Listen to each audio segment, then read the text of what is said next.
Alright, got a little delayed, but I'm here now. Welcome, everyone. Hope you had a wonderful evening. Hope you're ready to hang out and play Monster Train, as we do. So, let's get into it. There was a patch today. Not too much change. It was mostly, like, bug fixes. So, like, Enduring, Steel, Herzl, the perma-scaling path should work now at both ranks 2 and 3.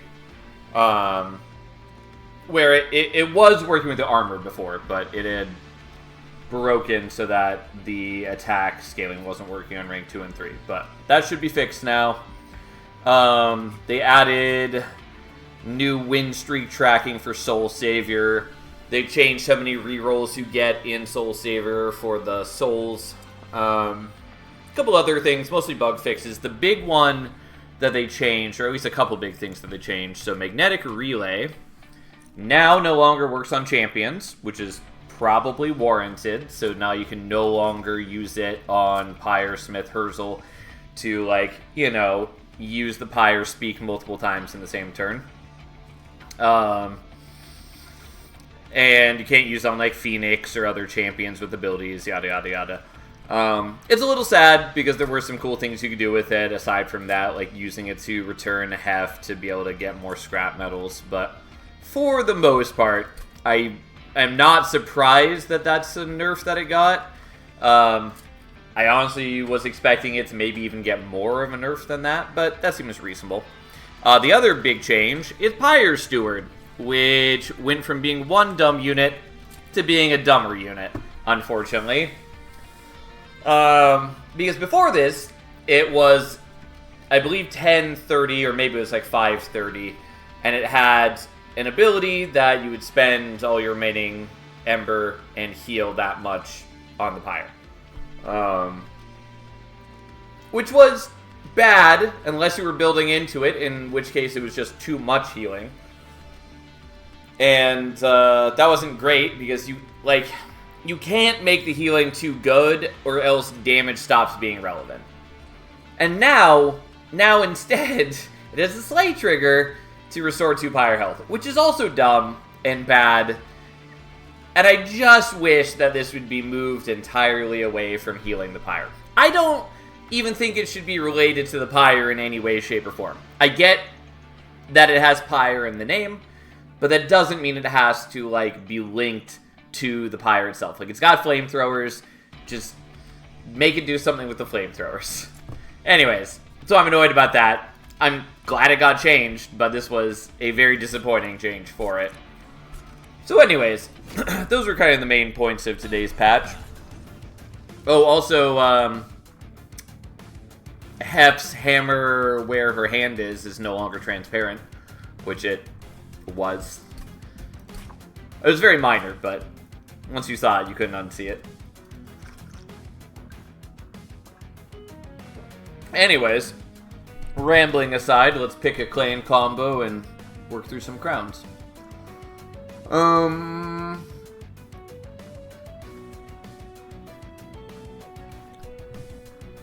Well, how about we get rid of this golden crown and we do Spine Chief and Luna?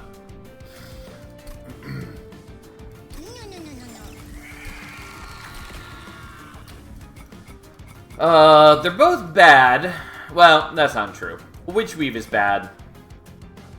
Pretty confident we're taking the Moon Ritual. There are ways to make Witch Weave decent, but mostly it just is infuriating. Looks like you need to deal with a Railforge melting. As in, that's the clan combo that you would like me to run? Is that what you're trying to say?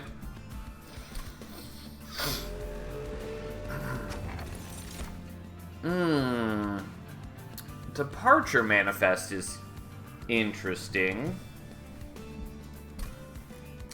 So Wormkin doesn't have any non-banner units.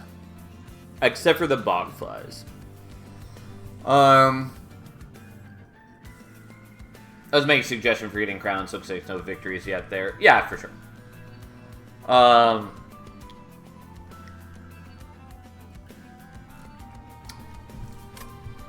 So, like, Departure Manifest is not bad, especially if we did end up seeing Bogflies. They are 0-cost units, so we could just always play them out in deployment, and then with some minimal charge generation, we could fly them to overstack a floor, but we don't know if we're going to see any of those.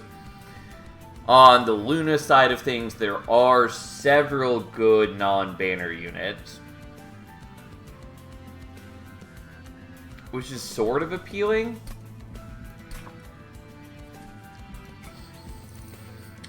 Right, Luna units. I really wish you could separate by banner and non-banner, but whatever. So, like, Aurora Weaver is interesting. Mooncaller is good, though we have to actually have synergies where that matters. Meddler and Moon Pixie can both be good. I don't like Moon Pixie as much as other people who act like it is a required card in Luna. It's definitely not. It can be good, though. But generally, I'd rather not worry about it. Oh, Scrivener also got changed. Now, it no longer draws starter spells. Which is, like, I would have been happy for them to take bigger swings on Scrivener. Like, you know, there's a lot of cool things they could have done. But this was, like, the minimum thing I wanted from Scrivener. And it does make Scrivener at least dramatically more useful. Because now you no longer have to remove all your starter cards just to get, like, guaranteed value out of Scrivener. I would have guessed that 25% discount would always be better, but I'm a new player. So, it really depends. I am almost certainly taking Guild Marker here. I am just giving a consideration to what we could do if we took Departure Manifest, especially because Luna is one of the clans that does have a lot of non-banner units. There are a couple clans in particular where seeing Departure Manifest is quite good. Like, for instance, Lazarus, they have a number of good graft units where the big, like, downside to using the graft units is that you don't know when you're going to draw them, and then you have to play them, and you have to kill them to, like, get their graft to put it on whatever you actually want to use. And so, like, in that instance, having Departure Manifest right off the bat makes graft units immediately dramatically stronger. It's also good for, like, Remnant, where you can get a tomb right off the bat. For instance, if you're using an endless stealth tomb, or if you're even just reforming it, being able to play that in deployment means that you basically have solved your defense at the beginning of every fight, which is very good. Hellhorned as well, being able to get an imp out immediately is very strong. There's a lot of good use cases for Departure Manifest, and it again does really depend on, like, the clan combo and what you want to be doing, but it can be definitely worth taking that over Guild Marker. Regardless, we're going to take Guild Marker right now. Jank time, baby. Evening style. Hope your day has gone well. It was okay. Didn't accomplish as much as I wanted to, which is not really surprising. But here we are. I have a couple things I'm going to try to finish later. And we'll see how that goes. Like, I might try to put out a video for, like, how to play Wormkin or how to play Railforge, since people have been asking me to do something like that. But I have to actually make that. And we'll see. We'll see how that goes. As for this, what do we actually want?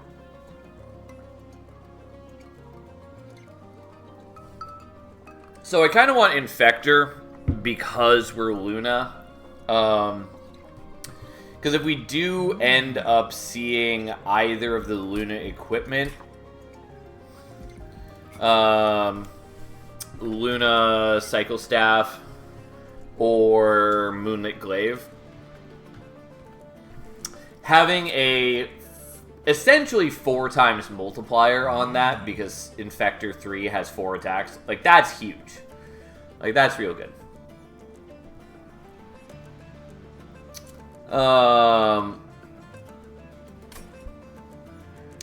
But Corruptor is also just good. I don't know. I'm hesitating a lot here. There is also a Sweeper available to us. Regardless, whatever. I don't know. We'll take Infector, even though I feel like I play Infector too often recently. Admittedly, I do think it's Spine Chief's strongest path in Monster Train 2, and I do think it deserves to get nerfed to only having 3 attacks at rank 3. But, whatever. We'll see if that change is ever made. Yeah, I was expecting that I wouldn't be able to block all these hits, but that's fine.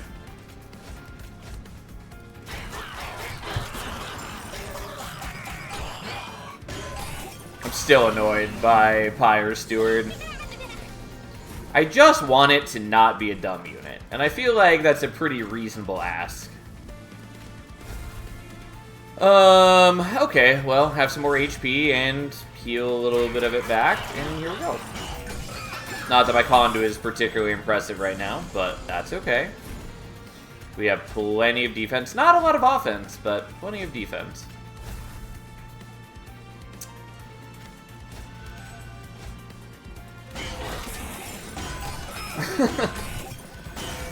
How you doing, Panhandler? How you doing, Tom?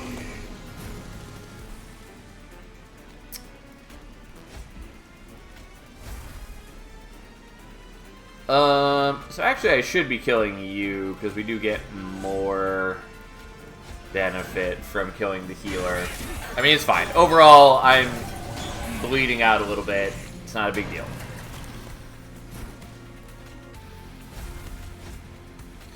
Mainly, we're just gearing up for the boss fight, which we're definitely going to win.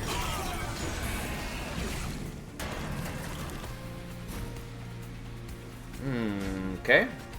Honestly, didn't think it was going to be this close, but there we go. I guess, like, you know, this priestess does fuck all damage. But the moment we put any reap on him, he's super dead. Since we are also gaining charges every time Spine Chief attacks, yada yada yada. Well, there's the Bogfly we could have taken. Still could take, just a lot less good without the Departure Manifest. I think we're taking Echo Transfer. Silver Strike and Starstruck are both okay, especially since I have the phase control with Lunar Priestess, if I keep using Lunar Priestess. Oh, the other really big thing, I think this went in at least. Well, we'll wait. We'll make sure that I'm not spoiling something. I think it was in today's patch, though. Again, if we had taken Departure Manifest, also could be using Moon Pixie here.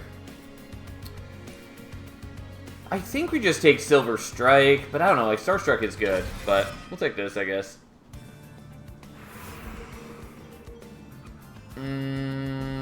Alright, we're going here. I did kind of want the Merchant of Magic, but we don't get a...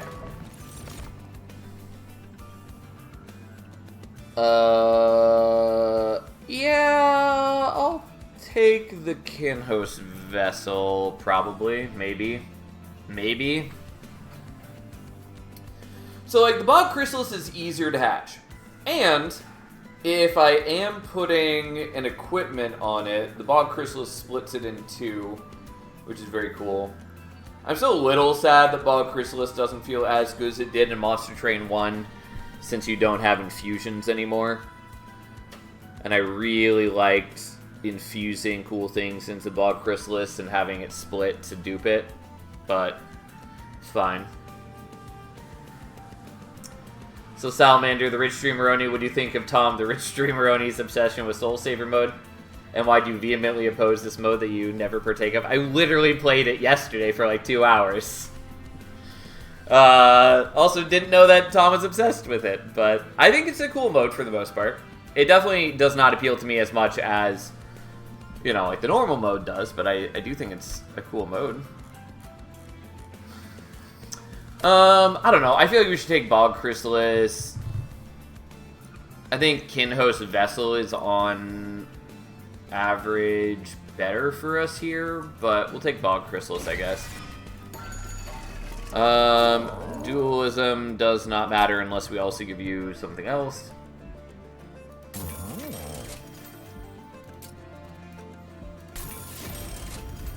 Now, the question is, do we want to give Conduit to the Chrysalis? Because if we do, A, the Conduit is just good, but B, when it hatches, it's then, you know, 10 Conduit instead of 5. Alternatively, we just, like, do that, which is also not bad. It's Corruption Flesh Weaver. I was like, why are these things so cheap? Forgetting that I had Guild Marker. It made me worry that I was on the wrong Covenant somehow. We'll just do this, and we'll do the Conduit, and they'll be fine. Who cares? I just, like, I have the gold cost for these things seared into my brain after playing this game for 1,000 hours. Like, it definitely throws me off when things are not what I expect them to be. Like, it's the same deal with Soul Savior, where they're a different cost. By the way, you may have seen me do it, but we did cast Reap onto our egg. It's a minor tip that people may not be aware of, that you can essentially freely put Reap onto your eggs. Also, I shouldn't have put the Conduit on you, I spaced out. But you can put Reap onto the eggs, because they'll drain the charges for their shell before they take the Reap damage. So, yeah, we're going to take some Pyre damage from my Hubris, because I could have hatched you, and I didn't. Oh well. But anyways, the point being is, you can use, like, Fracture to help hatch the egg without any worry that's going to take damage. The question is, do I want to give you HP? And I think I do. And then we're doing that, and unfortunately the indicator is broken still. I need to remember to report that again. Okay, but now the egg hatches, we take a hit, we go down a bit lower in HP, so be it.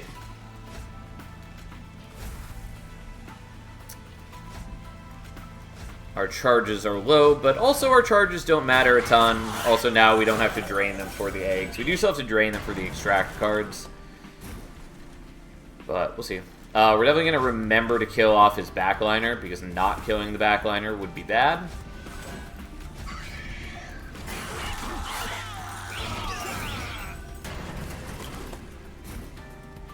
Honestly, forgot we had the Silver Strike, because it just hasn't shown up. But here we go. Alright, well, here we go. I did take damage from the first Knight that we let through, but other than that, went pretty well.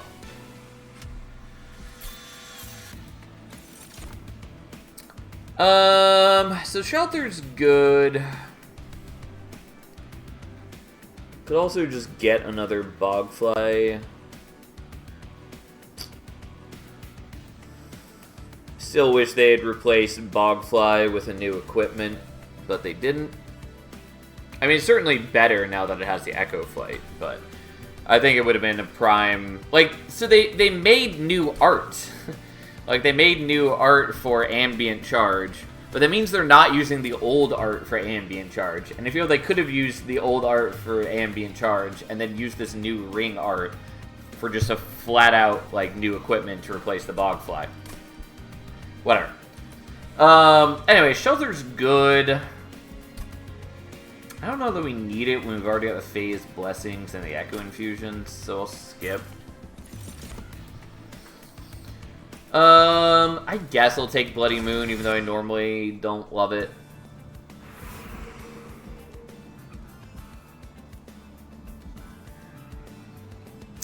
I probably want the Merchant of Magic for any number of reasons.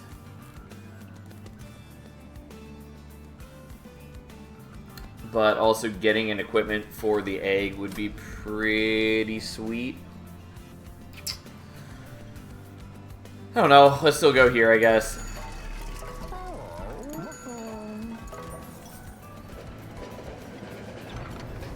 I mean, Wolo's Bloodletter is interesting. How you doing, Edmund?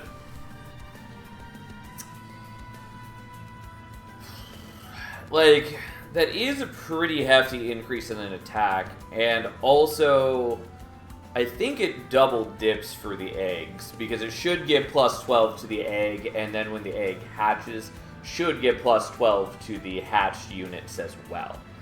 And so, essentially, it should be a plus 24 swing on the Bogflies, which is a lot of extra attack, especially when they have multi-strike. But I think we just want Leaky Pen. I think that's just what we're gonna do.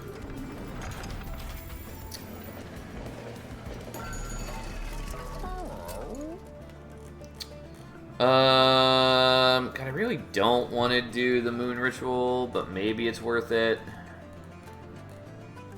What I really want to do, I think, is just like this.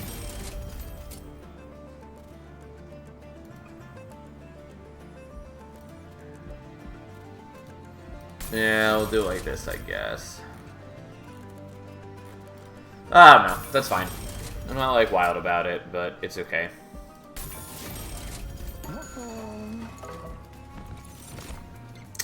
Nope.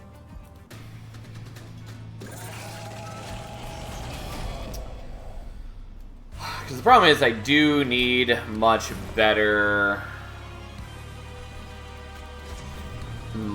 charge generation. Also, not sure if I want to be on bottom floor.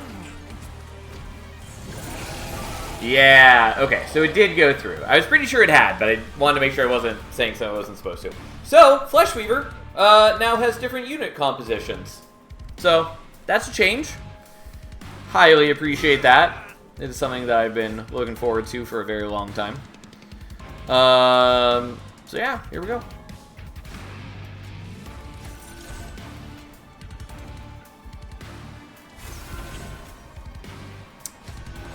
Yeah, I know we're putting ourselves further away from hatching the egg, but I think this is worth it.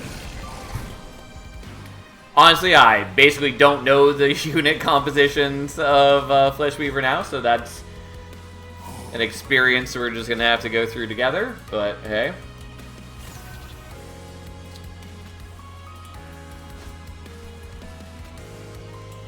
But on the whole, it should be more varied, more interesting, and just more manageable. So you're not facing the same enemies with every Fleshweaver variant, which I really appreciate that.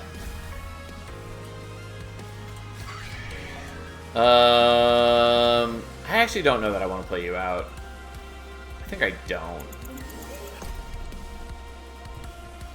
I keep forgetting, well, not quite forgetting, but I'm not used to having the lower ember of having Leaky Pen, and I kind of need to be playing other things to deal with that. Actually, I don't really need to be building up the Fracture. It is helpful. Then again, dealing damage to you doesn't really change things. Still, I'll play you out, I guess.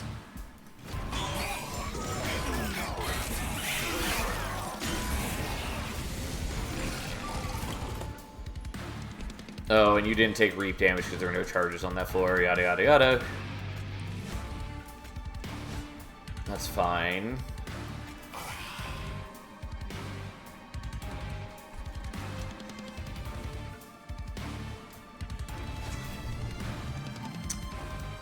Yeah, I actually probably should have done that in reverse order, but that's okay.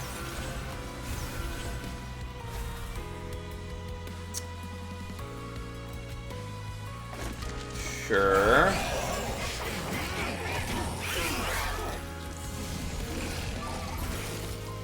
Like, Spine Chief is dying, but on the other hand, what does that matter?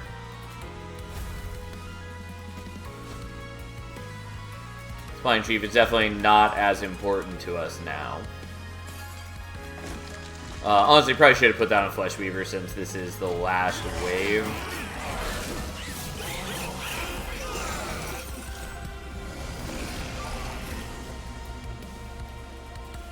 Okay, yeah, we're fine. It's a little tight, but we're okay.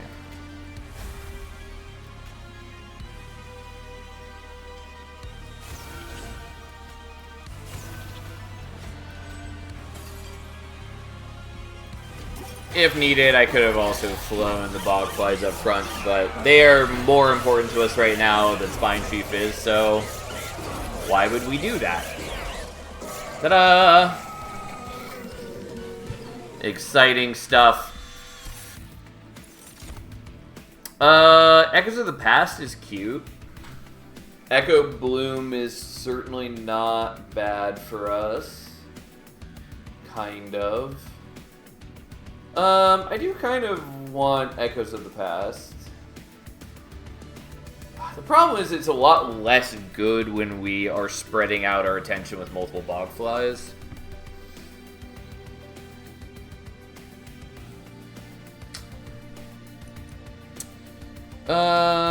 Echo Bloom.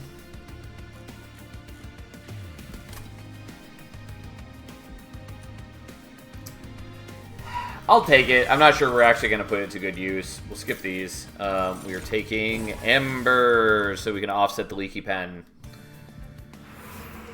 Kind of want to go here, though we'd mostly be just trying to get, like, Conduit on the Lunar... Well, Dualism, or just more Conduit, I guess, on the Lunar Priestess, which we could do. It wouldn't be bad. I'm a little sad that we don't have Conduit on the Bog Chrysalis, but I took the HP thinking we would need it. We kind of did. Kind of didn't. I think I'm actually going to maybe go here. Maybe. It does feel bad to give up on other things, though. Nonetheless, let's see if there's anything we want. Ancient Pyre Tap is a maybe. Basically just because then we could, like, deployable Echo Bloom, and that would be pretty nice.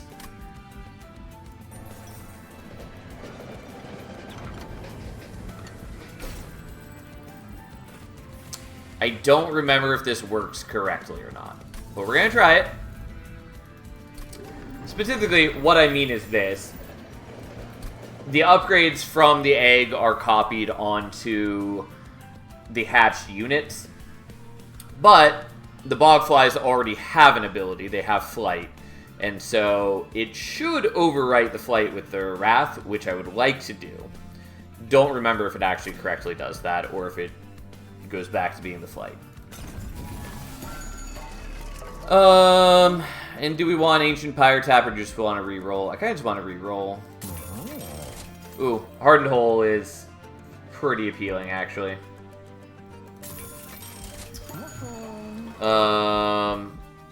Okay. Well, that was a worthwhile pickup. It wasn't quite what I was hoping for, but it's certainly not bad.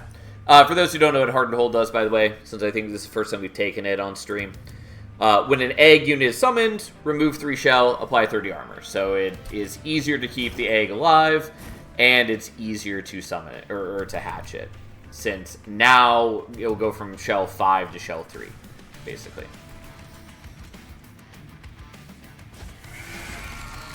Is the remove a card artifact not just S tier? Void Fragment. It's good. I wouldn't necessarily call it S tier. It depends a lot on when you get offered it. Like, yes, it would have been nice for me to take it there because I do still have, you know, like 4/5 fights that I'd be having it activate on, which is good. But I'm also, even without it, going to make my deck into a pleasing state.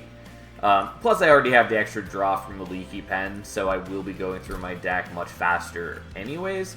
Also, with Wormkin, I don't care as much about removing, like, my starter cards, because they start as infused cards, and those are somewhat valuable to me. On the whole, it's just the amount of power that I get from taking, like, Hardened Hole instead of it, I think is going to outweigh it. If I had infinite gold, yeah, I would absolutely take it. But I don't think it's that important right now. Totally forgot that we're up against these guys. Maybe I do want to be on bottom floor.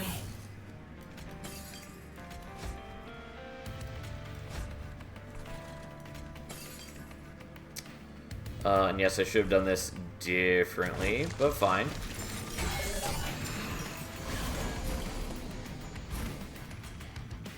Yeah, can't play with the Echo Bloom because I really want to make sure I'm killing those guys. I mean, I could have just done the Echo Bloom. Do I really care about the Echo Bloom, though? Kind of. I think ultimately the answer is not a ton.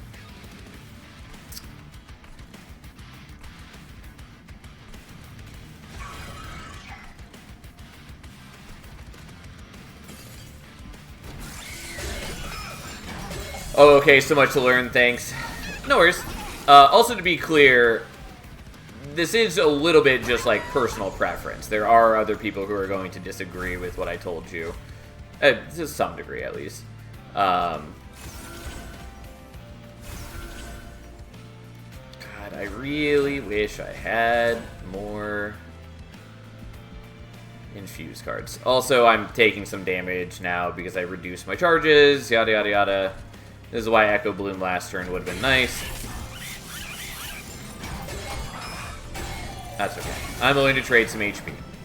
Unfortunately, now I have to deal with all the Scourge cards, which pisses me off.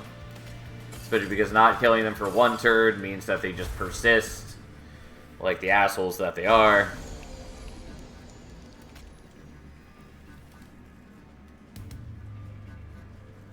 Oh, you know what? I totally spaced out that I have Wrath. Already forgot. Let's do this properly. Yeah, do I actually want to wait on that? The goal would be to kill them before I have to take the sap. But that's not enough. Oh, wrong one. I need to use the Moon Ritual here, not the Fracture, because I need the Fractures to kill the Scourge guys, because they're the worst. And we call those people wrong. You're not wrong. I appreciate your confidence in me. Yep, still didn't kill him, but I don't know, whatever, here we are. I do think, ultimately, I probably should have just not been on top floor. But whatever, it's fine, I can take some damage. It's just that, like, letting the Scourge guys ruin me is just so awful.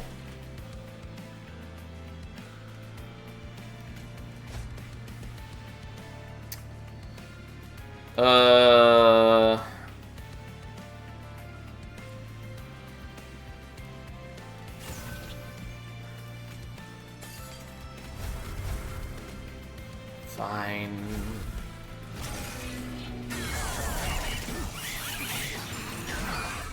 I really hate how many Scourge dudes are in this fight. Oh, great. Thanks, Corin. You are just the greatest.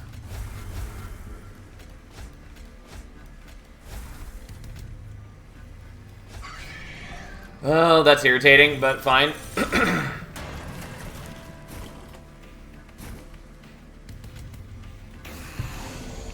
Oh, wrong order. I just was supposed to switch the Moon phase first, and then I got angry at the Scourge dude, and all correct thoughts left my brain. But now that hits twice, which is slightly better, even if it's not actually that strong. I do think we're just going to eat the damage so I can kill those guys, because it's just definitely worth it for a lot of reasons. Yeah, okay. I was pretty sure we'd have the victory if we got here. Because, like, I do actual decent damage. Also keep forgetting that they don't have Flight now. They have Wrath, and I just keep not using Wrath. It's good. I'm very happy that they have the Wrath ability. I just keep forgetting that I actually did it. Chambered Recall doesn't really do anything for us yet. Return Soul is generally quite good.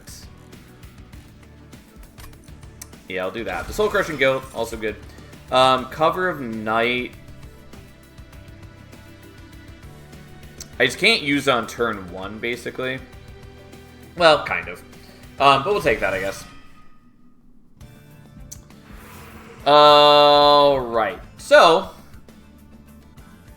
option number 1 is we go to the Merchant of Arms and we look for something cool. Of which there are multiple good options. Option number 2 is we go here and hope that we get basically Carving Korska. I mean, like, there's other okay things, but we'll go here. That's fine. Iron Tongue with Spine Chief is kind of cute. Not convinced we need it. We are definitely skipping those. I technically could use the Pyre Sparks, but I just don't care. Bloodthirsty Blade is probably worth taking. Yeah, I'll take the Bloodthirsty Blade for sure.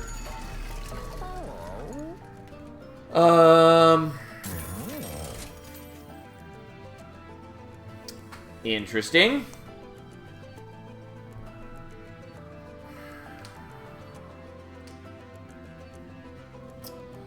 Do I want to combine the Bloodthirsty Blade with the Moonlit Glaive? Kind of. It is strong, even though we're not generating that much conduit.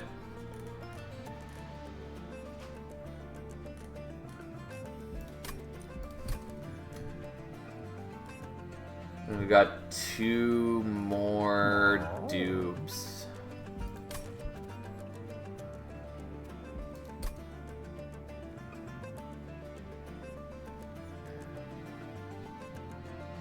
I think we don't, just so I can have enough deployment ember for what I'm doing. I'm sort of surprised you'd rather skip than take Capricious Reflection. Assuming that is a genuine question, it is well known on this channel that I hate Capricious Reflection more than, like, anything. Legitimately, it's not actually a bad artifact per se, but it irks me to no end. I very rarely would willingly take Capricious Reflection. It's the same reason I dislike Malaka's Pyre. Because, turns out, they have the same effect. Okay, so we're doing deployable there. Could have also done deployable weapons cache, which actually would have been better, but I didn't, and here we are. Definitely should have. Was planning to, spaced out, that's fine. If Sal took Capricious Reflection, I'd look outside my window and see if there was a solar event that cost opposite day. Yeah. Yeah. Yeah. Yeah, okay, that makes sense. Yeah, so to clarify, the reasons I don't like Capricious Reflection, there's a couple. But the main thing is that, like, one of the things I like best about Monster Train is the level of control that you have over your deck and the different fun ways you can refine your deck. And part of that is the upgrade system. Like, there's a lot of cool different upgrades that you can apply to things and a lot of fun things you can do. And so having some of that choice taken from me does take out a lot of the fun for me. Additionally, while Malaka's and Capricious Reflection definitely can give you a number of good upgrade options, they can also do a number of really infuriating things. That is, on the whole, rarer in Monster Train 2 for a number of reasons, not least of which just that there are more clans, and so you're less likely to get, for instance, the Burnout 1 upgrade when you're not playing Remnant. But, yeah, like, if you look at it in terms of just, like, raw average value, yes, Capricious Reflection and Malaka are both positive in that metric. But I don't like them nonetheless. Also, Sal and MTG, are you a blue player? Well, no, sort of. Like, if you may have noticed from the way that I play Monster Train and other deck builders, I really enjoy variety, and so I will play a ton of different decks. Also, I don't play a ton of Magic these days, and when I do, it's usually like sealed events or drafts, in which case I will play whatever I'm offered. That said, my favorite colors in Magic are black and white. But, you know, I'll play a variety of different things. I missed the Rabid Wombat deck suddenly. I was admittedly not expecting anyone other than me to remember the card Rabid Wombat, but, you know, good call out. How you doing, Splat? Alright, so we're playing you there. And we're doing that, and you're going in back now, and then we still have enough to play out the Shield Stewards. Okay.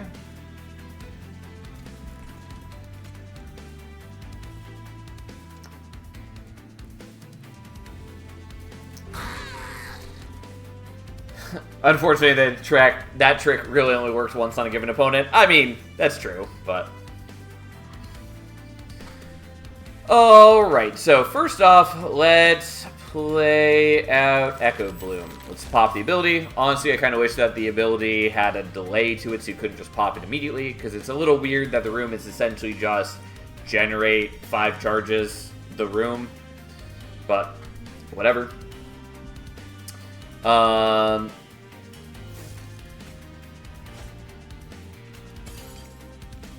And then we're going to return Soul on the Moon Ritual, because I definitely remembered that it doesn't minus cost the card now.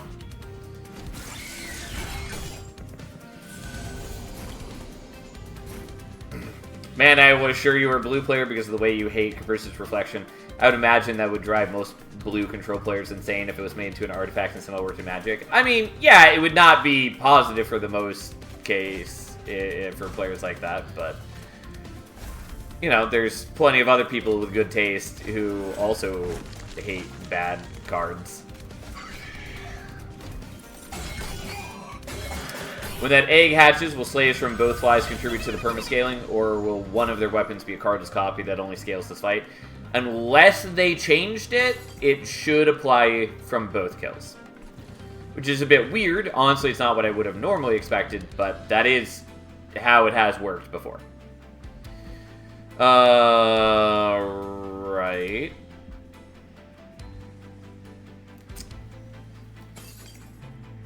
Oh, you have the Titan skin. I was thinking that it only needs to increase the damage by 1. I don't. Don't mind me. Definitely giving my full attention to the game.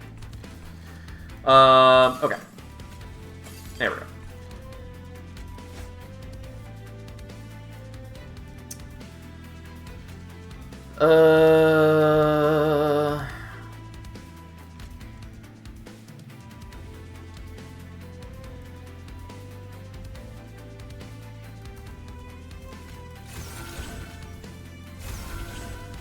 Yeah, maybe I should have done this a little differently.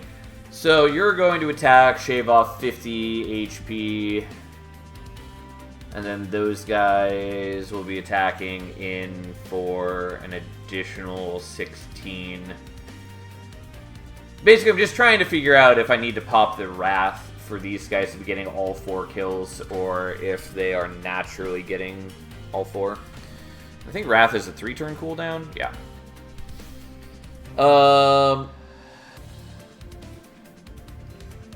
I really wish I had better attack buffs than I do. And yes, I've got the Echo Transfer. It's unfortunately less helpful at the moment when it does actually reduce the attack on the Bogflies, which is part of why this would have been nice to be using the Kinhost Vessel instead of the Bogflies earlier, but we long ago passed that decision. But anyways. So they're attacking for an extra 16, and so it should be like 86 each, which means that you'll kill there, and then you'll kill 2, and then you'll finish off. So we will use a Wrath.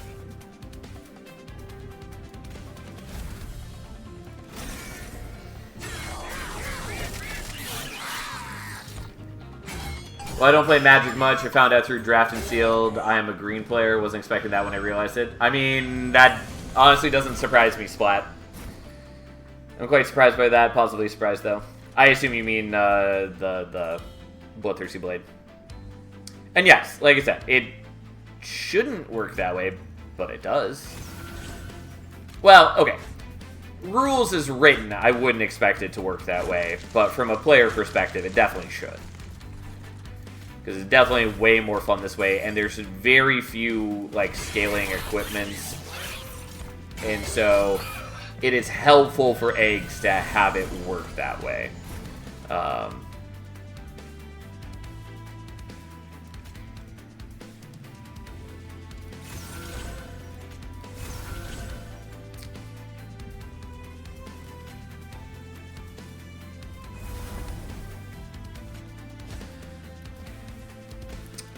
Okay, we'll just do this now. It's a little sad to lose this, but that's okay.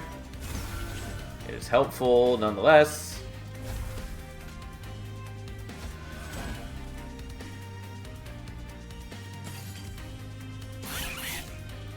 Yeah, you're gonna kill one of them now. Whatever, that's fine. The fact you're not surprised I'm a green player makes me wonder how you came to that. I mean, couple things.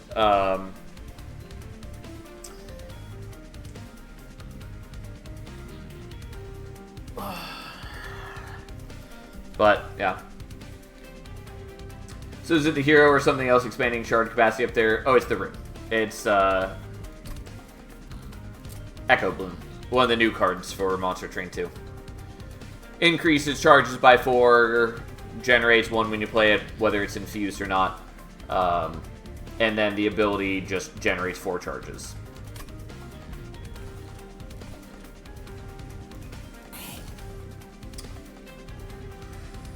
Okay.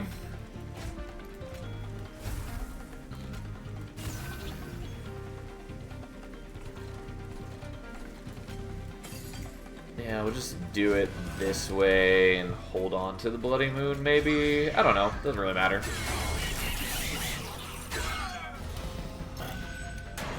It's a weird question, but can you Bloom Burst the Pyre room? Nope. Can't play a room in the Pyre, so no. Does not work. I wish the moon rituals generated by the Lunar Priestess were infused. I mean, like, from a gameplay perspective, they absolutely shouldn't be. Don't get me wrong. It just would be nice in this instance.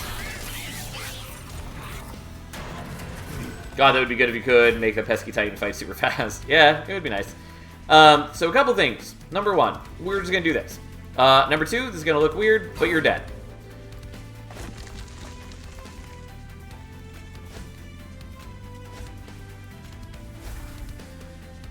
The rest of this doesn't matter. I honestly kind of wish that we could kill Spine Chief, but there's no way we can do that.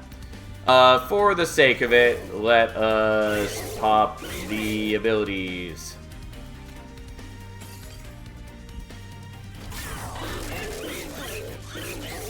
Alright, now our Bogflies feed upon his flesh. Unfortunately, Spine Chief is also taking his share, which is not actually helpful. But, there we go. Alright. So, the Bloodthirsty Blade is now up to 17, which is not bad. A Returned Soul is okay. It would be a lot better for us if it were infused. Unfortunately, this one also not infused, but whatever. The Soul Siphon I kind of want, even with the Ember Drain of it. I mean, it's not actually bad for me.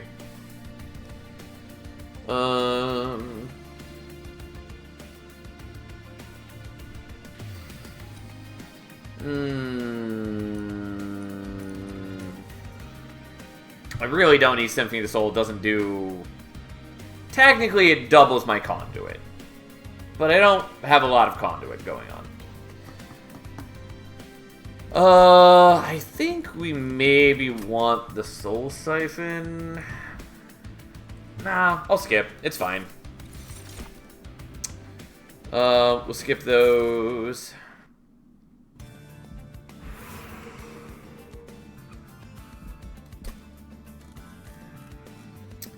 Yeah, let's just go here. It's better than going to the Merchant Magic. Technically, I have an upgrade slot available for the Lunar Priestess. Who cares?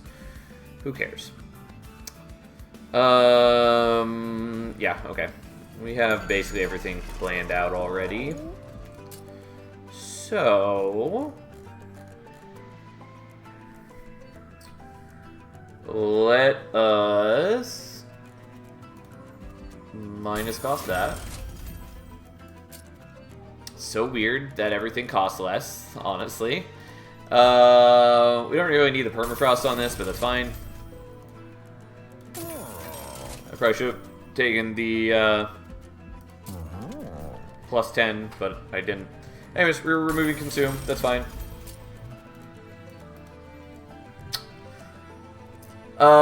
This is the last Merchant of Magic, so I will do this. I was hoping for holdover. That's okay. We'll just consume that. And then we're going to remove some stewards. And that's good enough for now. Ooh. Out of curiosity, does anyone know what boss upgrade I'm going to take after this fight?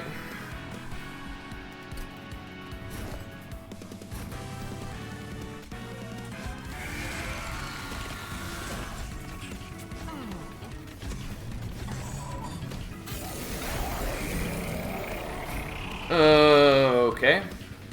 Yeah, so you're already hatching because he's going to generate 2 charges. What a cool dude.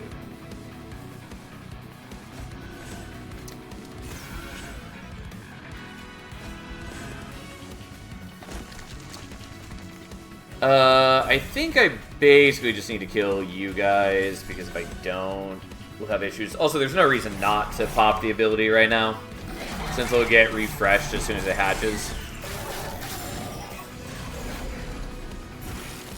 Oh, Ember, I would guess, since room size and draw doesn't seem to be an issue at the moment. Fair enough.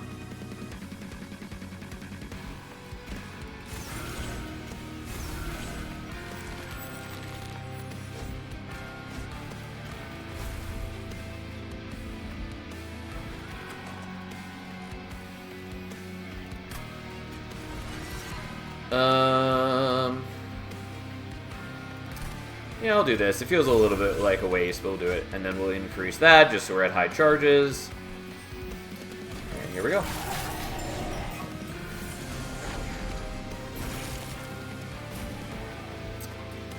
Alright. Shoot you for a bit.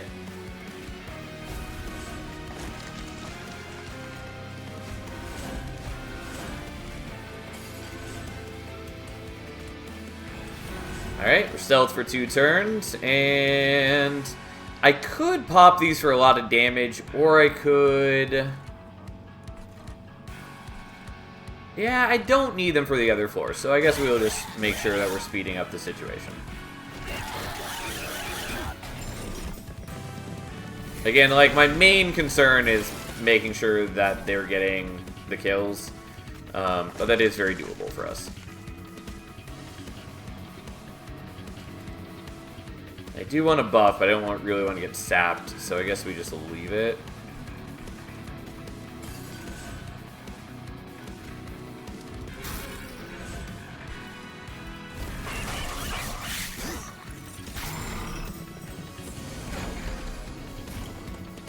And I guess she did end up getting one of the kills, so I didn't quite calculate that right. Whatever, fine, who cares?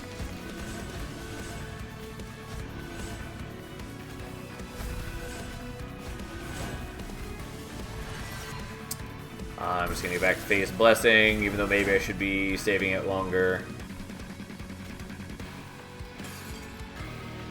I don't know why I'm bothering to do that. Doesn't matter if you survive or not.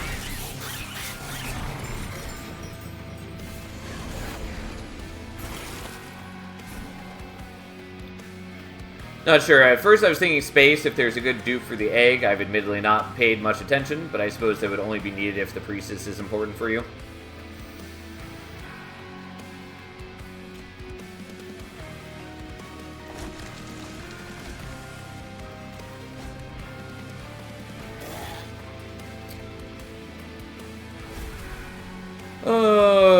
Okay. Well, doesn't really matter.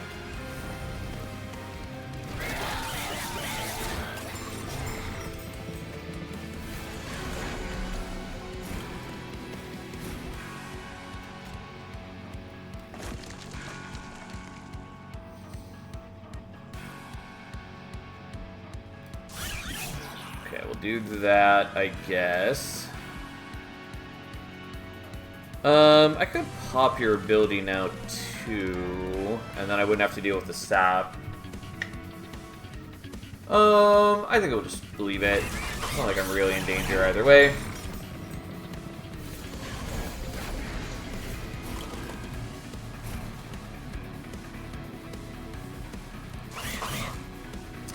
Well, yeah, except now you're not giving off the kills. Let's just not do it that way.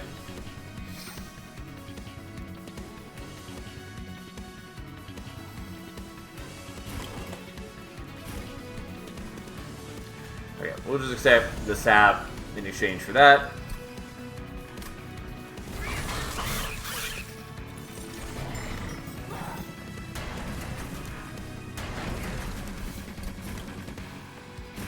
Oh, maybe it is only working on one of the dudes. I thought it was working on both of them. I know in the past it used to, but looks like maybe it's not. Which is fine. Though it is a little sad. But either way, that's okay if that's the case.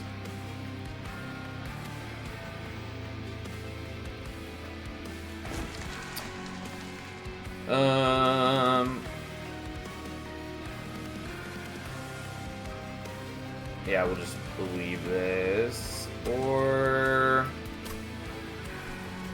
we'll actually do this. Since it can't be consumed, we'll just replay it, essentially.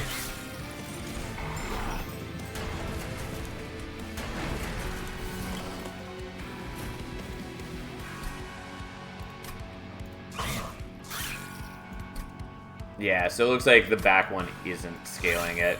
Alright, well, never mind then. It's disappointing. I know once upon a time it worked, but it looks like it doesn't anymore. Either ways, we'll just power up our team.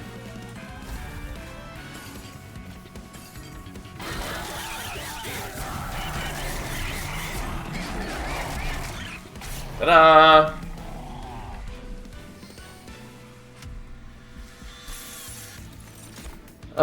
Don't really need the Coven Spike. Don't really need the Silver Ink. Kind of want the Echoes of the Past. It would be more appealing if I'd actually taken the Soul Siphon. I still maybe want Echoes of the Past. It's a little awkward because it does make my Bogflies individually weaker. Kind of. But it does also convert like temporary power into more permanent power. You know what? Fine, we'll do it. I'm not actually convinced it's worth it. And we are going to take capacity. Narcoleptic Bear made a good point that I don't have to take capacity because I could just stop using the Lunar Priestess, but I do kind of still want the Lunar Priestess. It is helpful. Not as important as before, where I was relying more on like the phase blessings for some of my defense, but I figured it's still worth keeping her around. So, we're doing that. We're going here. Could give her multi-strike, which is vaguely useful now that we are using the cover of night. It's either that or we just give her more conduit, and I was going to do more conduit, but you know what? We'll give you the multi-strike, I guess.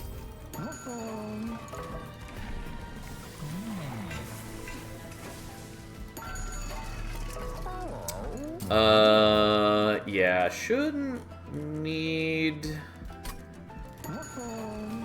things. Anyways, we're taking another Bog Chrysalis. I will get rid of you. And then we'll figure out what we're duping next. I was going to dupe the Bloodthirsty Blade. Not entirely sure we're going to do that currently. It still is pretty good in that it would be giving both of the new Bog Chrysalises, you know, a chunk of attack. But I could also dupe the Cover of Night, which is quite good for me.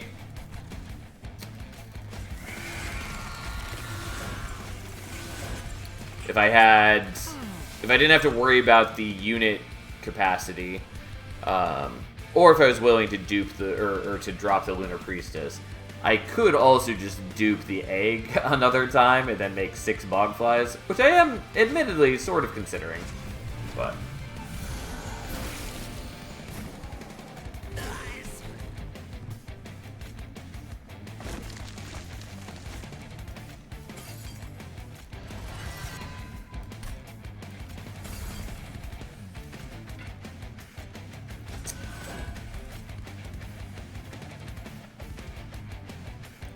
Yeah, I'll just do the Echoes of the Past on them. Although, like, it is quite good on Spine Chief as well, since he's a 4x multiplier, essentially. Oops, I need to not be giving the conduit to you guys, but also, who cares?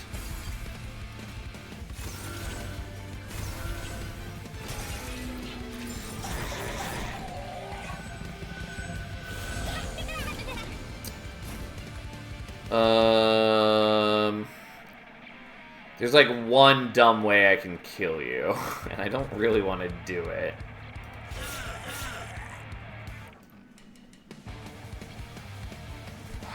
No, I don't have enough Ember for it either way.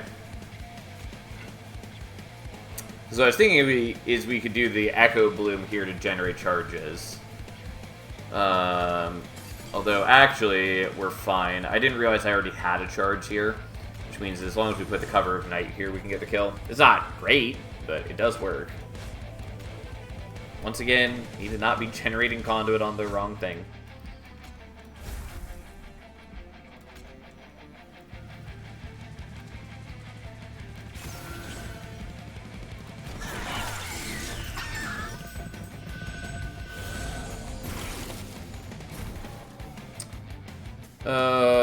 Okay.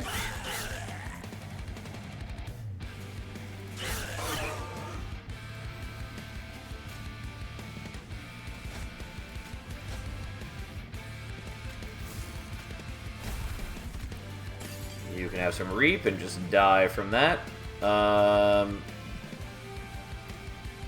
we'll do that on you, I guess. Here we go.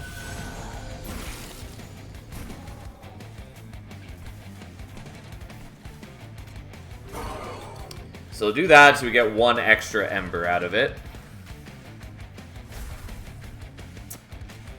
Definitely playing that, and I guess we're doing Echo Bloom.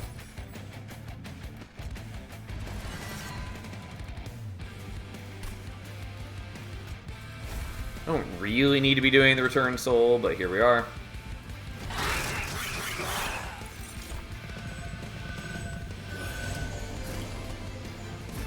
Okay. Like, the Return Soul is nice in that it does help thin my deck out a little bit, so,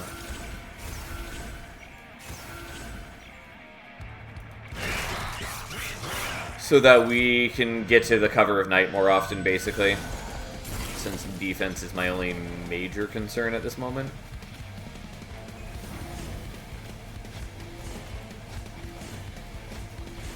Though even then, my defense is pretty good.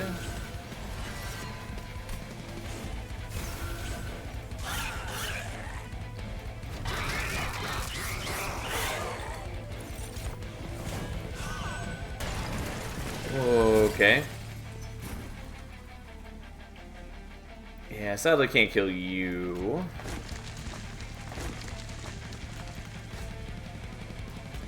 But that doesn't really matter.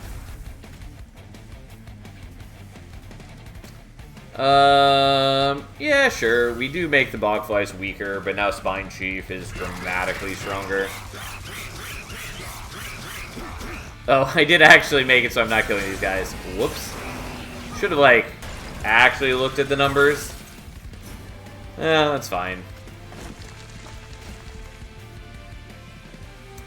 It was definitely a moment of hubris, that's for sure.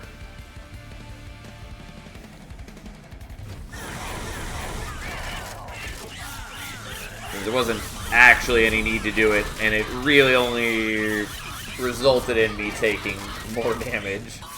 But anyways, that's fine.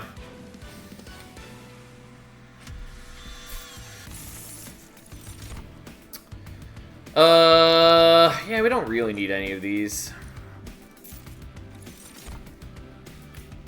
The Planetarium's kind of cute, just for how many units I'm generating. And if I needed better defense, that's what I would do, because then the Phase Blessings would suddenly be dramatically better. I will skip, though. And we're going here, and we'll make a decision momentarily. Okay.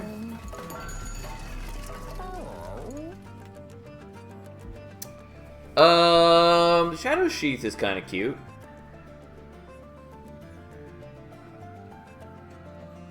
It's also prone to issues, but maybe we'll do that. Yeah, it's sort of gonna fuck me up, but I'm gonna take it anyways. Not helpful to get these now. Okay. I don't need Swift Steel Dagger.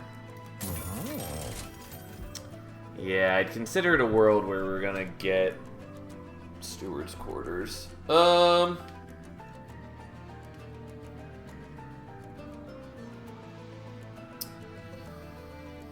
want the Void Armament.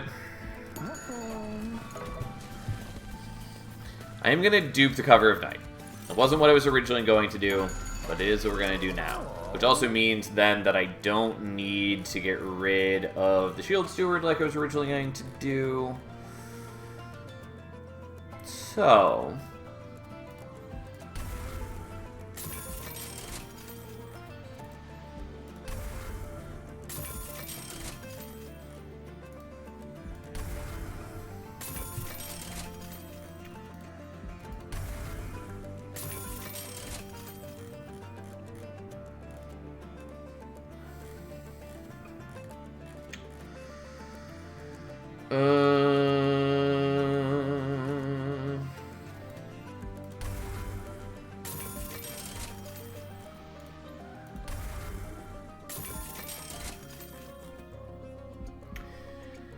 do I care about the Void Armament? I kind of do. I don't think we actually need it. We'll just do this. That's fine.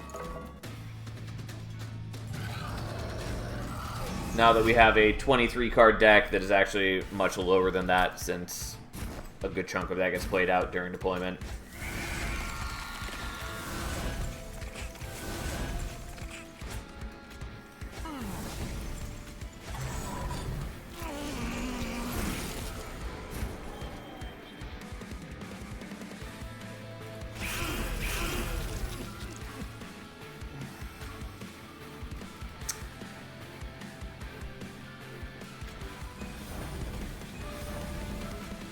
Unfortunately, I don't really have great defense against your corruption buildup, but we'll just have to deal with that.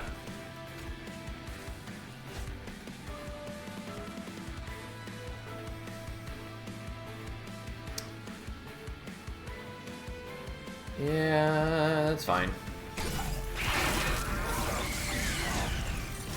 Alright, you guys don't have stealth at the moment, which is a little bit of a concern, because we did draw all of the stealth stuff last turn, which is what I was afraid of.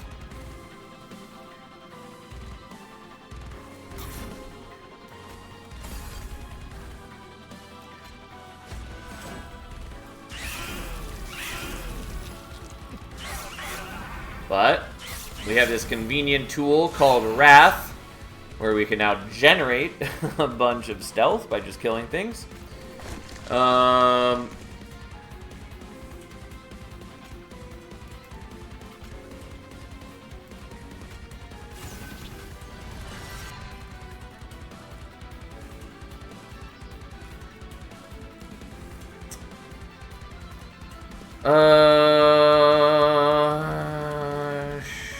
Sure, we'll get rid of a moon ritual.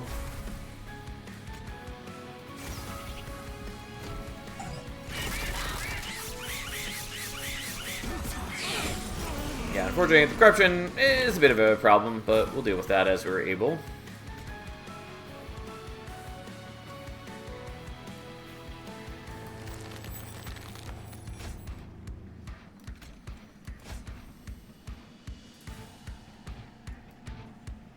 You don't have any stealth currently.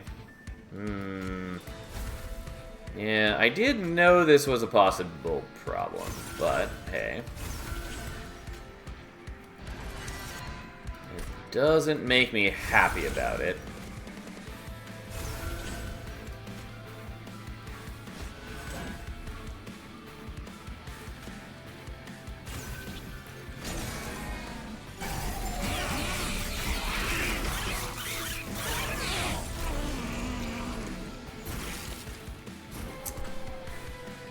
Okay.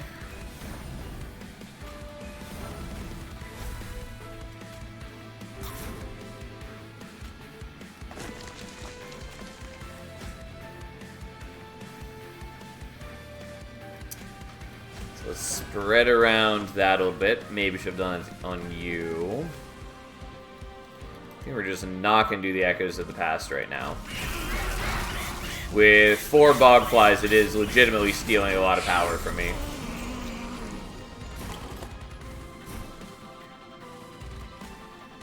Yeah, and unfortunately, because I didn't give you armor last turn, you are going to die. Which is not the end of the world. It is not ideal, but it's not the end of the world. Other than you do have a lot of the Conduit, which is fine, whatever. Oh, Spine Chief is also dying at this rate. Not, like, wildly surprised by that. Well, that's not ideal. We'll see what we can do. I definitely did not prepare for Dominion as well as I could have. Since I definitely could have done things like taking the soul-crushing guilt that was offered. And in my hubris, I did not.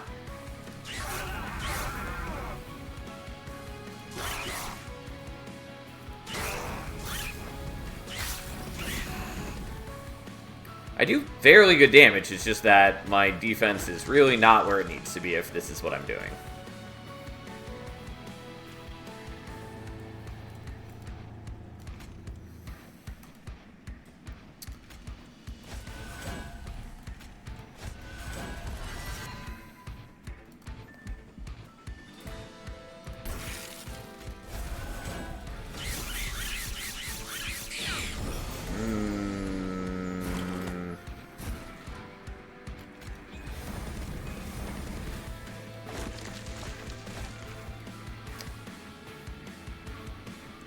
Yeah, that's suboptimal.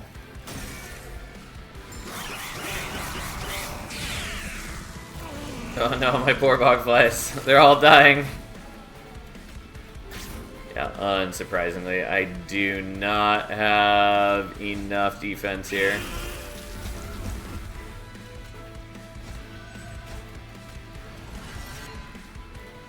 Yeah, especially losing all the Conduit from the Lunar Priestess is an issue.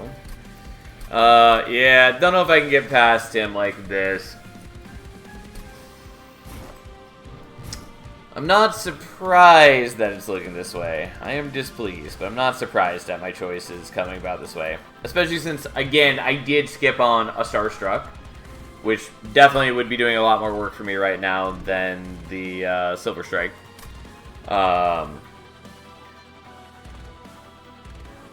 And I passed on at least one soul-crushing guilt. Which is a concern.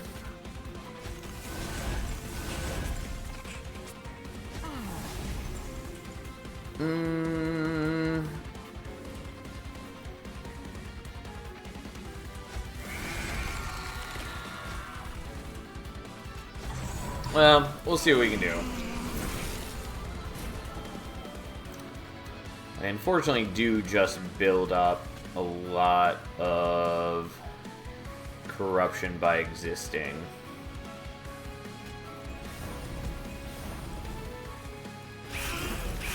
Drawing both of those on turn 1 is not extraordinarily helpful.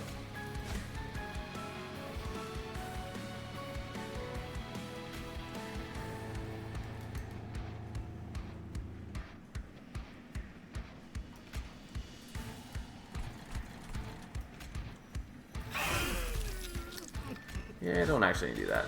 But here we are.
Guess let's buff Spine Chief, see what we can do.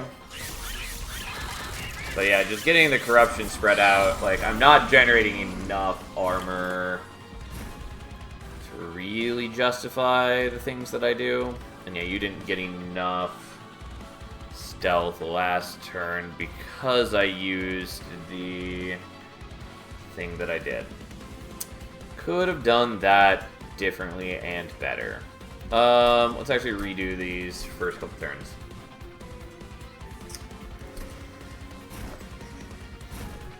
Okay, I do think we probably want to do it like that still.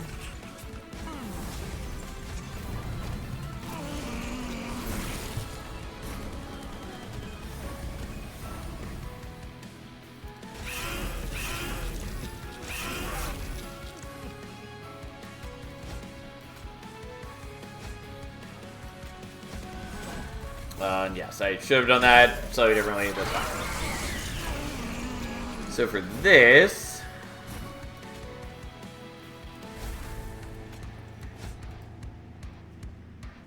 so we want to use one of you guys to go to the front too.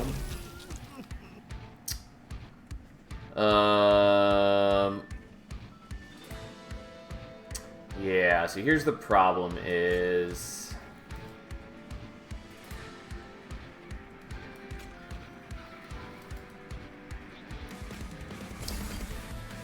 you're not strong enough to kill him in a single blow that you almost are. Okay, we can make that work.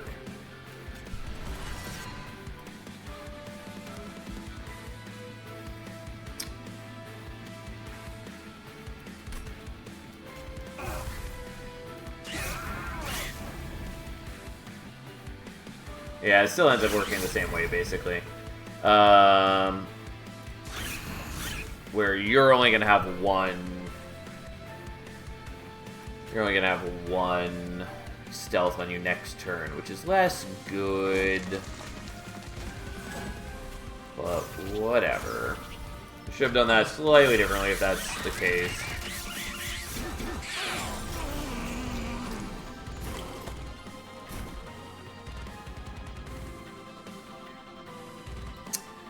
Yeah, because if anything, I should have made the front one, who already has corruption on him, not be getting as much.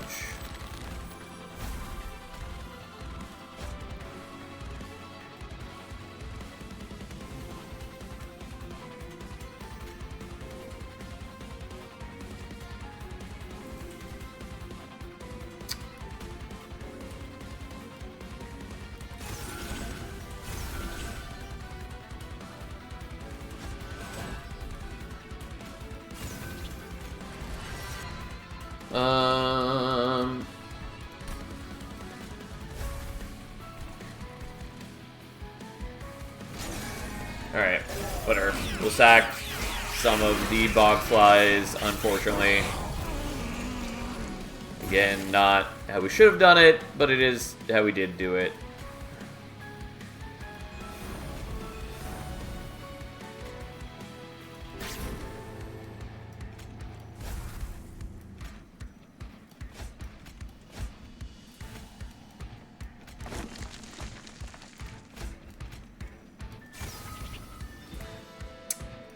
Yeah, unfortunately, here goes down another bog fly.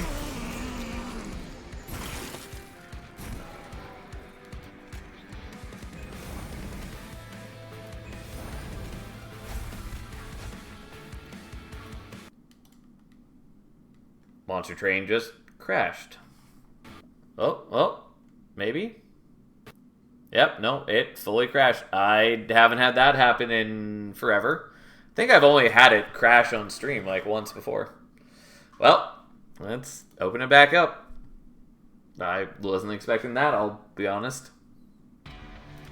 Especially because I don't feel like I did anything too outlandish.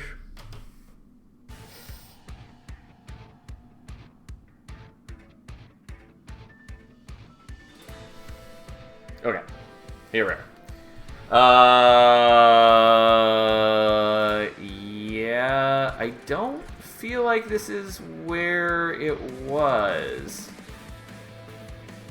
Was grinding hard in Path of Exile. Noticed the stuttering. Thought something was happening with my monitor. No, just something on our end. But I don't believe this is where... Yeah, this isn't where we left off. Okay, well, I think it broke the undo somehow, but I'll just roll with it for the moment. Unless I'm misremembering what the situation was.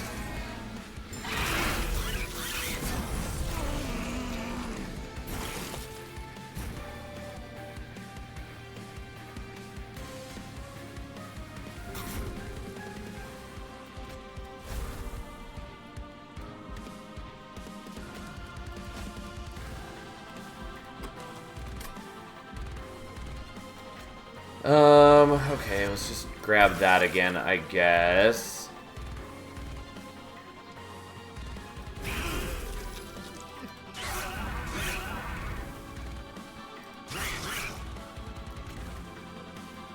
Yeah, unfortunately we're wasting Spine Chief's attacks on these guys instead of on you.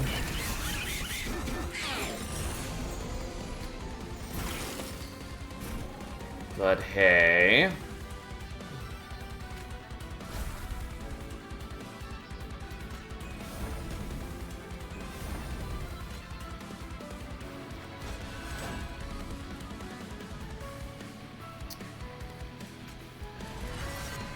Honestly, didn't mean to do that.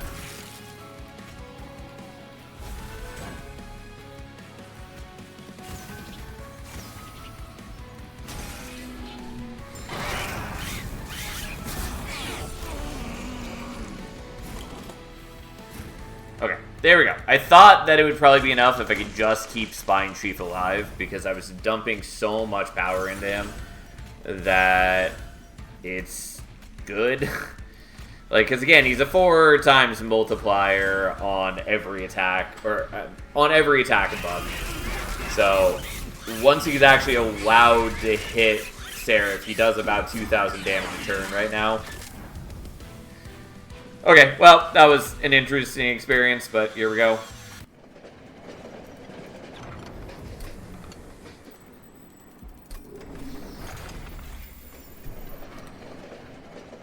Okay, now on to the Titans. We've definitely made an awkward deck. It has good aspects to it, but definitely not as outright strong or as clean as I would have desired.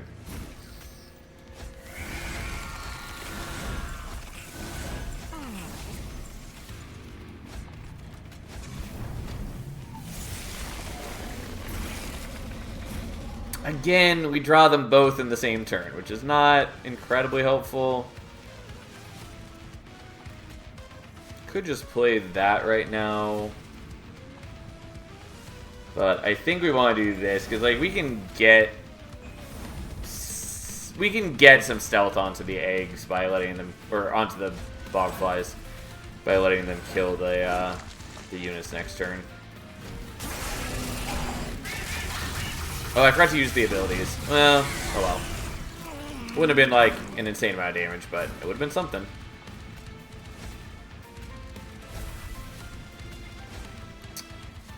Okay.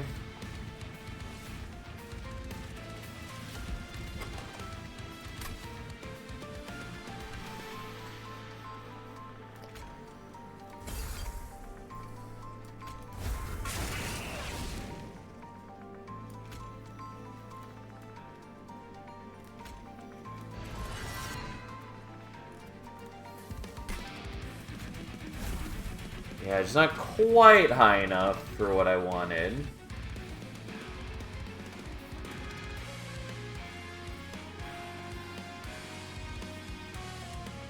Well, let's still do this, I guess.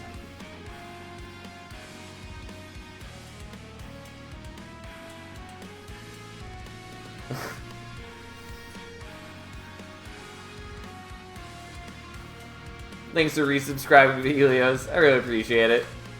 4 months of jank. I'm glad you've been enjoying it. God, you guys are just slightly... Well, okay. You can. Just that most of these guys only have 1 stealth on them, which I don't love. But as a measure of safety then, I guess we'll spread that out a little bit. Also, I'm annoyed that I have to pay for the Firelight every turn, because that's actually somewhat of a burden for me.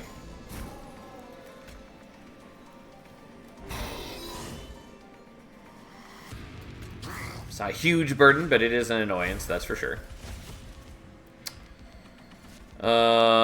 Yeah, you're gonna die at this rate, which I don't love.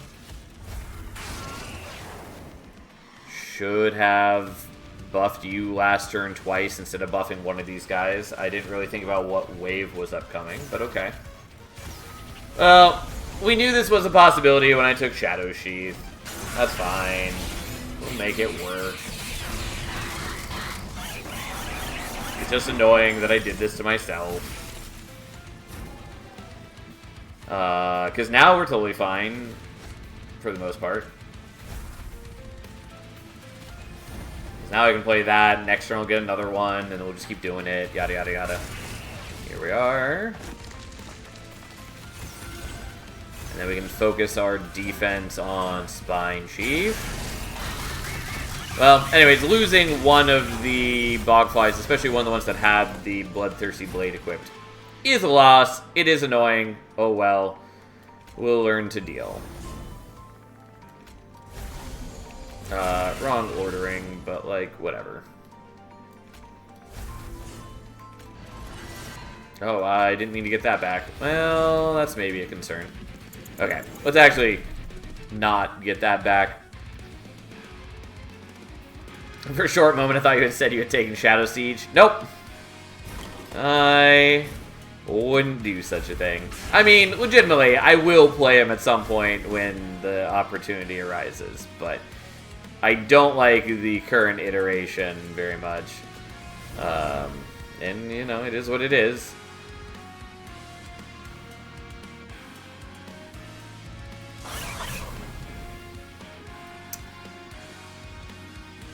Yeah, unfortunately you guys are a little weak at the moment. I guess I'm probably just not going to play out the Curse of Entropy. I've got plenty of HP. Who cares? Am I misremembering, or were you in a black hoodie every stream before that for several months? I mean, I wear that black hoodie pretty often. Not every single stream, and usually I put on and take off the hoodie since I get too hot or too cold. Especially during the winter months where... So, like, I have the heater on for most of the day. And then, come stream time, I turn off the heater so it's not making noise while I'm playing. But that means then that it gets progressively colder as the night wears on. God, I wish those were infused. But they're not.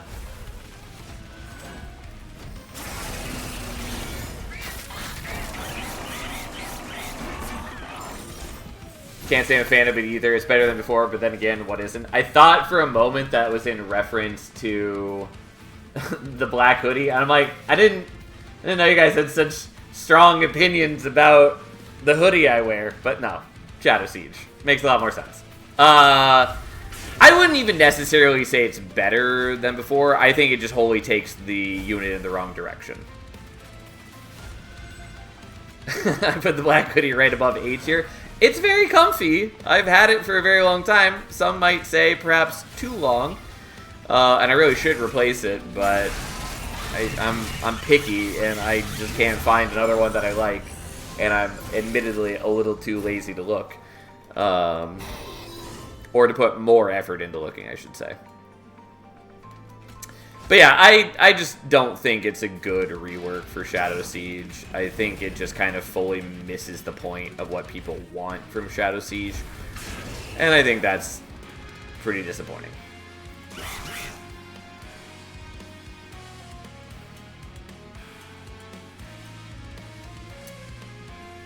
Understandable, we have central heating in the city, so things with heating are very different here. You can't disable it. So, we do have another heater. It doesn't fully heat all the places in the house equally.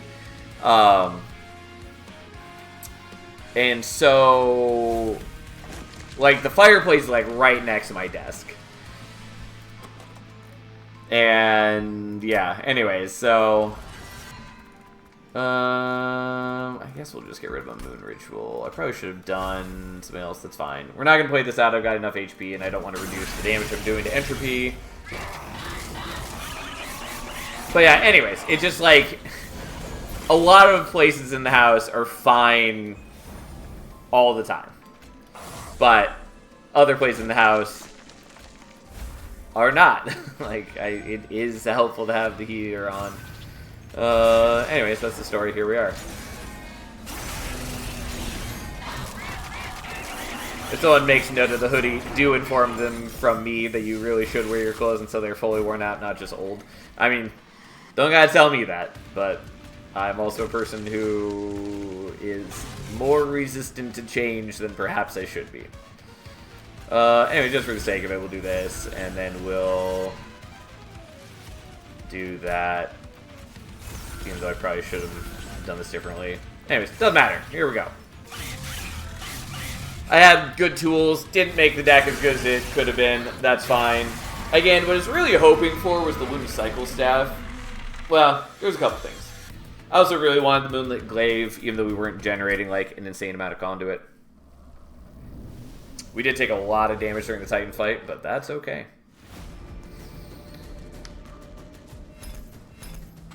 Oh, man. There we go. And we finally mastered Echoes of the Past. It's a bit of a weird card. It can be very good. But especially in Monster Train 2, where you often have a lot more units on the floor, it doesn't have as much impact as Monster Train 1.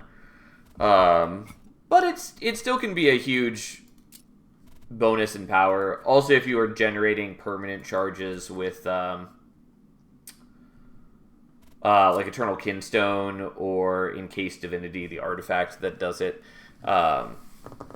then, you know, that works as well, since you can't actually drain those charges, but it does count for the Echoes of the Past. One really cute thing I like doing, though it's very rare for it to line up, is to be generating extra charges, either with, like, Echo Bloom or Unearthed Remains, and then every turn be using Soul Siphon to fill them up completely, and then Echoes of the Past to drain them completely, and then be using an Inspire unit, so like Decay or Spine Chief, or Keeper of Echoes, or Shard Soul Carvers, so that every time you're using the Soul Siphon, you fill it up to max, and so it procs the Inspire for each of those charges, and then you get the benefit from the Echoes of the Past to drain them as well. Anyways, there's a lot of cool things you can do. It's hard to line that up properly, but it is appealing when you do. Anyways, there we go. That was a run. By the way, is it like 7 to 10 Celsius in your area? Just interesting. I have literally no idea how that converts to Fahrenheit. The answer is probably not that cold right now. But that's also why I'm not wearing the hoodie at the moment.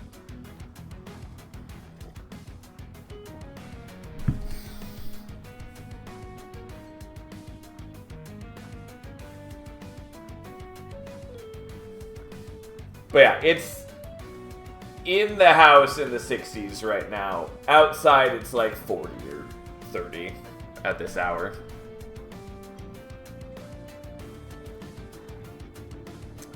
Huh? When did they fix the big beat stick that annoys Jank Master? Are you talking about Shadow Siege? Or are you talking about some other unit that I hate?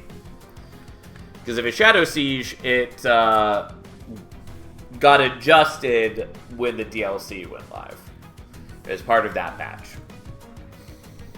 If you're talking about something else, like Pyre Steward, that got changed today, though I'm pretty sure that's not what you're talking about, because it would not describe it as a big beat stick. If you're talking about Juggernaut, I would say that hasn't been fixed, and I don't expect it to get fixed. But I really would like it to be changed. Also, I'm going to tell you right now, pretty sure I already mentioned this, but it irks me that it's got a claw on its back in its art, and it has nothing about it has anything to do with the claw. And that annoys me. I really wish it had something to do with the claw. But it doesn't, so, you know.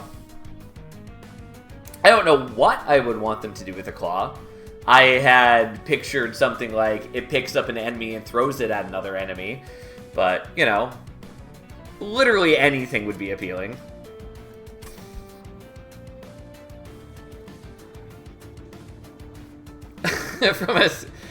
On a scale of water freezes to water boils, how hot is it where you are? For simplicity, you can make it to a scale from 0 to 100.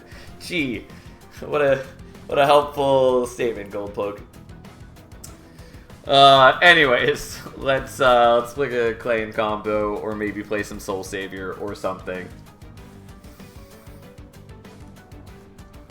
Also, for some reason, it didn't notify me who gifted a sub. But I appreciate someone gifting a sub. So, thank you whoever did that, but yeah, for some reason didn't tell me. But anyways, here we are. 60 Fahrenheit in the house sounds quite cold by our standards. I think we usually have ours around 70. So, we keep it around 70 to 75-ish. But again, because I've turned off the heater, it is just slowly decreasing where I'm at. And so it should be like 65, 68 right now or something.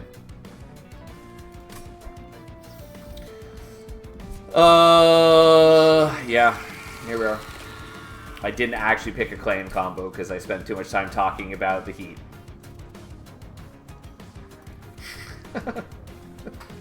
I did appreciate Goldpoke's joke. It was good. Anyways. Oh. What do we want to play? I kind of want to do non-Wormkin Railforge champions. Because we've been doing a lot with them. I think maybe we just finally do Lion's Mane, because I can't remember the last time we played Lion's Mane other than that one Soul Savior run, which didn't get past the first boss. So I guess maybe we just play Lion's Mane. And I guess we're doing Railforge because we just did Wormkin, even though I think she'd be more exciting with Wormkin, probably. We're going to take Salvage instead of Smith. And we'll go from there. Why? Why? Why is it Pyre of Dominion? As a reminder, Truffles is now cooldown 2, which makes him less bad. Not really applicable to what I want right now, but still. Yeah, we'll take the Fertile Ground.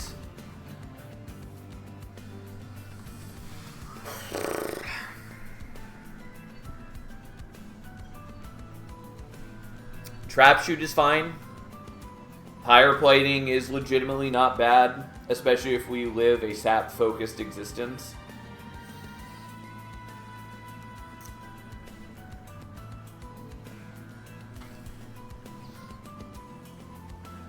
The hate on the good boy continues. We will take Salvage. Never mind. Game said no. Does feel like that. Especially because, like, the last time I played Pyre of Dominion, it was the same way, where I was like, maybe I'll take one, maybe I'll take the other, and then I finally made my choice, and then immediately it was taken away from me.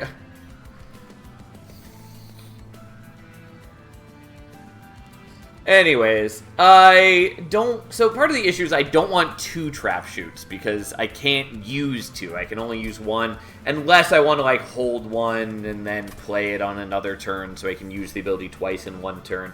But that's a bit weird.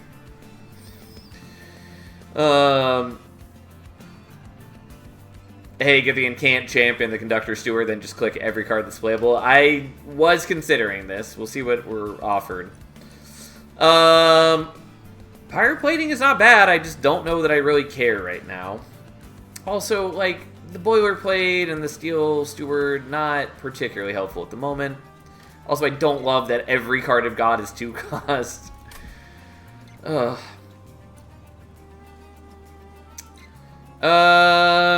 Okay, we'll take Pyre Plating.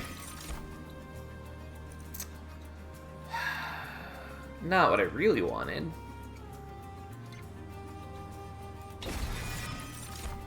Definitely not what I wanted. Thanks, Pyre of Dominion. I can count on you sometimes.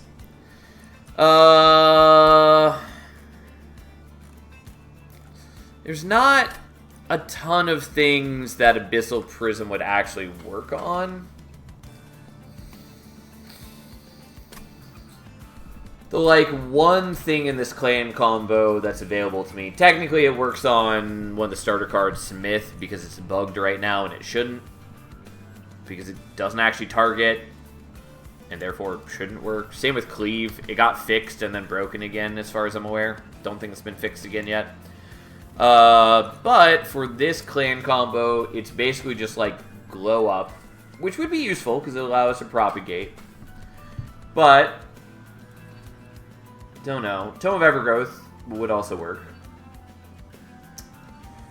though we might not want that, and obviously we don't know if we're going to be offered it.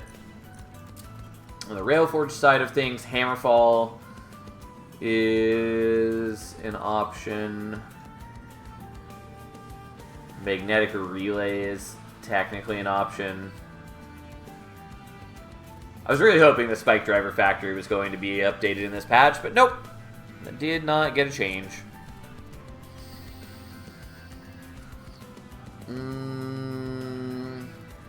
Yeah, there's just not a lot for that to apply to. I guess I'm going to take Rosal's Anvil, because it is actually legitimately sort of helpful at the moment. Can I offer you a frontline unit at these trying times? Oh man, it does feel like that. It's been a while since I played. I don't know why I'm looking at this. I know these champion paths. Yeah. Anyways, we're taking Everbloom. That's what we're doing. I was really hoping that we were going to get Conductor Steward, and then that we were going to get what's his fucking face? Squad Leader. But that was not what occurred. So, we're going to take the greedy play rather than the correct play, I think. Because the correct play is I put these puffballs in front. Or at least one of them. The greedy play is I put both Forge Stewards in front. And that's what we're doing.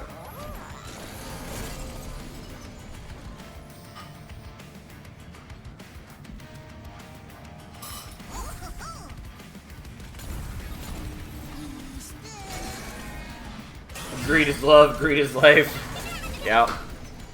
Well, love that I can't get the Collector, and I've got the Steward in hand. Boy, does that feel great. So helpful. At least I'm generating a lot of Forge points, which will vaguely be useful for the future.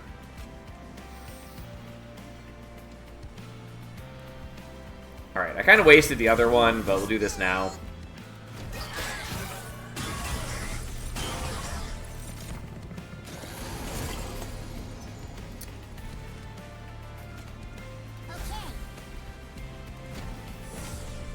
Okay, I don't take any damage because I have armor on the pyre.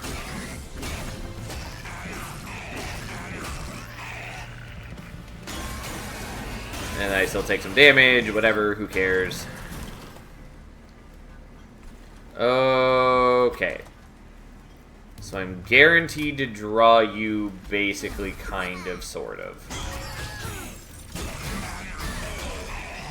Well, Backline Revenge Guy is a good counter to sniper enemies. I mean, it is useful for that. I know this is somewhat of a joke, given that that's not what we are fighting at all. But anyways, let's buff the boilerplate. So that's the thing. I didn't actually see how much points I dumped in, but it was a lot. So there we go.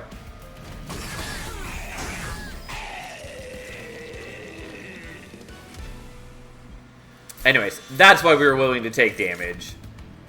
Yeah, I thought it was 44 because it had 88 as the first line, and it lists the forge points and the permanent points separately. But yeah, so anyways, 88 armor on the boilerplate is not bad. Infectory is not unwelcome. Not convinced it matters, but I also am not sure that I want another spawning pods.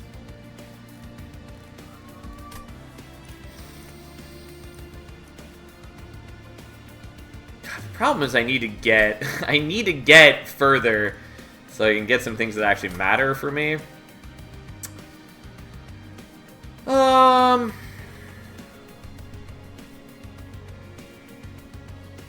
God, Infectory just also still has insane art. It's so weird.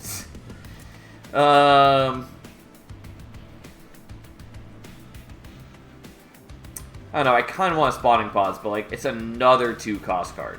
I'll just take the Infectory. We might move on from that later. I guess I'll take the Bonk.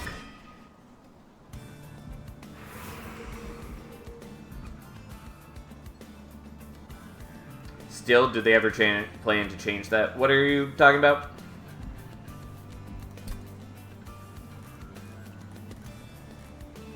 Fucking Steel Steward. I hate Steel Steward. Not as much as I hate Pyre Steward. Okay, whatever. We're going here. Just give me Spore Launcher. No. Great, thanks.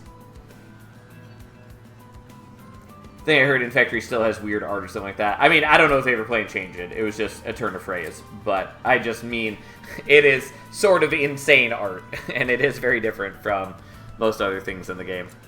I don't need these. I don't want them.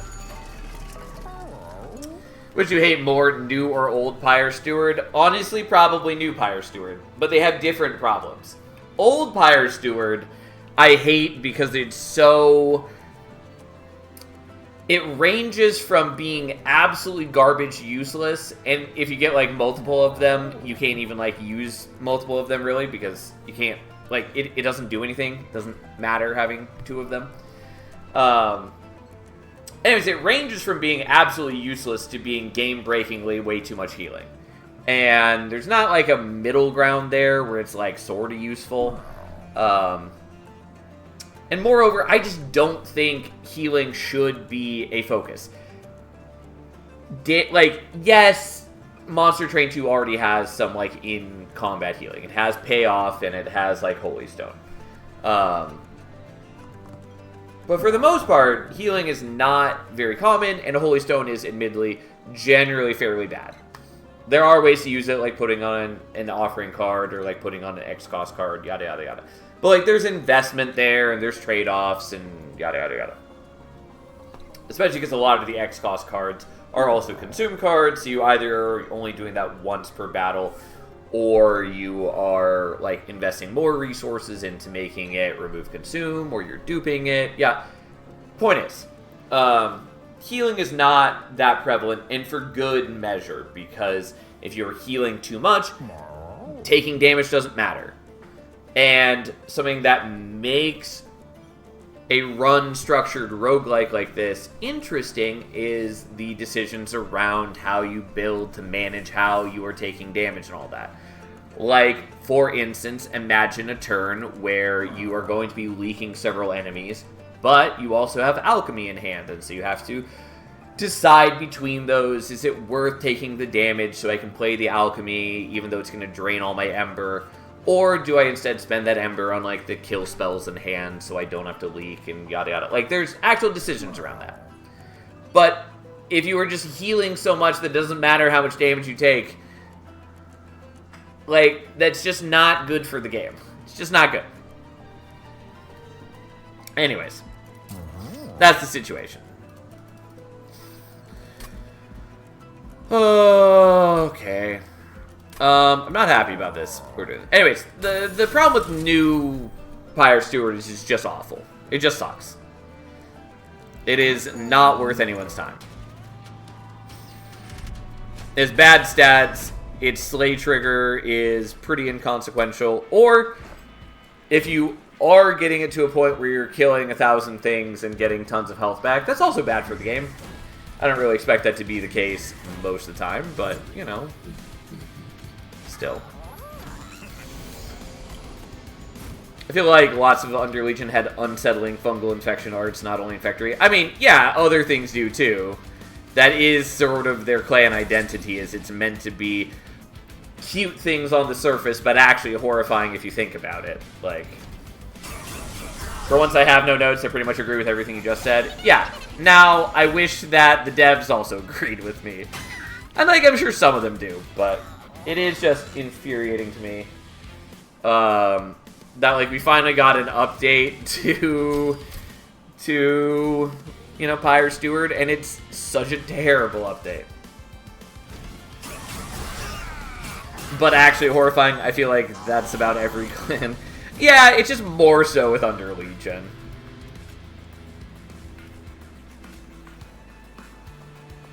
Unfortunately, you have 0 attacks, so you don't kill the frontliner here. So, we'll at least reduce how much damage we're taking with that. We're still taking about... well, we're taking half the damage. But we're at least doing what we can.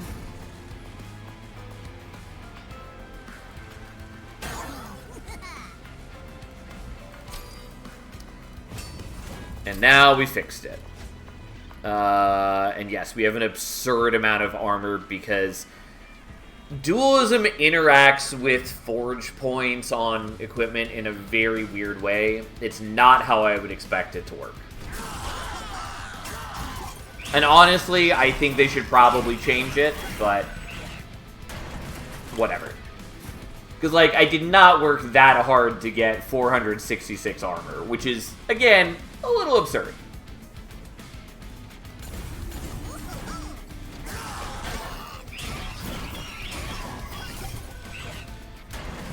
I'm glad I got the Pyre Speak, Herzl, Magnetic, Relay, Dream combo off before the nerf bat whacked it. I mean, yeah, it definitely deserved to get nerfed, though.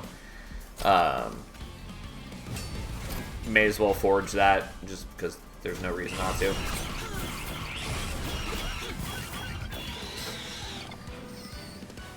Pyre Steward plus Umbra defeat and give it trample for full heal each fight. I mean, like, yes, technically that's the thing you can do. And, like, there are ways to get kills with it. But, like, it's a bad unit. It doesn't really do anything with the clan. Like, yes, Railforge clearly has some amount of, like, Pyre focus as, like, a minor clan focus.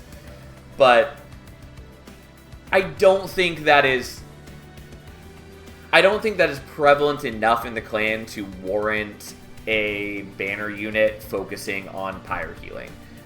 And I don't think it's healthy for the game. I don't think it's interesting. I think the Slay Heal the Pyre is especially bad because the, like, major Pyre focus cards in the clan are Pyre Speak or Pyre Smith Herzl, whatever it's called. I think it's Pyre Speaker. No, it's definitely Pyre Smith. I had that right the first time. Anyways, Herzl or, like, Pyre Shot, which is what he generates. And those things have the Pyre attack the floor and kill the floor. And you may notice that if the Pyre kills the floor, there's nothing for the Pyre Steward to kill afterwards. And yes, technically, it's not necessarily going to kill every enemy. But, like, if you were building around the Pyre, the goal is for the Pyre to kill the things. And so why is the Pyre support banner unit got a Slay trigger? Because, like, the other Pyre support card, which we have right now, is Pyre Plating. Which, again, clearly wants you to be having the Pyre doing damage, either by, like, ascending units to the Pyre, or, you know, using the Pyre Shot or whatever. In which case, again, your Pyre Steward isn't the one doing the killing. And this generates armor. In which case, the healing from the Pyre Steward doesn't actually matter, really. Like, they don't synergize well in a meaningful way, even if they're both about the Pyre. Like, just, let's do something different with Pyre Steward. In fact, let's just move it away from the Pyre. Like, I know it's got Pyre in the name, but, like, that doesn't mean it has to be focused on the actual, like, Pyre. Like, Pyre Steward could just if A, you could just change the name, or B, it's got flamethrowers on its hands. That is enough, like, that is enough linked to fire for it to have this name, even if it doesn't do something around, like, healing or buffing the attack of the pyre. Anyways, it's an awful unit. Don't like the redesign. Didn't like the prior design. They're both bad. Anyways, we might take Rot. Sal, have you ever watched Dragon Ball Z Abridged? Not in a very long time. I've seen some of it, though, yes. What if Pyre Steward had no triggers but would scale from Pyre attack or Pyre health? So, it depends on what specifically you have in mind. Actually, hold on a moment so I can get off this screen so we can have different music for a moment. I maybe am gonna take the Rot, I guess. Proliferate's fine, but actually doesn't do all that much for me. That's fine, we'll take that. I kind of want the Metallurgy. I think I'm gonna take another Bonk just so I have more non-consume cards, honestly. Actually, I probably should have taken the Hammerfall, but whatever. Anyways.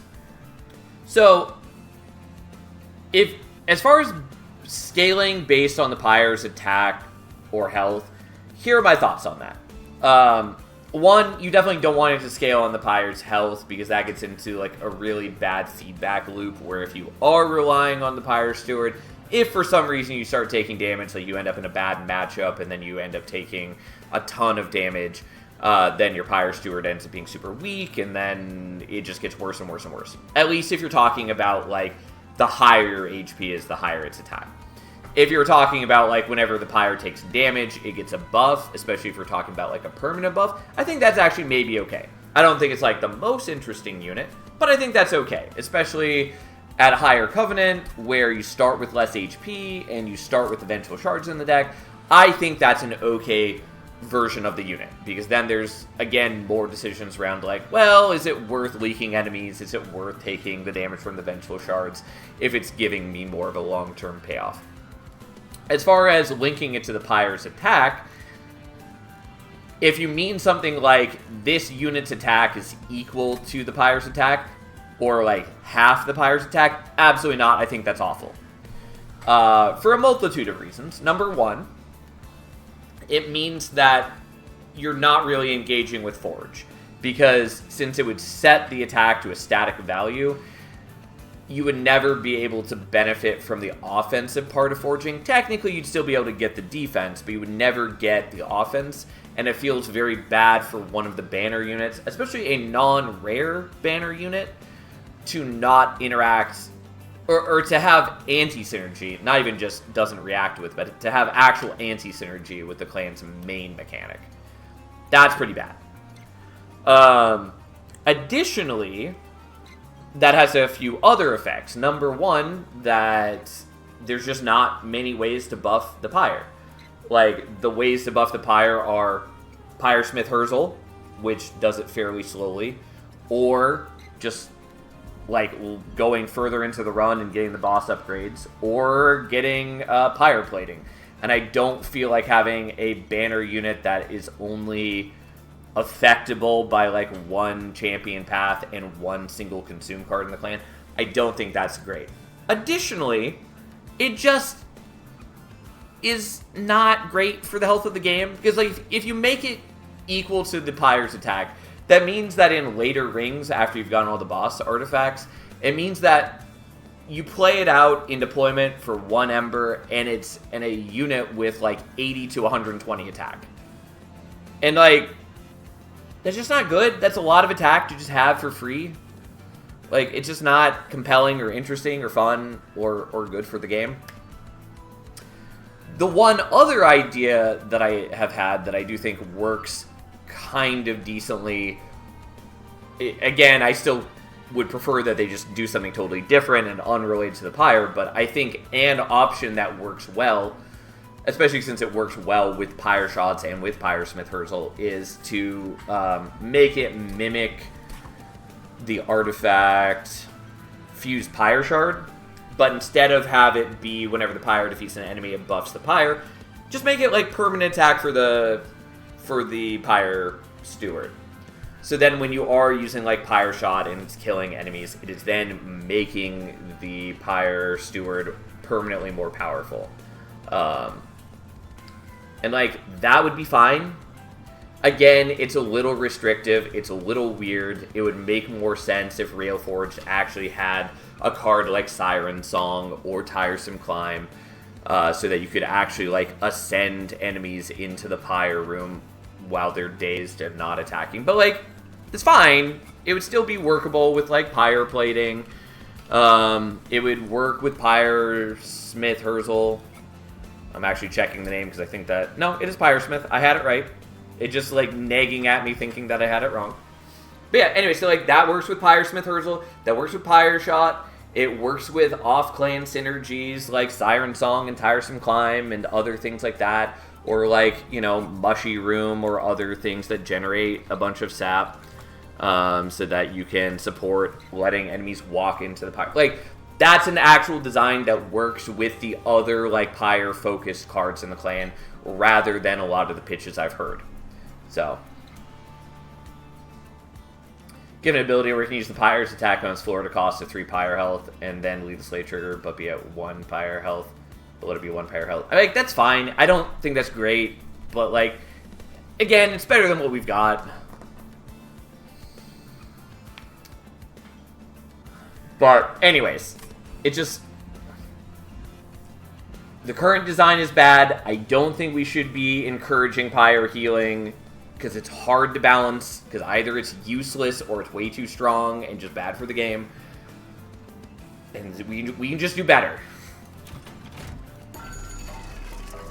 Okay, please just give me Spore Launcher, or Moral Mistress, or Enchantrel. Okay, for a moment I saw the Puffball, and I was like, no, I can't just do another Puffball. Fine, I wanted Dualism, I will take the Smidge Stone.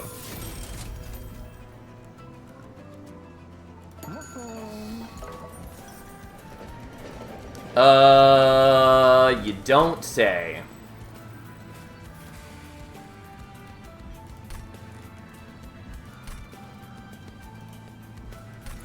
Done. Easy. Alright, now we have to deal with Flesh Weaver and get rare. I wanted it to be a different Flesh Weaver so I could see the different unit compositions, because I don't know what the final unit compositions are.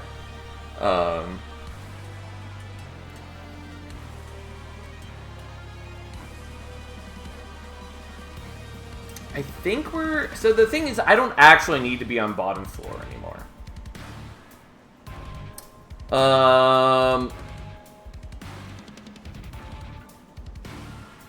I also don't think I really need to be buffing the boilerplates all that much anymore. Especially if I ever get Dualism onto the Spore Launcher. Like, maybe I should still keep buffing it. You know what? Okay. Let's just commit to the dumb plan. And we do this. It was only more mass that got changed, or was it the others as well? They all got changed.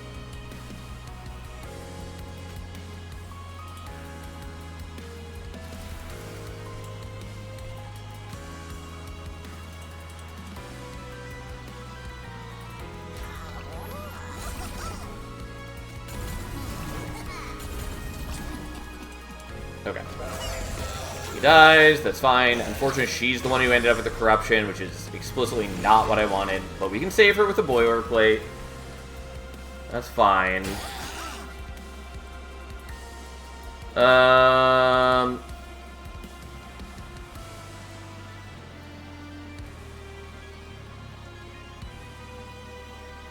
Yeah, that's fine. We'll do that. I did waste the Pyre Platings, kind of, but that's fine.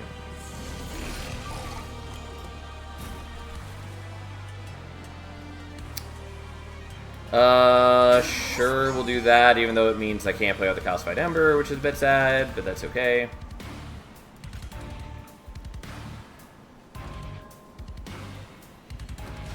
Okay, let's reduce how much damage is coming out here, I guess. We're still getting the forge points from the corruption, so it's not like a total loss there.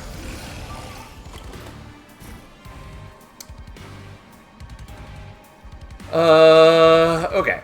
So let's do that.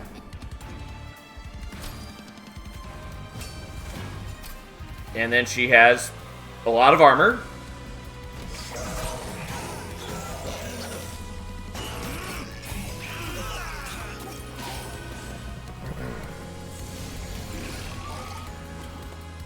We do have some problems, but that's maybe okay. God, it feels so much nicer that we don't have Scourge dudes in every single arrangement now. It's just much better. I do kind of wish that you could see your Pyre armor on the UI. I understand that it would mess with things a little bit, but... And it's not very prevalent. There's very few situations where you get armor on your Pyre, but it would still be nice.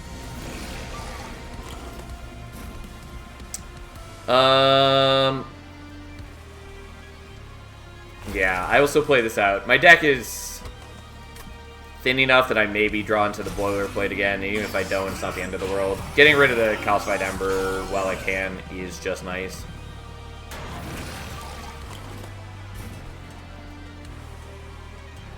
Okay, well, I kind of have to do this.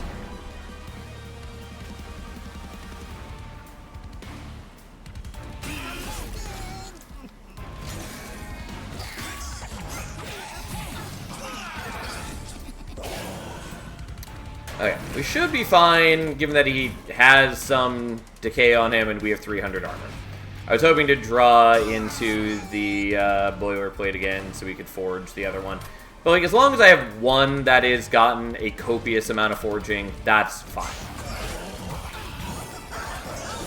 Monster in 1, there used to be ways to get Pyre armor and it looks fine on the UI.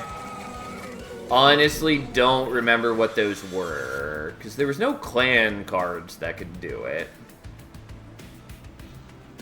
So I feel like it must have been mutators, but don't remember what.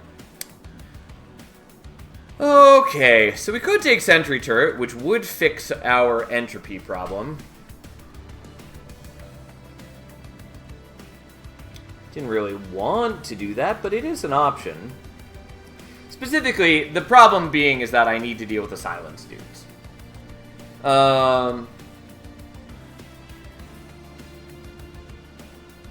There's an event to the alcove that gave you like 10 or 15 Pyre armor each fight. Oh, yeah, it's not an event card. It is an artifact. Or, not an event artifact. It is just a flat, neutral artifact. I just totally forgot about that. But yeah, that was the thing. I admittedly, despite the thousands of hours I have in Monster Reign 1, have forgotten many of the clanless artifacts at this point. I recently remembered about Hell's Banners, and then remembered how much I miss Hell's Banners. It makes less sense in a world with deployment phase, but I do still actually want that to come back. Especially because, like, we've got the low-hanging fruit of just, like, just replace Breath of Heaven. It's just bad. No one likes it. I would so much prefer to have, like, Hell's Banners instead of Breath of Heaven. I also really would appreciate reworking Moonstone. Burning Feather and Chain of Valkyrie are also pretty awkward. But Moonstone is actively terrible. Never, ever am I happy to see Moonstone, basically. There was also the 150 shard event that gave 100 armor. Yeah, I totally forgot about that. Yep, you're right. Yep. Again, it's surprising, given how much time in my life I've spent playing Monster Train 1. But, you know, I am dislodging that information by filling it with Monster Train 2, since I've also played an absurd amount of this game over the last year. Which I hope you guys have enjoyed, by the way. But, yeah, here we are. Anyways, I don't know. Sentry turret's good. I'm having capacity issues as is, and frankly, I don't think we need it. We've already got the bonks. I can use that to kill off the dudes. But like, Sentry turret is good, and especially if I'm dumping forge points into it, it becomes absurd very quickly. It shouldn't be in the normal banner pool. Oh look, now there's Conductor Steward and Moral Mistress. Alas, you only have so much brain. That is true. God,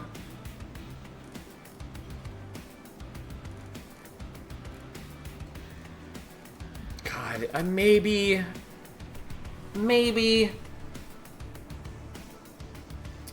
So here's the deal. We could, and probably should, just stick with the Spore Launcher. And by that I mean we'd be duping the Spore Launcher. And then we would just have more Spore Launchers and more power, and it would be grand and wonderful. Conductor Steward's cute, though, and I know at least one of you wants to see it happen. So, fine. We are going to take Ember because I need better Ember.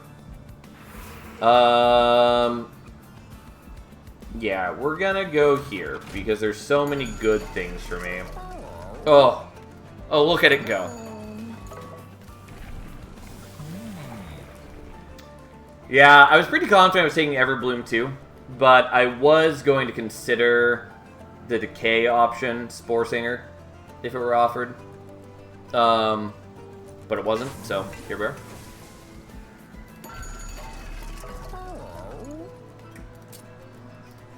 Well, would you look at this? I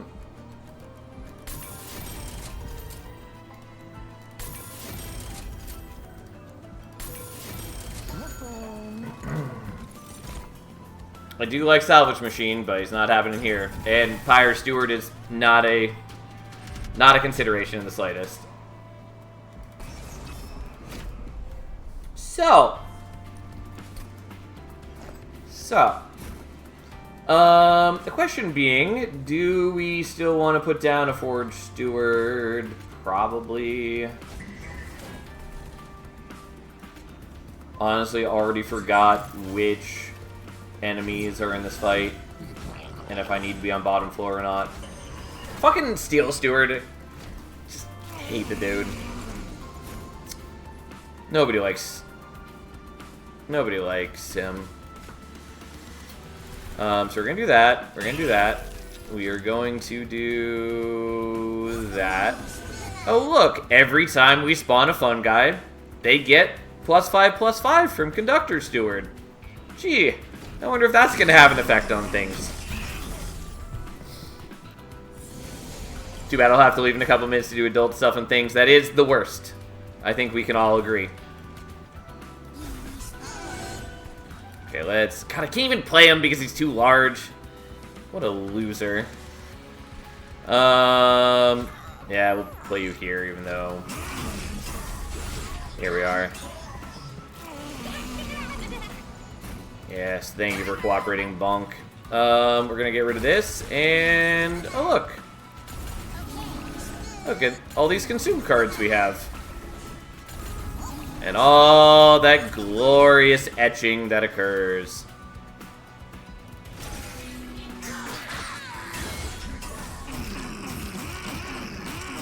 Give Boilerplate to farm forge points from Revenge. I mean, that's a fair point. I hadn't considered it, but maybe.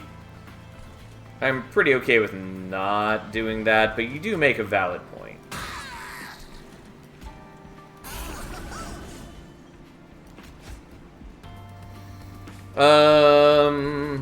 I don't think it's actually worth doing, though. I mean, I can give him the weak one, I guess. Because I'm not really planning to use that one anyways.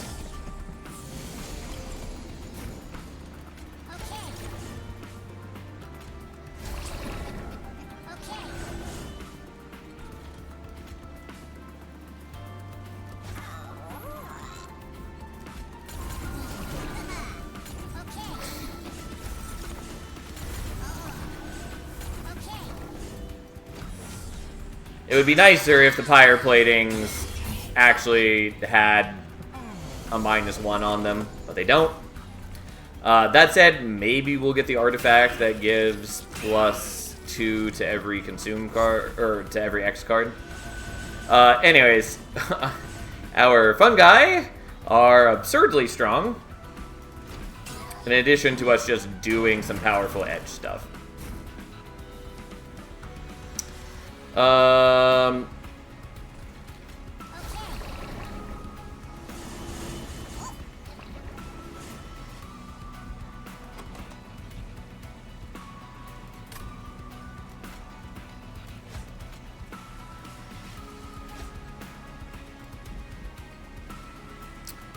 Yeah, it's just... Okay, we're not going to take the chance. We're not going to take the chance. I kind of wanted to wait so we could get a few more forge points, but there's a chance we don't draw the boilerplate next turn, so let's just not worry about that. And we'll just dump 62 forge points in there and give them a lot. What is the X cost card in the box? It is Pyre Plating, which gives +4 attack and 2 times armor to the Pyre for every X, for every mana cost, whatever. 4 times attack, 2 times armor. That's what we're trying to say. It is pretty good. I think people have really undervalued it so far from what I've seen people talk about Railforged. But in general, I think I've seen people kind of undervalue a lot of things. And yes, Fertile Ground is somewhat absurd for us now, given that it scales on the amount of consume cards, and I am generating consume cards.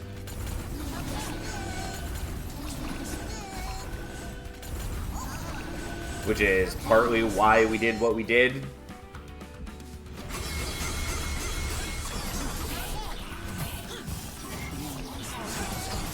Ta-da! Yeah, the card is good, but the meta is not never leaked, so people don't like it. Well, yeah, it's still useful in a number of ways, though. Like, there are still plenty of situations where you're going to leak a little bit. And with like, etch synergies and stuff, it is still useful to have regardless. Like, it's just pretty decent.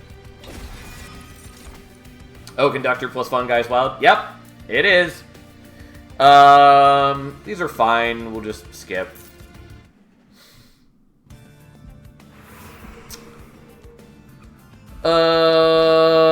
Yeah, I would like to minus cost the Fertile Ground and such. But I'm pretty confident we're just going to the left here.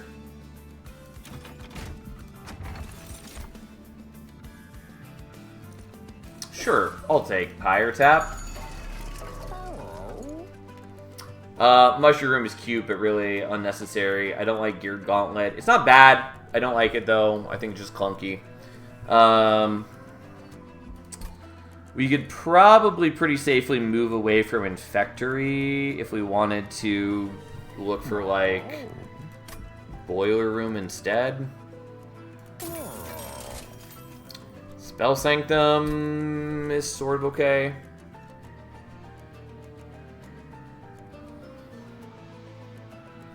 A while back, you maintained that Pyre of Dominion was like the weakest. I definitely didn't say that. I definitely did not say that it was the weakest. I said probably what I said was that it's not as strong as people give it credit for because people act like it is the strongest Pyre, bar none.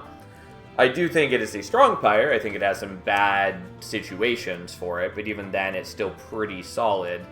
But like, for instance, Grail not getting his assistance, Fel not getting Just Cause, those things can be bad. But it is still, on average, pretty solid, even with the kind of variability on what you can be offered. I do think, legitimately, it probably should give less banner units at the beginning, and it maybe should be giving you, like, additional Vengeful Shards to offset how thin it's making the deck. I want to say this was very, very, very early in Monster Hunter 2, like, only a few runs. No, I definitely didn't say that, because I I know how I felt about the Pyre, having played an unhealthy amount in testing before the game went live.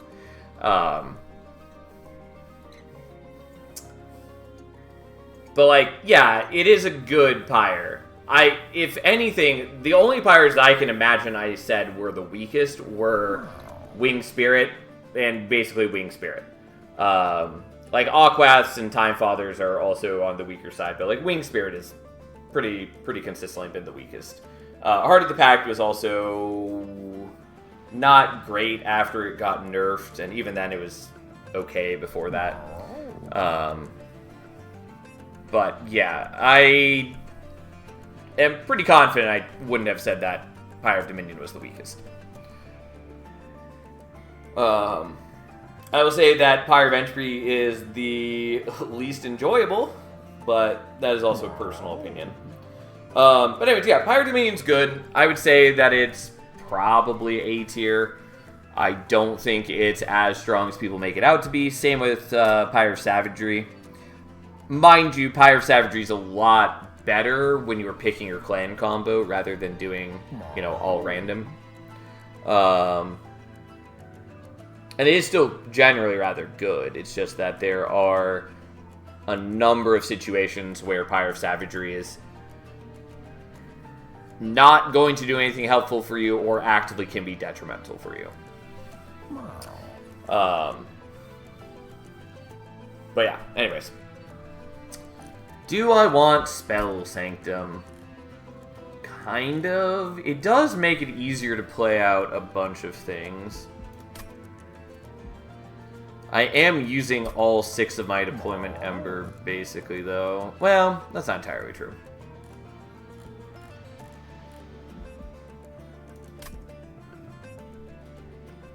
I personally hate Pyre of Entropy, but that's just me. I mean, I hate it too. There are some people who swear by it, and again, mathematically, it's okay for you, especially if you are more willing to just take kind of garbage cards all the time. I do not like Pyre of Entropy. I will play it, obviously, but it irks me in a number of ways. I just actively find it unfun. I don't think it has a very clear, like, gameplay identity. It annoys me that it's another draw Pyre when we already have a draw Pyre in Heart of the Pact. And while Heart of the Pact is not, like, the strongest Pyre, it's not even the most interesting Pyre, it at least has some semblance of gameplay around it, where it encourages you to be always making sure you can be playing at least one card of each clan. That's at least something. Whereas Pyre of Entropy is, I guess, the don't remove cards from your deck Pyre, draft more often Pyre, get holdover stupid Pyre. Like, it's just, it's not, it doesn't have a great identity, and it's not particularly fun to play. If they wanted to make a blight-focused Pyre, there are much better things you could do. Speaking of, you're playing during testing and only answer if you are allowed to, of course. Remember that in the demo, the unit limit per floor was 6 instead of 7. Do you know if this was a demo-specific change, or were they actually considering lowering the limit to 6? I don't know if I can say.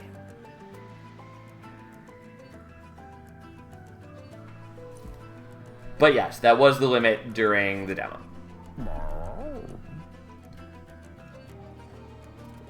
Anyways, I think we're just skipping on the Spell Sanctum. And what we're doing is we're duping the small gift box! Am I really gonna skip on this? You know what? Fuck it. We're taking Spell Sanctum. And we are going to deployable this just for possible bad situations. And then we're going to get rid of Steel Steward, even though I really don't think I actually need to right now. Okay, no worries then. Yeah. I imagine they'd probably be fine with me saying, but I try to take my NDA very seriously. And I know some other people who are more lax about it and have said things that I think are somewhat innocuous, but still probably shouldn't have been discussed. But I tried to not say anything I shouldn't.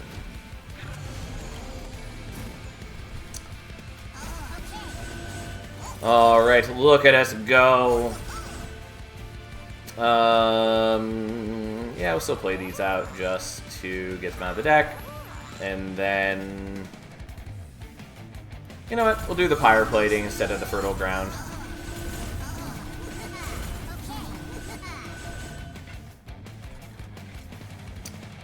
I don't remember how this works, if it counts as health or not. Let's find out. Yeah, it does bypass the armor. I thought it did, I just couldn't remember for sure. And I figured this was an easy time to double check.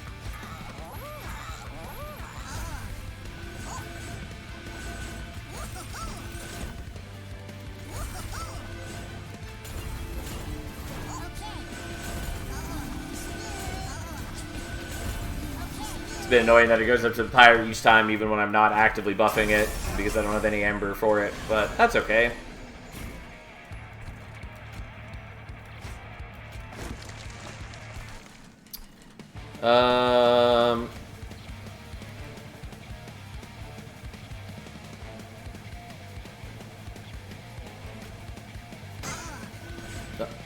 I forgot that that was the enhanced one. Anyways, here we go.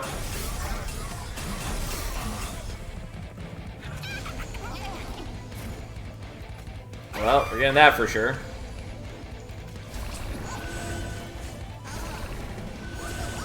You know what? We may as well do this so we can avoid the corruption. Goes to the pyre to show you how insignificant your actions are on a grand scale. You know, that's fair. I also don't need the infectory now. I guess we'll give you that so you can survive slightly longer.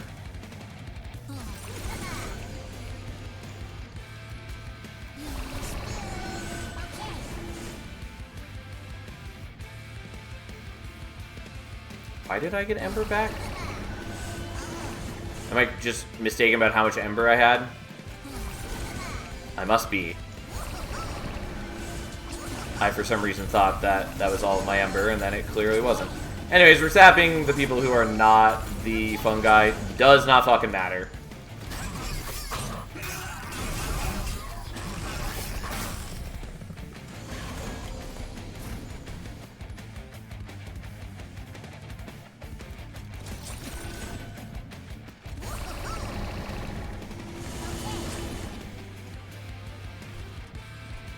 There's no reason not to play that out. Okay.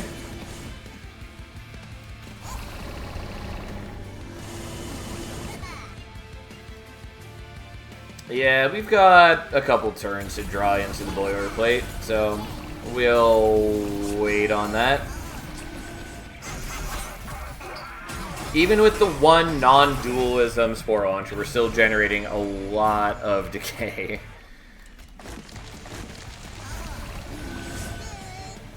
Ooh, apparently not enough decay. Well, we can fix that.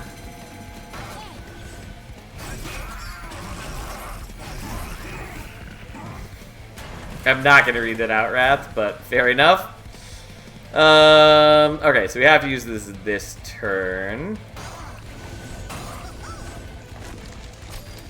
And thus, look at him go! A mighty hero, if we've ever seen him. Just for the sake of it, we'll generate some more stuff. It takes an increasingly long amount of time to process.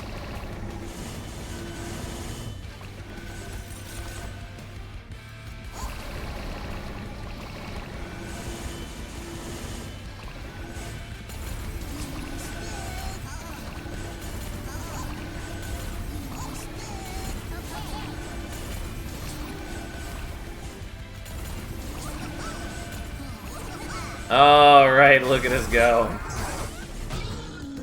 Not that, like, we really need the Conductor Steward. We would be stronger by just having more Spore Launchers there, but hey. I don't need that.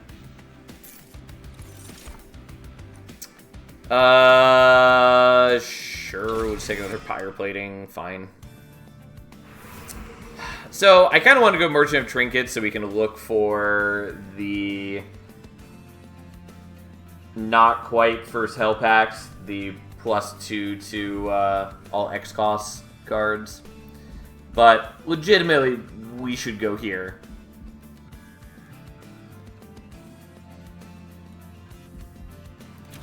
So let's go here.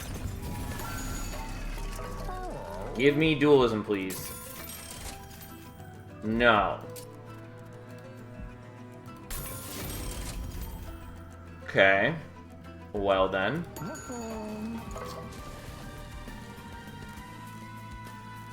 Well, I am gonna dupe you, even though then I have Ember problems. But, like, who really cares about Ember problems? I can sack some HP if I really cared.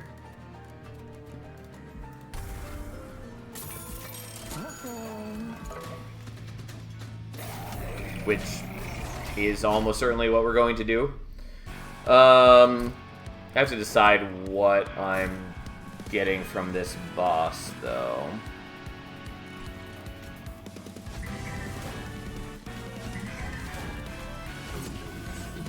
Wrong order, but who cares?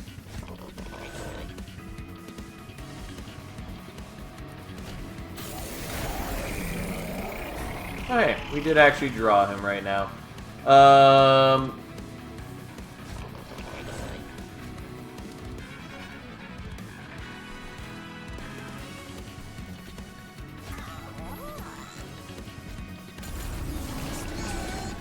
Alright, that's fine. And then we take 1 damage, but we generated armor at the same time, and so it's alright.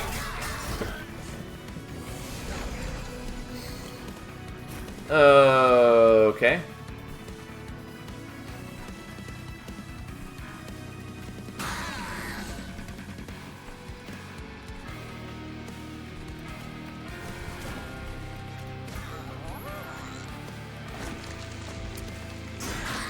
Alright, well, we'll try to build up some forge points. We're definitely not going to build up nearly as much as we have been, but that's okay.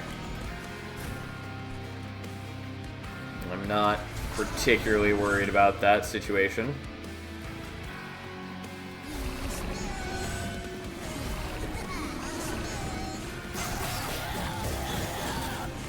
Oh no, it's revenge, Strixen Hallow.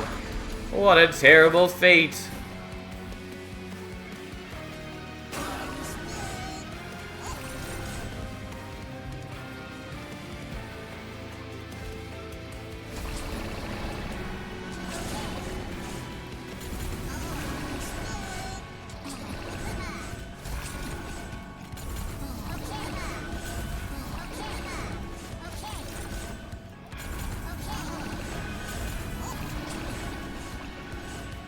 Barely have enough size in hand for this. Yeah, fine, we'll do that. And then I have enough armor that we don't take the damage.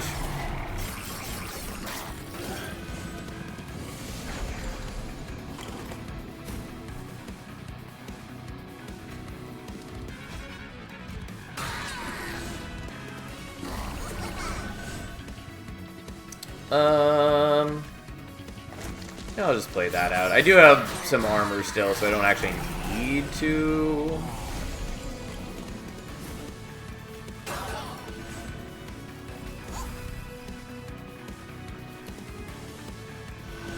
There we go. Took a moment for it to catch up. I'm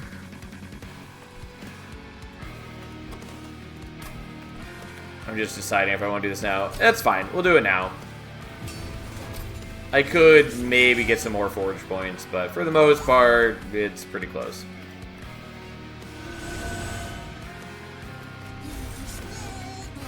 Takes a moment before I can play cards because of that. It's the only kind of annoying part of doing this, but that's fine. Also, I am actually generating some attack, or I should be. Oh, weird that it's not. Oh, that's definitely a bug. I thought it wasn't working, and I was wondering why, but I see what's happening now. So, it's getting the -1 from the Spell Sanctum, but it moves the floor to apply the effect, which means that when it actually takes effect, it's no longer on the floor with the Spell Sanctum. And so it's not seeing itself as being given the -1 cost anymore. 100% that needs to change, but I will try to remember to port that later.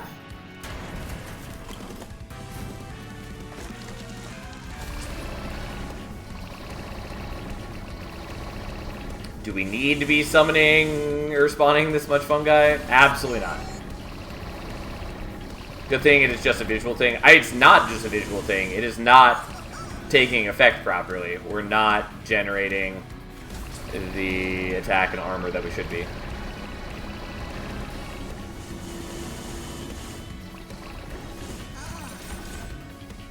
Like, that's the problem, is that we should be applying 4 attack and 2 armor. Oh no, it is applying the attack, it's just not applying the armor. Weird.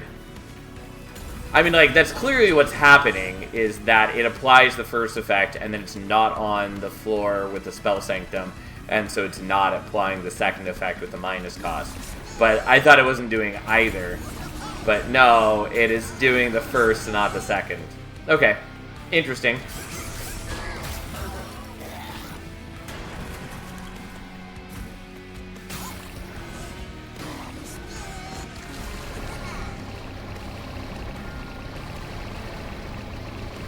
Don't mind me as we just rally 37 times, or 38 now.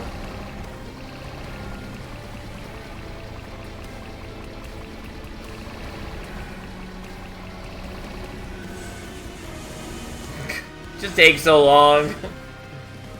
Alright, can I click the button now? There we go. Alright, well, we have 3,000 attack and 3,000 HP and 600 armor, and she's already taking 1,200 damage, and there we go.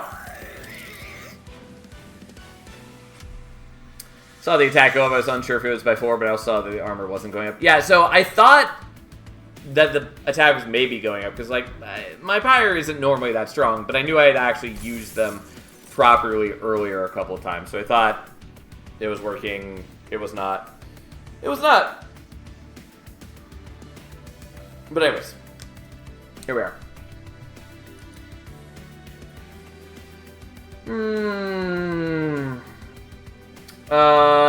Yeah, I don't know that we really want the Tome of Evergrowth. We don't need any of these. I mean, the Railforge Spike is cute. Whatever, who cares? So here's the deal. Is that we could take capacity so then we could fit 1 more Spore Launcher, or, if we wanted to be dumb in a different way, another Conductor Steward.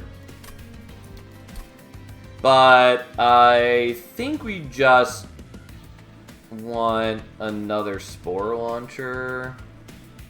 I mean, it doesn't matter. None of this matters. I could also just take Draw and copy the, you know what? Fine. We're just gonna do Draw. We'll just do the other thing. Alright, have a nice weekend, Fury.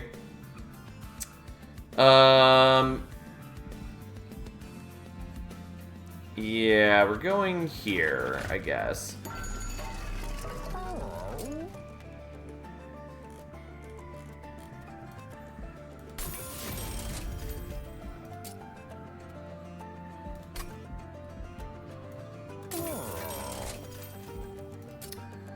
Okay, sadly, I need to hold over you, but that's fine.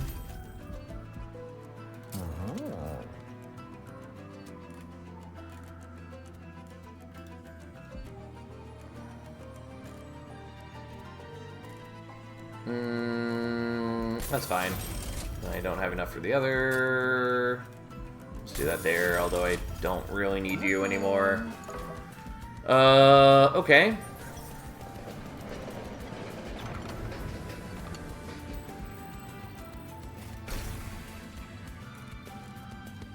Yeah, we're not going to do that, though it is kind of cute.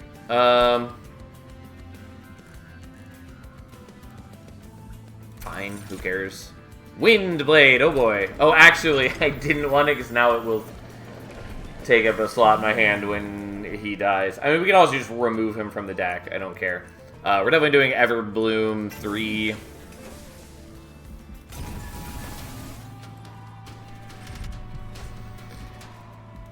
Oh boy, here we go. we are going to set up these guys on bottom floor.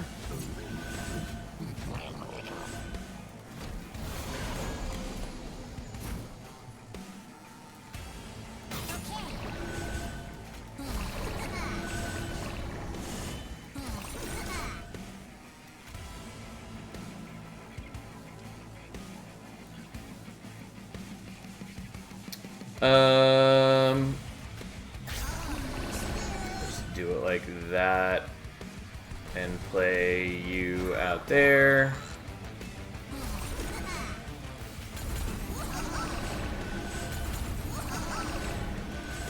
Unfortunately now I have further for that to have to move to do the buffs. That's fine.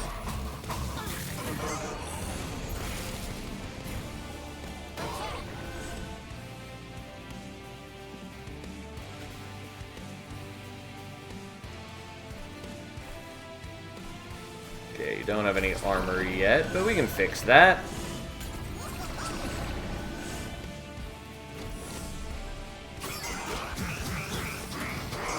Oh no, our boys have a little bit of corruption on them. So sad. Okay.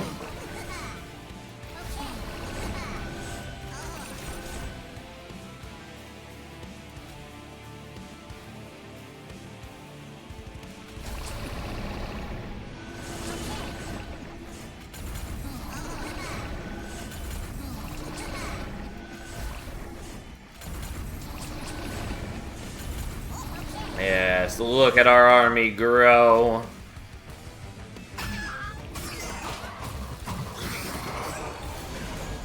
This would be a lot more impressive if he had trample, but that's not what we have done, so here we are.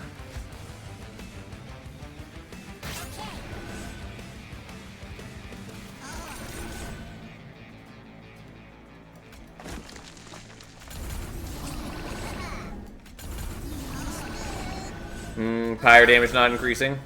That's because I didn't have the Spell Sanctum on the floor yet. But I do now.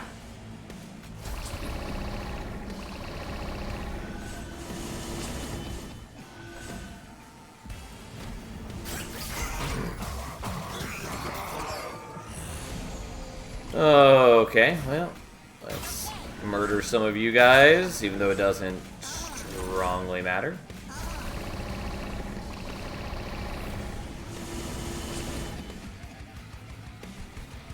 Okay, I don't have any armor anymore.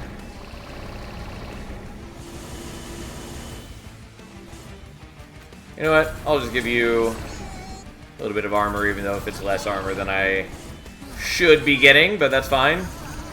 It's a little irksome, but not a big deal. Just a clean 300 decay on everybody.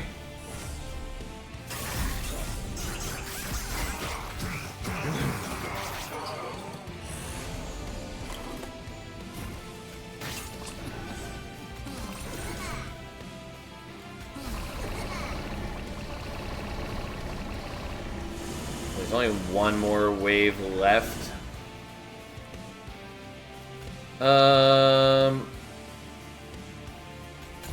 That's fine. We'll just hopefully draw into the other boilerplate and use that to use up our forge points. It doesn't really matter if we don't. It's already got like 500-ish armor on it. It's not a huge deal if it's not getting another chunk.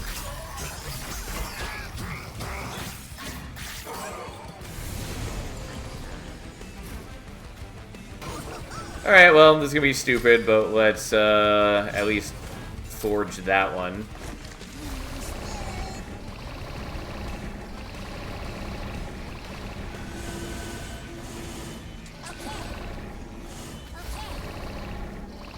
I could be rallying so much more if I were just burning HP for the fertile grounds every time.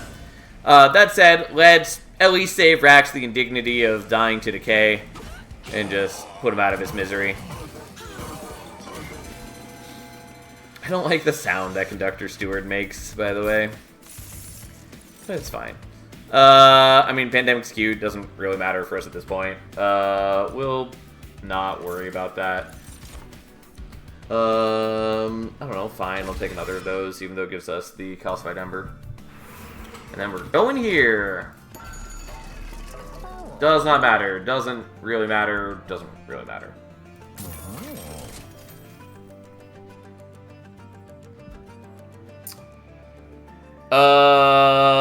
Okay, that's interesting.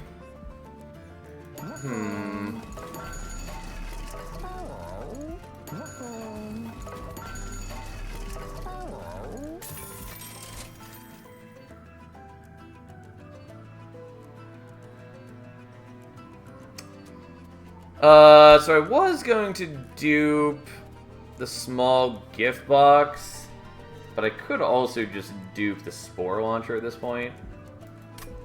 I think we'll just dupe the Spore Launcher. It's cute. I don't think it totally matters. We do need to make this deployable. And then we're going to get rid of...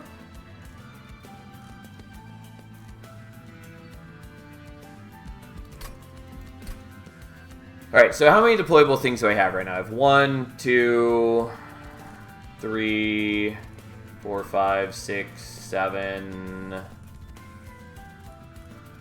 8, 9, 10.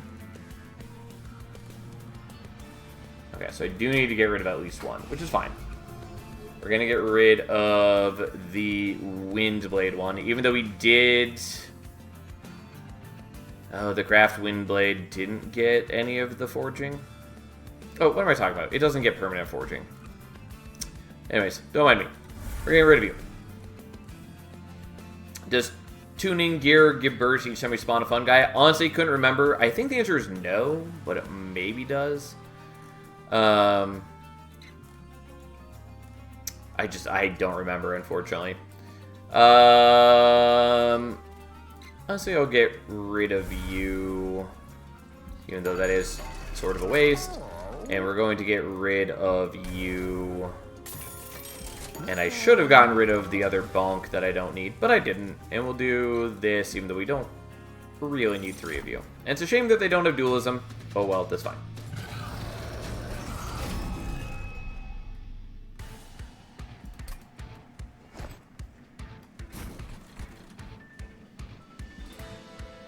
I don't actually need you, kind of, but we will use you. Okay, so I'm not going to burn HP for this, just because.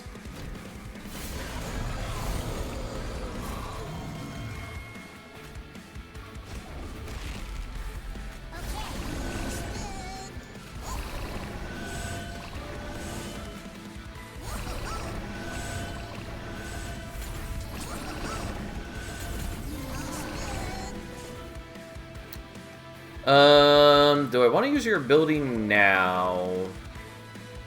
No, I do not. Yeah, I'll use it now. That's fine. Entropy, and then the most fun and interactive fight that everyone likes. I mean, there are people who try to defend the Titan fight to me. They're wrong, but they try.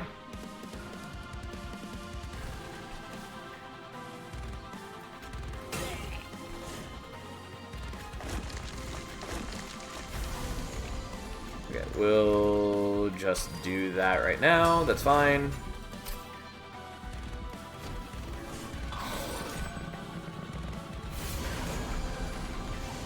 Okay, we are going to be buffing the enemies somewhat. I'm not wildly concerned.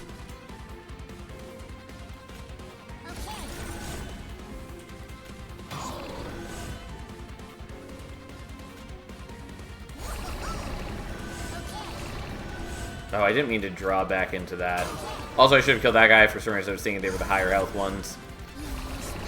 But yeah, that was a mistake on my part. That's fine.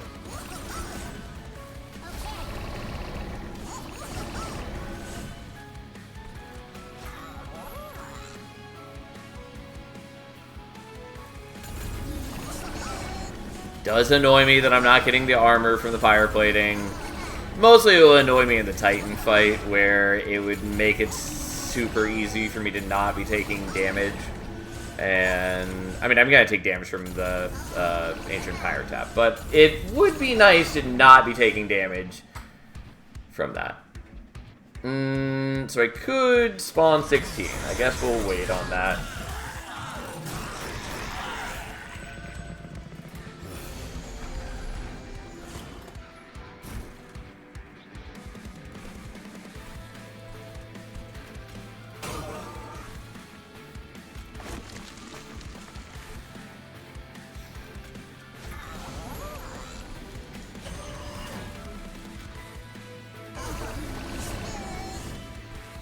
No, I'm gonna take damage. Honestly, just for the sake of it, let's reset this so I don't take damage. Didn't occur to me that I was gonna draw into that because I forgot that we had the draw when I play a consume card.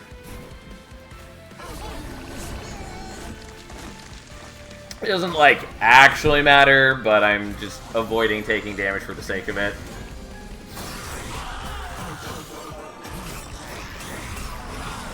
Otherwise, I would have been using Pyre Tap already. Since our deck is, turns out, much stronger when we use the Pyre Tap.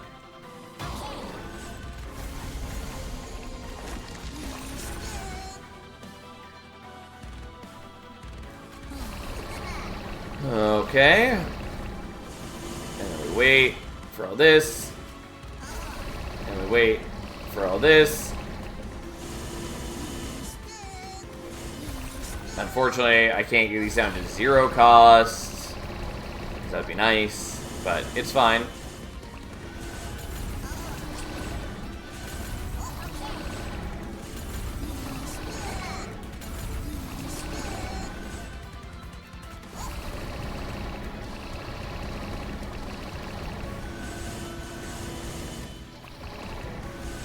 Alright, he's not quite dead, unfortunately, and even if we pop the ability, we can kill the front dude, but then it doesn't change anything. But he'll die next turn.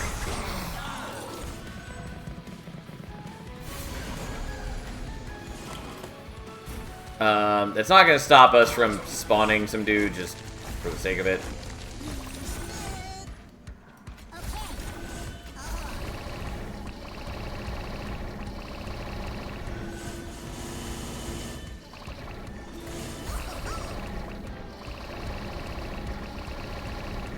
I did forget that I was going to draw into my... well, that's fine.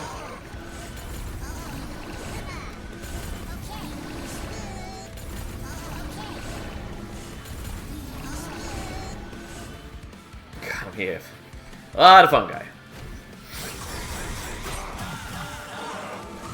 Ta-da! Just casual 3,000 damage. Anyways, this run has not been particularly fast for various reasons, but we are finally going... kill the Titans. There may or may not have been a good chunk of the run where we complained about Pyre Steward and other things. Okay, look at us go. So, first off, we play that, then that, then that, and then... you go there, and then Spore Launcher 1, Spore Launcher 2, Spore Launcher 3, since with the Carriage Jack we now have extra capacity. You'll get that, even though we kind of want it on the fungi, but also, who cares about the fungi? And then we burn some HP.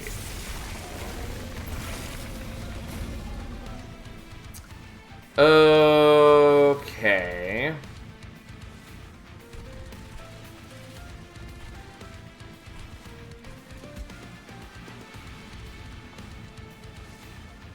honestly, I'll give you some decay just for reasons.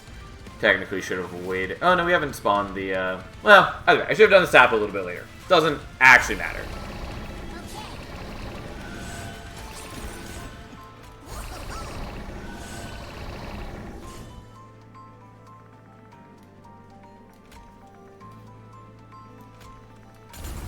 Yeah, I should have done this slightly differently, but that's fine.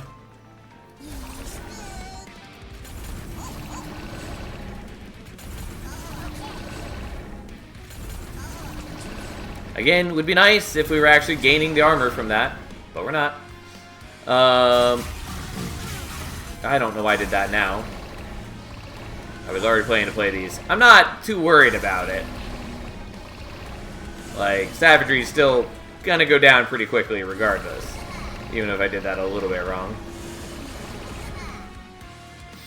But yep, there we go.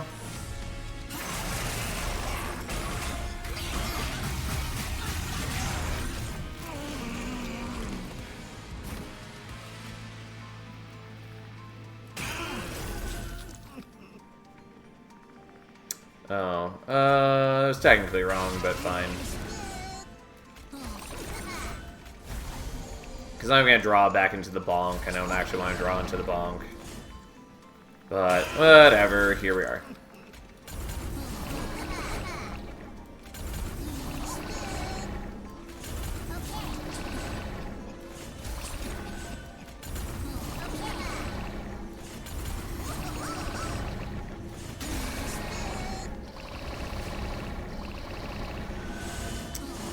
Remind me as we wait for the game to catch up so I can play out the other one.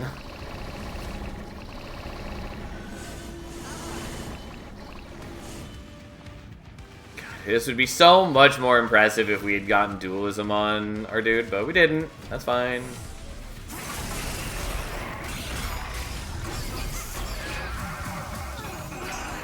It'd also be nice if the armor was preventing us from losing health to Pyre Plate or Ancient Pyre Tap. There are good reasons that it doesn't work that way.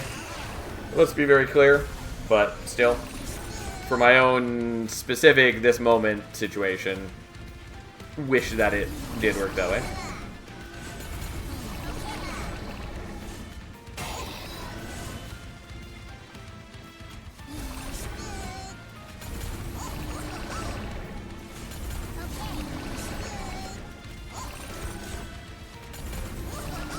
Oh no, they're gonna kill the conductor steward at this rate.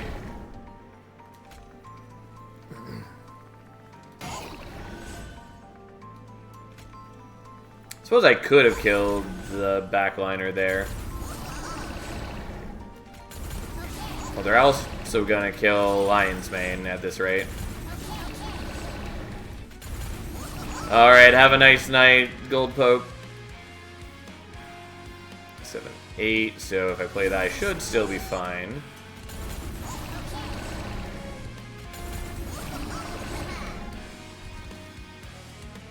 Yeah, I actually maybe did need to do this differently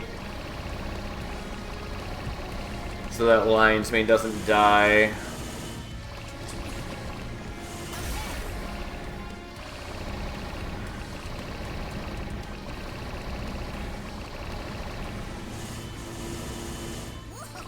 God, this is an absurd amount of decay for enemies that don't matter.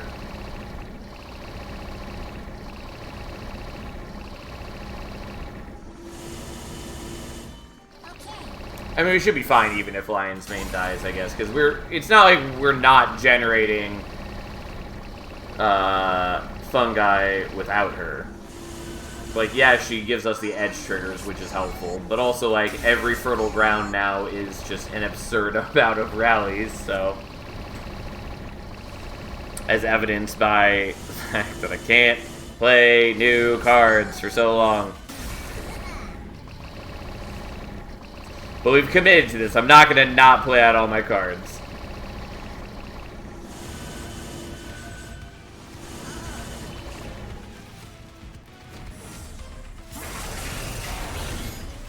Alright, well, I might be hurting myself, but we are at least not taking fire damage from the Titans.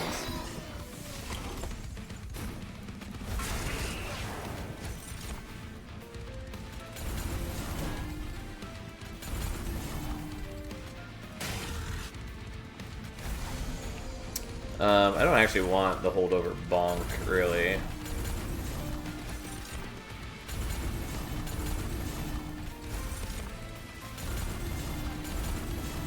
Technically, there would have been value in waiting to play the Pyrolite until after I'd buff my Pyre, but then I'd have to make sure I have space in hand for it. And frankly, it's not going to make that much of a difference.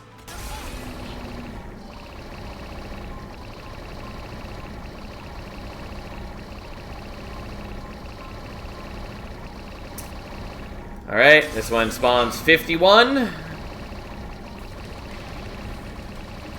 Unfortunately, we're not getting the bonus stats anymore, but that's okay. Alright, 52. Or I guess that one was 53. I don't know. I thought it was supposed to be 52, but it did say 53 on screen. So, anyways, here we go.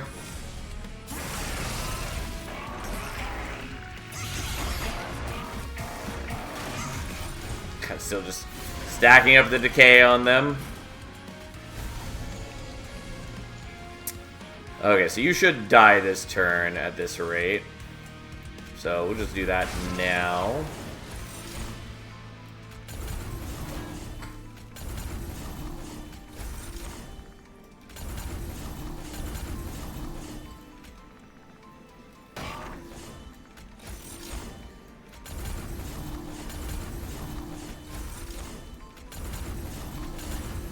Okay, now we just gotta do a couple more fertile grounds. Just gotta wait.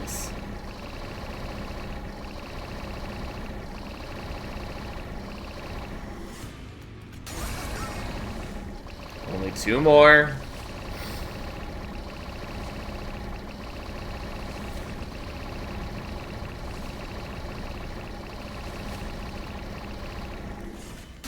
Alright, this one spawns... Again, it says 64, but then... Oh, I forget. Is this spawn 1 and then spawn 1 for every consume cards? That was throwing me off. I always think of this as only spawning... Yeah. I always think of this as spawning equal to the number of consume cards, but it's actually 1 plus that number. Imagine the Spore Launcher's dualism. Yeah. Yeah. Imagine. Oh my god. Oh. We're almost at the end. Our long national nightmare is over. Okay. There we go. Just a mere 5,700 decay. 66 cards in the consume pile. Ta-da. Our pyre is up to 349 attack. And here we go. Ta-da! It's still proccing the decay down there. Ooh, and we only took 27 damage, and that was all from the damage I dealt myself. Because Savagery and Dominion, I don't think ever did damage to me since I was generating the armor on the pyre the whole time. Ta-da! Alright, well, biggest fungi troop, 954, decay applied, 39,000. We definitely could have done way more than that. And if we had dualism on the Spore Launchers, it would have been not even comparable. Would have been shenanigans. But again, yeah, like if I were burning HP with the Pyre Tapper earlier, we could have done so much more. But anyways, there we go. That was a run. That was a run that existed. It was nice to finally play Lion's Mane, even if it was a bit odd of a run. Yeah, we'll do one more run. Maybe 2, but probably should only do 1. That said, who are we playing next?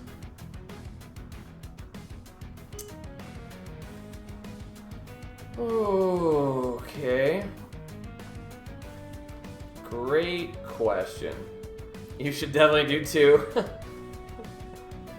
I can see that you have a personal vested interest in this. I don't know. I should maybe do the Awoken Champions because I haven't. I don't want to save them for last because they're lame. I mean, they're fine. I just don't super love Awoken and Most Drain 2, and the Champions are not very exciting. Very cozy stream for me. Well, I'm glad you enjoy it. I try to make this an enjoyable place for people to hang out, so, you know, it means a lot to me. Anyways, what are we actually playing here? Cat, get out of the way, please. She like half decided she wanted to leave and then didn't actually get out of my way. I don't know. Maybe we do one of these crowns.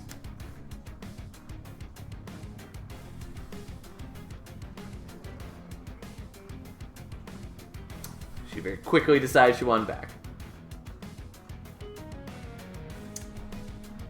4, 5. Yeah, I think we're even on Wormkin.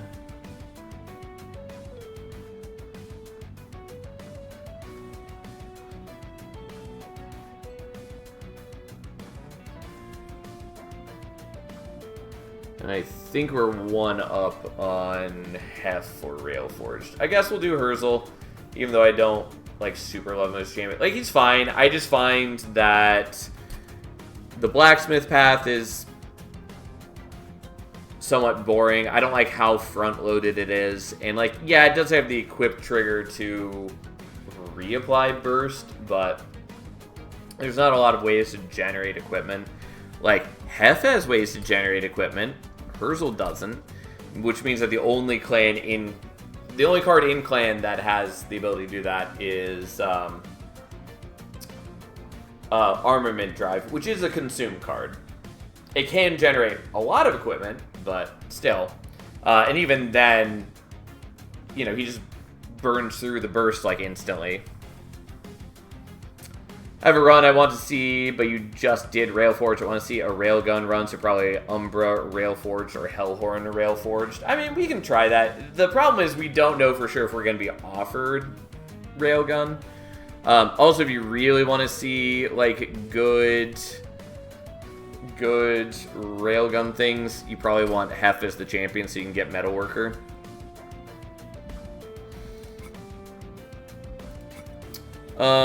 But if you really want to try to see that, we'll do... No, we already did Hef Umbra and Hef with Hellhorn.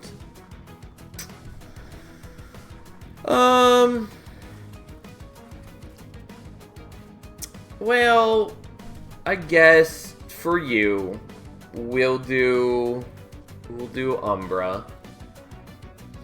And I guess we'll do Primordium because I refuse to do Penumbra.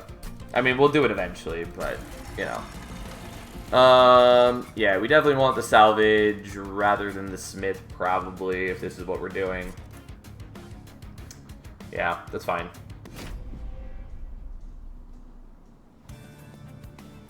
Pyre of Savagery is interesting. Boilerplate is a thing. I would not be surprised if Boilerplate gets tuned down to Armor 1. I mean, the bigger problem is the way that Forge Points and just the armor from Boilerplate works with Dualism. But whatever. Well, those are both interesting.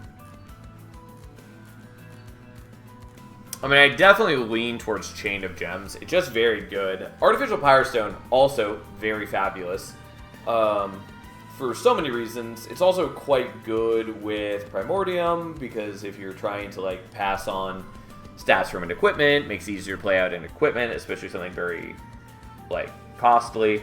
But Chain of Gems, if we end up hitting Superfood, allows them to pass on damage shields. Even if we don't hit Superfood, it's still useful in a variety of ways. So, we'll do that. I knew Hef was probably a better option, but I also knew it was probably already done. That's why I said those clan combos. That's totally fair. We'll do Stalwart Snack for now.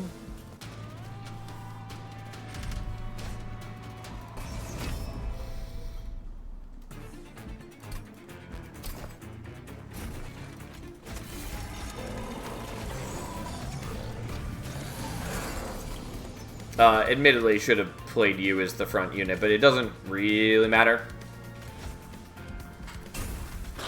Since this is the lifesteal one anyways.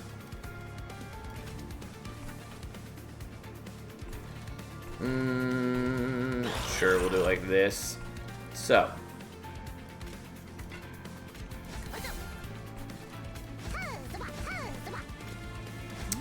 Yeah, I could have done that slightly better, but it does not matter. Oh, I did mean to play that slightly differently. I forgot that I didn't want the morsel here, so then Primordium could have gotten one of the kills. But that's not what I did do. Well, yeah, I thought it was possible that we were going to get one of the morsels that does damage, in which case I could have used on a different floor. And then had 3 attacks here to kill everything. Didn't want to risk that, though. It's fine.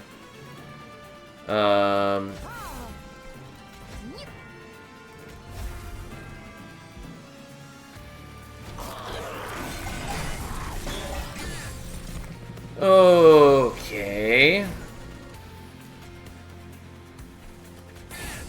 Well, that did not work, unsurprisingly.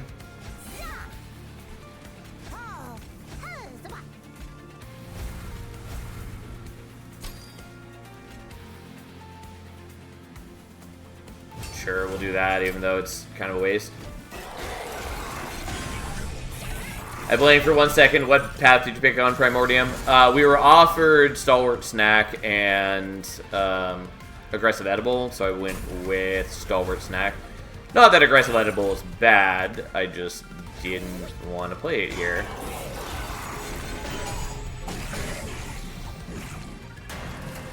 At least, not yet.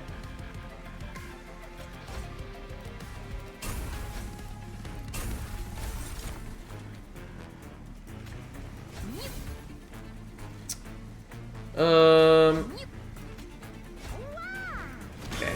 I mean, we should be totally fine regardless of how this floor turns out. Given that our dude is sitting here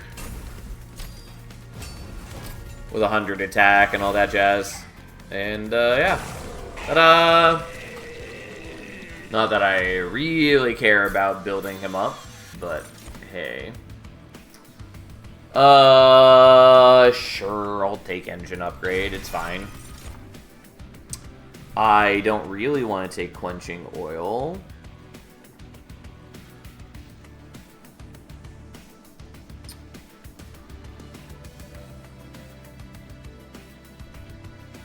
Yeah. At some point I gotta master quenching oil. It's not even terrible, I just dislike it. Bonk is fine, and is legitimately probably what I should take.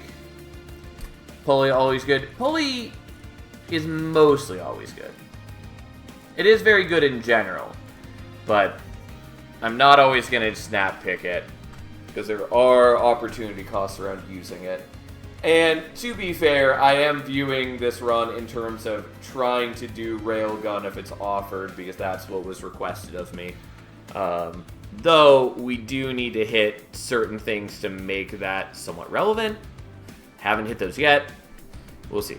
I am leaning towards the Steel Pulley Claw, though. But what I was hoping to see was just Railgun right now. More than that, I was hoping to see Perils is what we wanted to see. And we're going here looking for Salvage Machine. Or Crucible Steward. That is neither. Conductor Steward is not terrible, though. Pyre Steward is.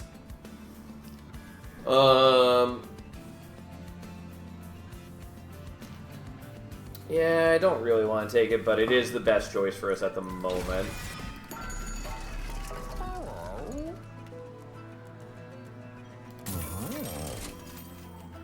It's over Smidgestone.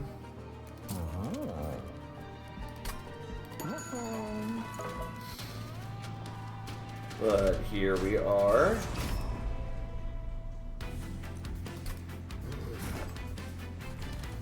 Alright, so you can now buff his stats, which is something. No, I actually meant for you not to be on bottom floor for this reason, but that's fine.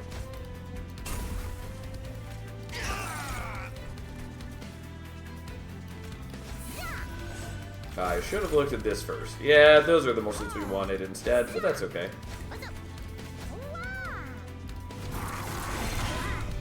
Had a small Discord meeting at work. We need to get to meeting route 2. So I wanted to type MR2 instead I typed Monster Train 2. Type will say something. That they do.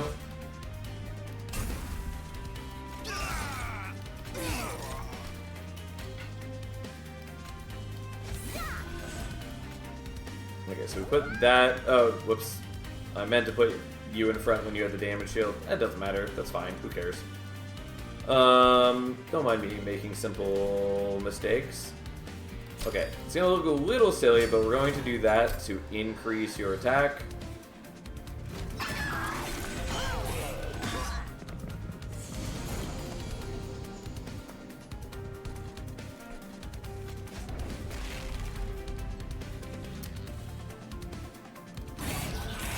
There we go.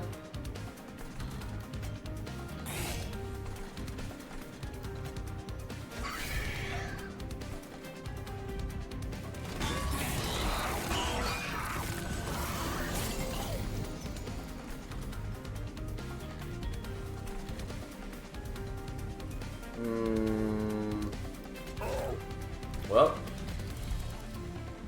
time for the backup plan, I guess.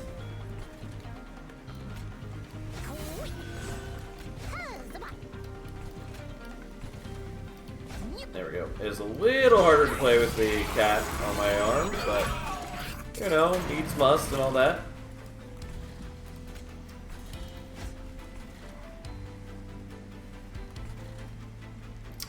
Alright, we're gonna play the dumb plan, wherein we don't get rid of the calcified ember.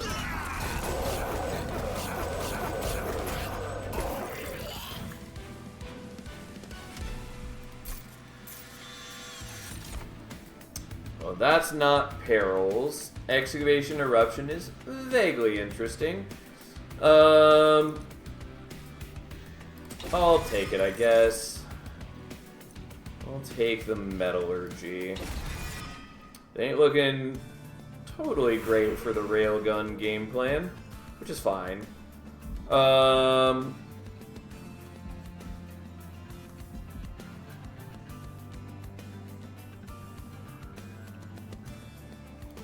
go here, I guess. Glutton's Maw is something, but not actually as helpful for us right now as it might seem.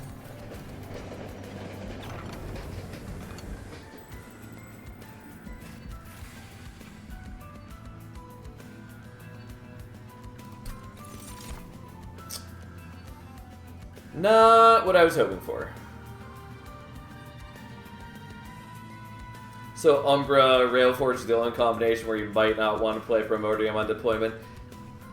Technically, there are other situations where you also might not want to play him on deployment. Namely, there's the old tried and true method of doing Channel Song. I don't know why I'm bothering to pull this up, but we are committed now. Channel Song with Primordium is a long, tried and true option that's kind of cute. Similarly, you can also do Prism Retrieval with Primordium. The problem is just it's very unreliable. But, well, not totally unreliable. It's a little slow and it's a little awkward, and you have to make sure that they're the only target that can be hit by it. Cycle of Life is sort of actually an option for us right here. I don't really want it, and we're just going to play as though we don't need it, even though we might end up needing it. So, if that bites us in the ass later, oh well, we know who to blame. I, like, never use Crucible Extension. It's not even necessarily terrible, it's just a little awkward, and I just don't love it.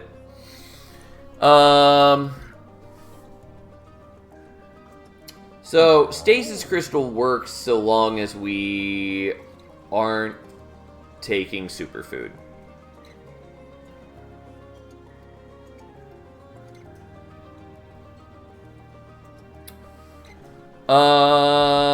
Fuck it.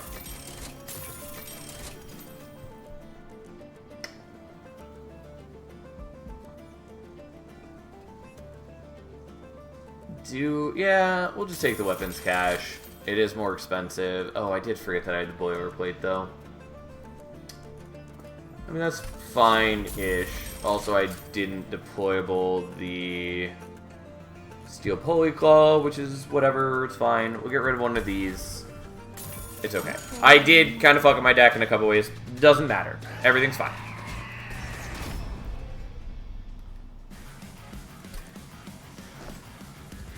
Okay, so we play that out. We play you out. We play that out.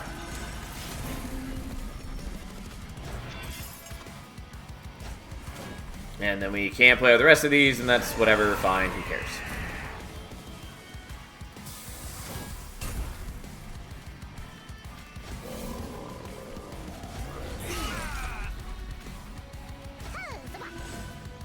I forgot that we had already done the Chain of Gems this turn. That was a mistake. It's fine. I mean, we still retain a damage shield. I just don't think that actually matters to us.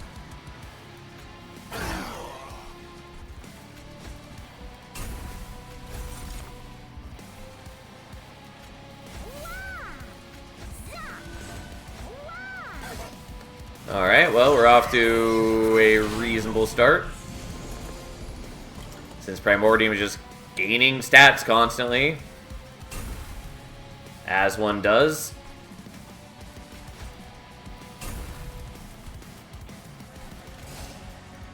And even our Gorger on mid-floor isn't, like, in bad shape.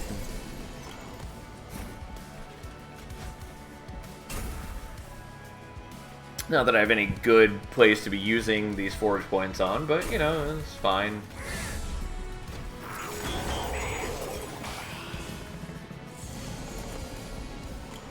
Okay, since it is your last turn alive, we may as well bring you out of stasis.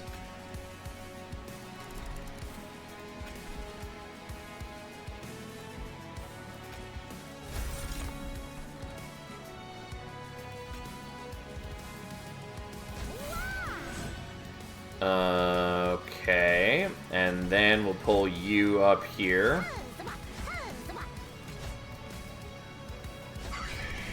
And then we'll use his ability, so we get more damage on him, and then we still block with the damage shields. So there we go.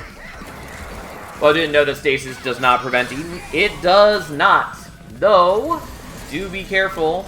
Don't use it if you are doing superfood, because that is a problem. Okay, well, we can manage this.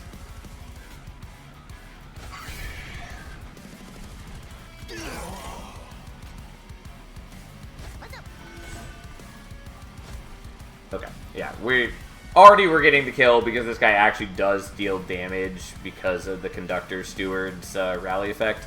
But now we also are doing more with him. Does stasis on the front unit prevent eating? I believe it does, but I could be wrong. I feel like that was bugged at one point and then got fixed. Maybe uncertain about that. Yeah, I take some pyro damage if I do that, so let's just not. It's not like I need to get him out of the way of Archeon. We're gonna beat him to death as is. Especially when we do this. Ta-da!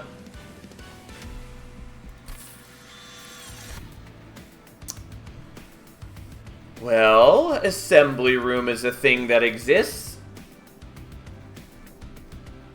Foundry Line's a cool card that we haven't used terribly well yet.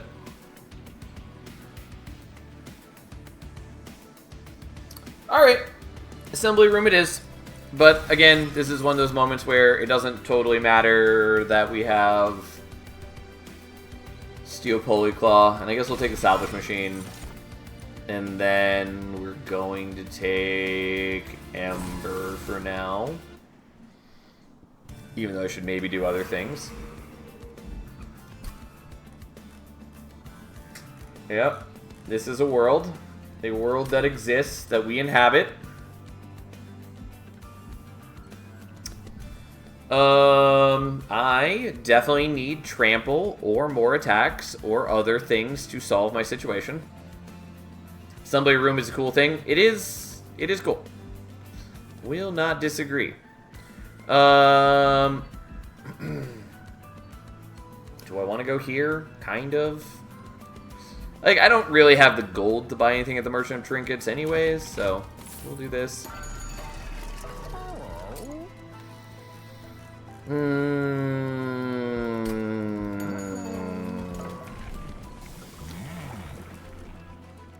So, originally, was looking at doing Superfood. Probably so we could pass on the damage shields and all that. Not gonna do that. Doing this.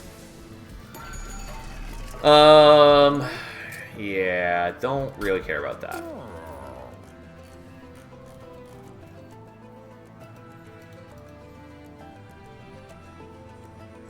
Might do the Metallurgy. Kind of want to do the Metallurgy. It's either that or like the Excavation Eruption, which I think legitimately is probably more helpful for me. But we'll do that. And honestly, I'll do that.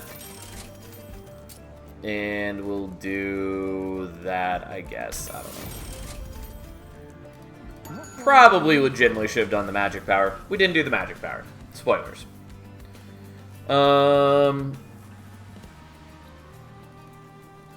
There's just not a whole lot for me to care about here. But we're gonna dupe you, I guess, out of a sudden decision.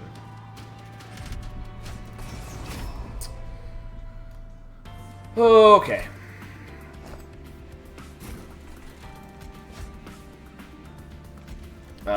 Correct order is we play you.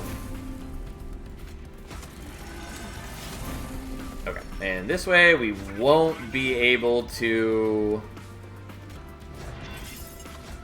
play morsels here. Who the fuck cares? You're going there, whatever. Yada, yada, yada. Here we are.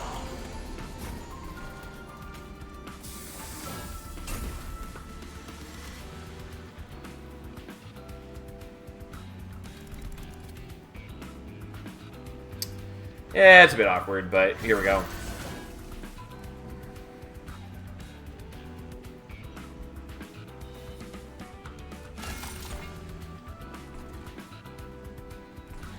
Should have done the morsels first. Whatever, who cares?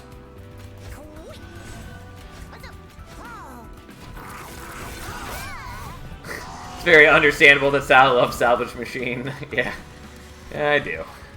He's a cool unit, for sure. Actually... yeah, let's not do that. Let's actually get rid of the Calcified Ember. I don't think I need to be keeping them around anymore.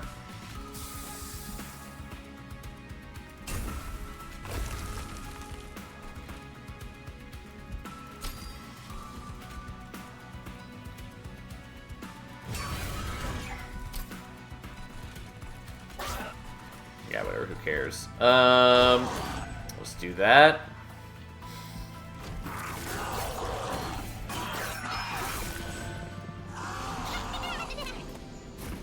Well, fortunately, can't get that, but that's okay. Kind of.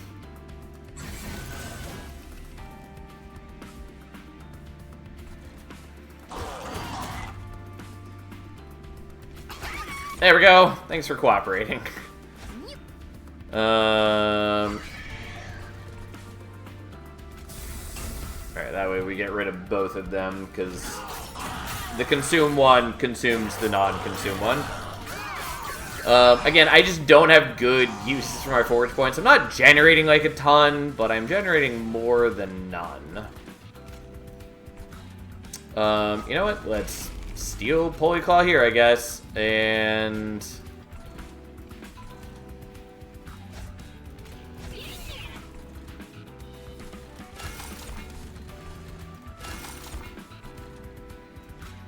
yeah, I'm actually not going to bother with the Blink. Yeah, he dies, whatever, who cares?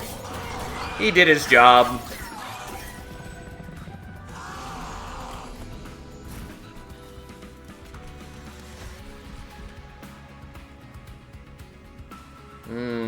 Yeah, this is why we need more damage up here, but, I mean, I could basically get the kill no matter what doing this. Yep, okay, that's fine.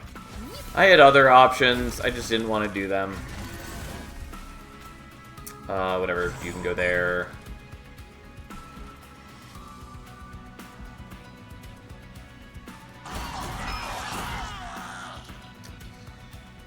Well, here we are.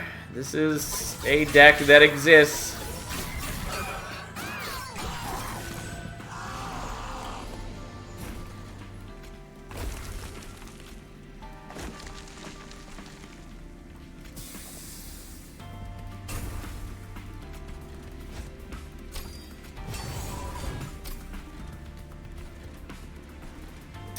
Alright, well, here we are. True railroad deck. It's something. Again, Assembly Room is a bit absurd. Even, like, with my shitty deck that's not really doing anything very well, like, just printing extra units turns out is pretty good. Especially when they all have the ability to force attacks out and are getting to copy Primordium stats, basically. So, ta-da!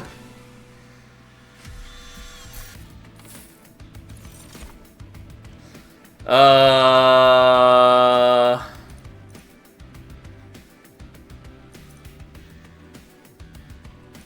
take Blazing Bolts, I guess. Yeah, no, we don't need those. Pyre Plating would have been legitimately not bad. We're going here, though. Not for Geared Gauntlet. Steward's Quarters is sort of appealing.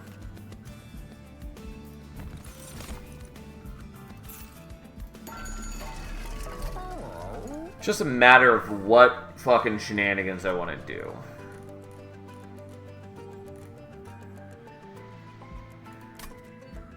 Yeah, I'll take that. Iron Tongue is not the one we wanted to see. Okay. I wanted something to fuse with the Stasis Crystal. Ideally, what I wanted was Glass Cannon. That's what I wanted. Second Assembly Room for even more prints. I admittedly had considered it.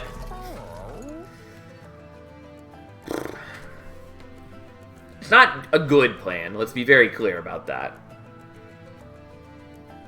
But we could. We could do it.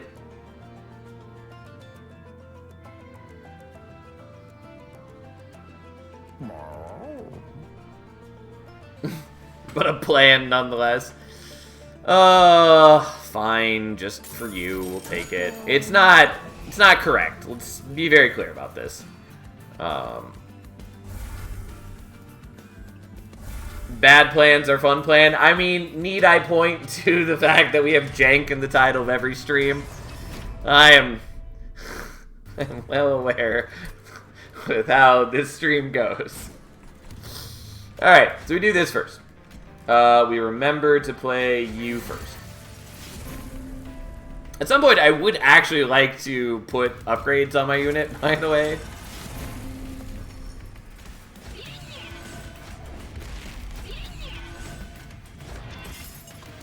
Okay, then I don't have Ember to play those out. Whatever, who cares?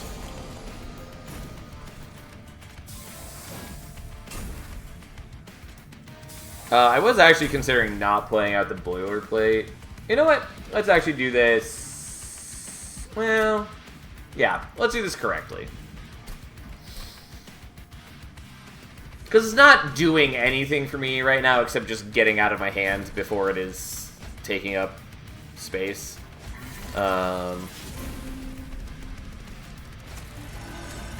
But, nonetheless, let's do this correctly. Okay, and then Salvage Machine number 2. There's that. We are not going to play you this time. You cannot do this correctly. You cannot undo buying Second Assembly Room. Oh, man. Alright, well, let's start by scrapping that metal. I was considering scrapping the Assembly Room here, but let's not.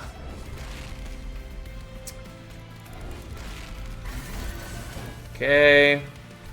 He's not that impressive, but he is a thing. He does weirdly eat the chain of gems, which is not actually useful or correct, but that's fine.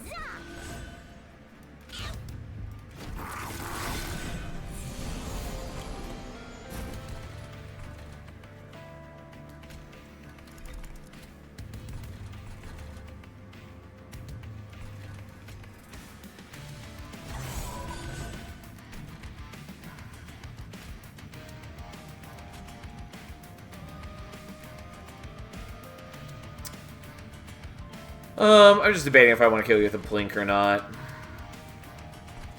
Yeah, fuck it.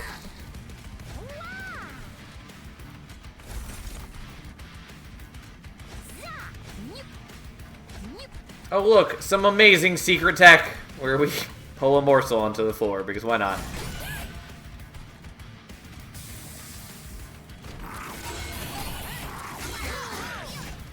Our deck is fairly slow to start, I will say. But that's okay.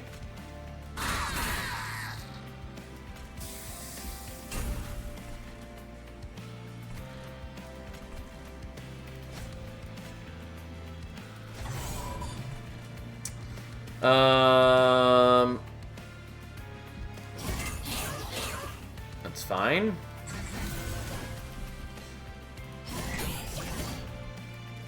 Look at us go.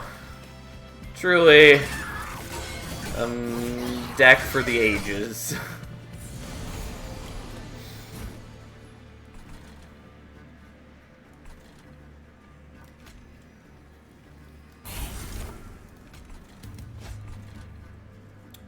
Am I happy with doing that? I would like to forge more.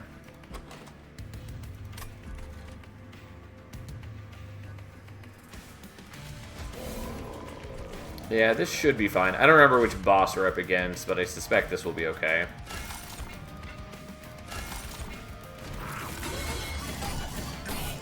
I mean, maybe we don't draw into it and this was all for nothing, but I think we'll get back around to it.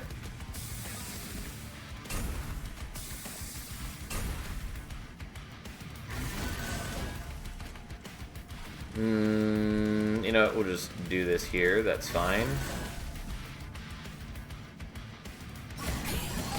Technically, I am depriving myself of forge points by killing on the middle floor instead of top floor. Oh well, that's fine, who cares?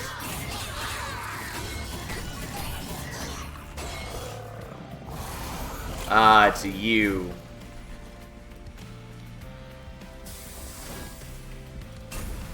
I should get rid of the Calcified Ember, just to be clear. But we're going to hope that we draw into the boilerplate. We have a 50-50 chance, basically. No, I did not. Well, disappointing. Built up all those forge points for nothing. I knew it was a possibility, but I let the greed get to me. That's fine. We may as well at least go out swinging. Also, I am depriving myself of permanent power with Pyre of Savagery as well by using all these copied units. But that's fine. It is not a major part of our game plan. No. No, we're not going to take those. Oh boy, it's Railgun. Do we pivot to Railgun? I can't actually use it very well. I do still kind of want to do it. It also doesn't work with the assembly room. Well, okay. It works differently with the assembly room. And it actually is pretty cute. But it's not the best plan we could be implementing. That's for sure.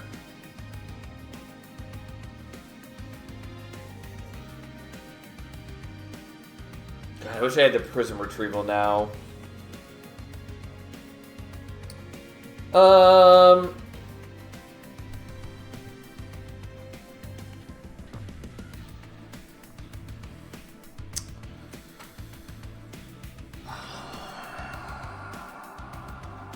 Fine, we'll take it. It is the worst plan.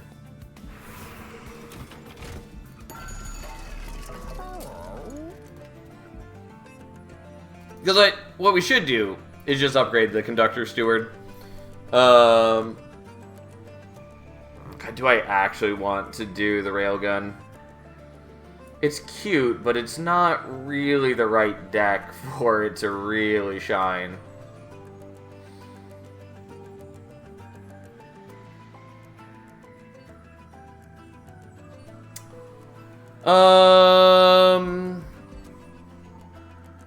That's fine. We'll be dumb.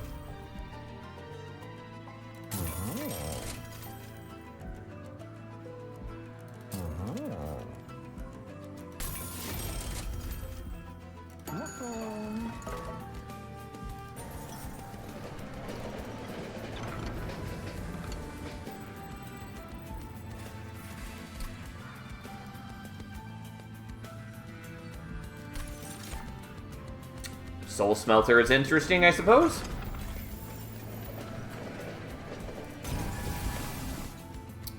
Okay. So we now have somewhat shenanigans for a deck. And we're just gonna have to live with that.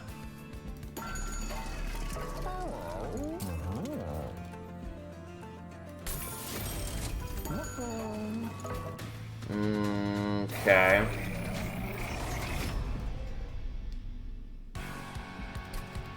Alright, so I think what we're going to do is just not play out the...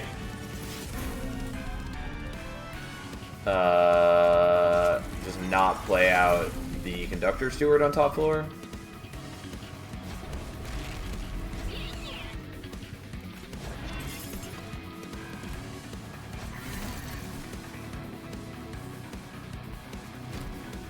I don't think I've ever had cross-clan eggs. I suppose it still offers minor Pyroborn artifacts, which would be mostly uses without synergy. I mean, most of the minor... So, A, this is partly why I get annoyed at people using the wrong names for things. Because when you say cross-clan eggs, I immediately think of Wormkin, because they have Wormkin eggs. But anyways, the minor artifacts are actually still pretty good, whether you're in Pyroborn or no. For instance, may as well just look at the list while we're here. So, a lot of these are not actually tied specifically to, like, Pyroborn things. Like, Ember Charge, just getting extra Ember on the first turn, not bad. Not amazing, but, like, there's a lot of ways to use it. Flaming Talons is just going to give Pyre Gel to enemies as they ascend the floors, which is pretty solid. Hellfire Bellows works with the Flaming Talons. Doesn't do anything on its own, of course, but it works with Flaming Talons, so you're just getting free damage on every single enemy. Especially if you're setting up on top floor. If you get both of these, then every enemy is going to have Pyre Gel 6 by the time they reach top floor. Medallion of Superiority is just stats for doing a thing that you're likely to do. Conduit is useful to a lot of clans. A lot of clans have abilities. And just getting armor is nice. Yeah, Sharpened Teeth doesn't do anything. Sizzling Firecracker and Taskmaster's Lash both do, even though they're both not, like, amazing. As Umbra's #1 fan, I am now a Wormkin convert. I love the Chief. I love Wormkin. They're my favorite Monster Train 1 clan. Maybe still favorite clan overall.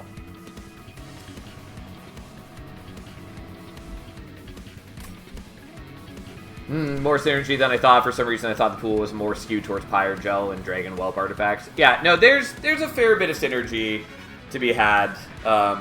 Also, if you were getting high enough on Horde, you were getting normal artifacts anyways, so you are still getting more than just the minor artifacts. And I guess Wormkin eggs would be significantly more useless cross-clan, since without echoes, they'd never hatch. Yes! To be fair, when you said cross-clan, I assumed at first that you just meant, like, as your allied clan. But yes, like, truly off-clan, like cross-clan, yes, they would be worthless.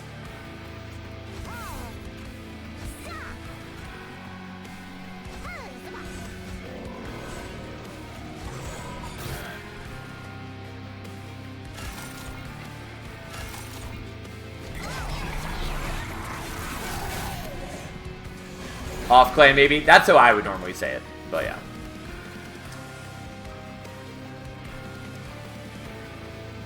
Also, you could just say, like, something that was generated. But, yeah.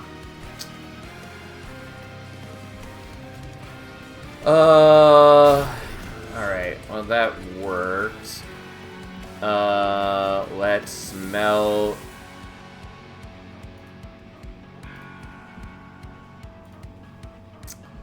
I do think maybe I just want to get rid of the Calcified Ember now. I think I really do. And we'll play that, even though we're not going to use it here yet, for various reasons.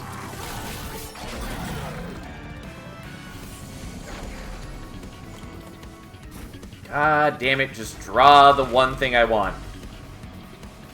Okay, we can get rid of this now. Shouldn't have done this before, but we can get rid of that now. Alright, we got the kill. That was what we were trying for.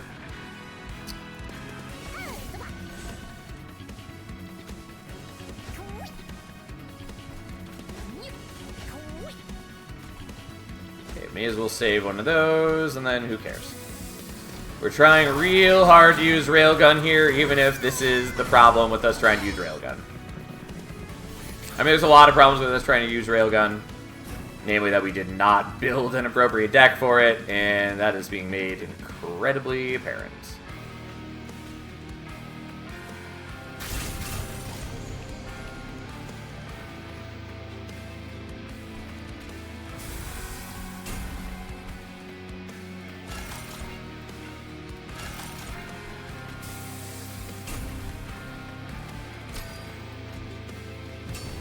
Okay, well, at least do that, I guess. And you're gonna die, which is fine, I guess.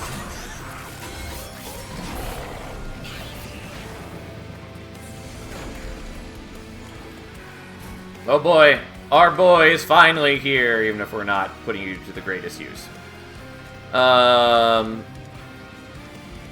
except why do I not have enough capacity? Because I just can't math, and I've been off on capacity this whole time. Oh, because I changed the room. I did have an answer to this, and I just totally spaced. Well, fuck me. Yeah, that's an issue. I mean, we could just leave it and still just win the fight. But that is disappointing. He's so big! Yeah, I'm sorry. We are going to redo this, even though we're way far into the fight now. Just because I do actually want to play out the Railgun on the correct floor, and I fucked it midway through the fight. So that happened. Even though we are not really using him properly.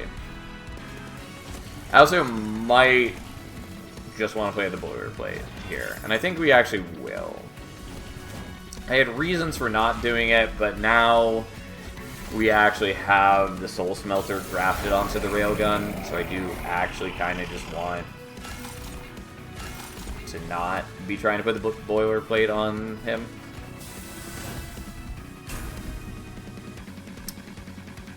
Okay.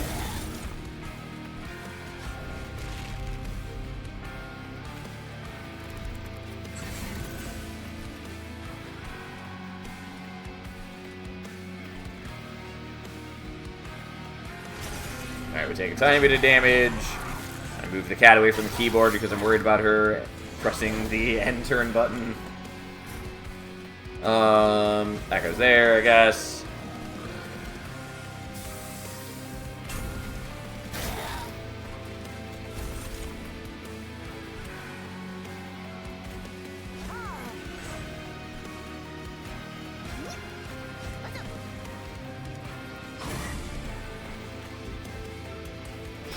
Whatever, fine. One of these days we'll draw the Railgun.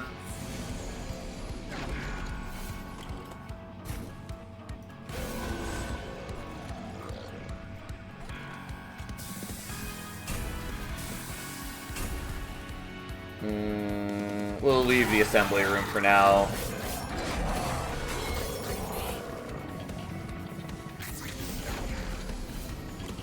Okay, there's our boy.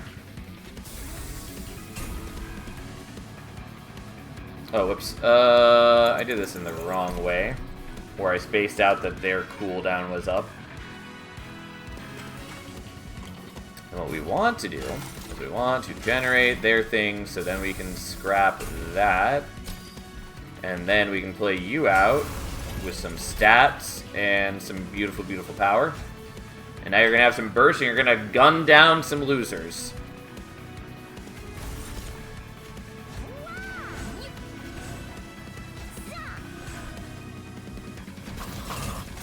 Yes, fuck them up. Gain those mighty souls.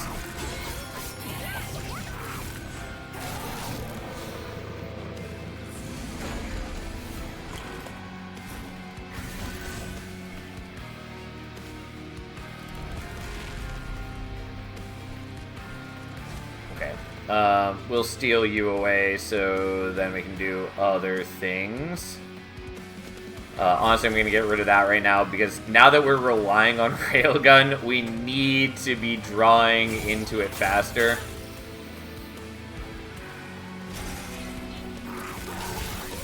Oh, I didn't use his ability. Whatever.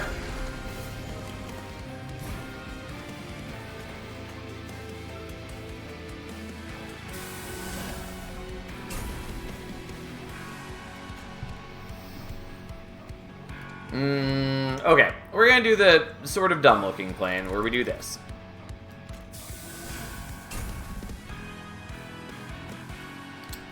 And then we're going to give you some burst. And then we're gonna copy you. And now we're gonna shoot them dead.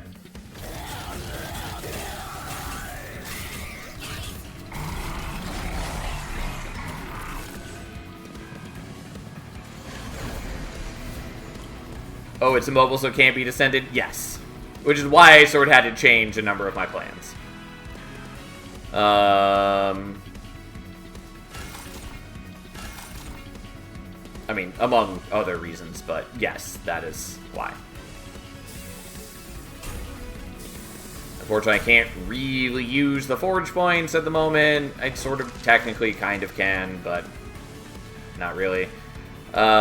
We actively don't want to be killing things with things that are not the railgun, so enjoy your now 11 attacks.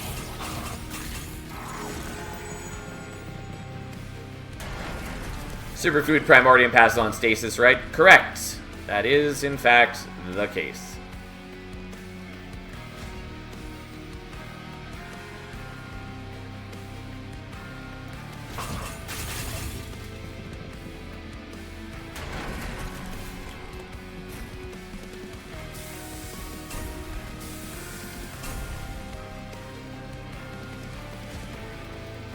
Alright, just a casual 19 attacks on our front two railguns, and they get to attack right now.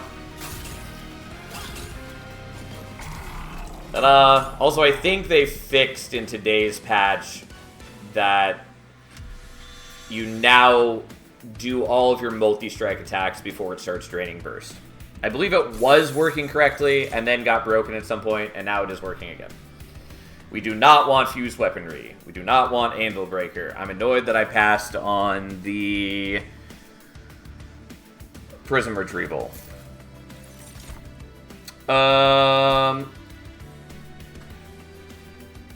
We probably just want capacity here. And Souls got copied. They did, but I don't think it actually matters because we didn't get the Soul Smelter copied.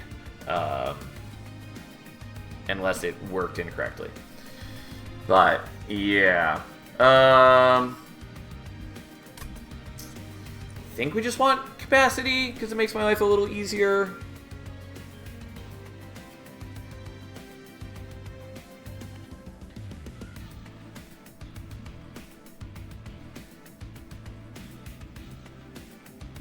It's either that or we want draw, but I can also take care of some of the draw problem by just, like, greatly thinning out my deck.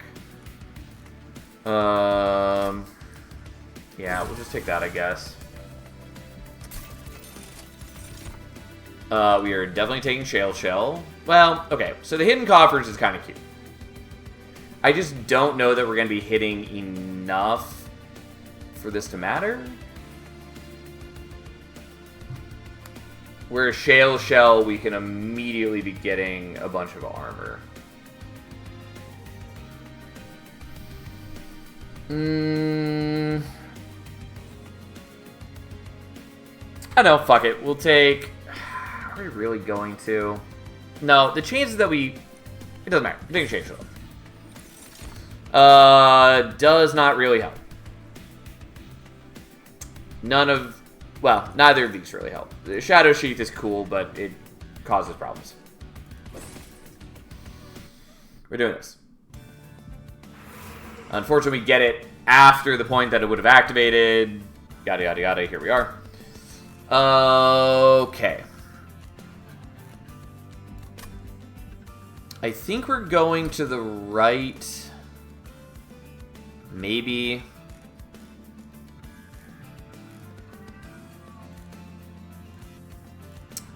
Mostly because I would kind of like to hold over like the metallurgy so I have more ember stuff. But I think we're just going here and we're making the engine upgrade deployable, and then maybe even just duping that so that we can just play it on bottom and mid floor. And then I just get more ember return. Don't need a Swift Steel Dagger. Could technically still use it, kind of. We don't really need Stalwart Snack 3, but the problem is we can't take Superfood without swapping what we're doing, and I'm just not gonna do that. Okay.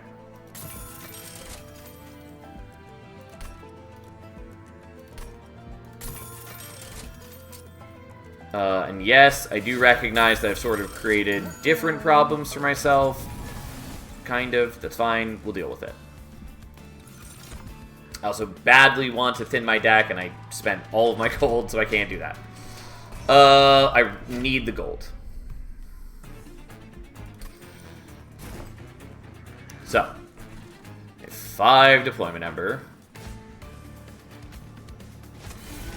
I forgot that I didn't actually want to play you first.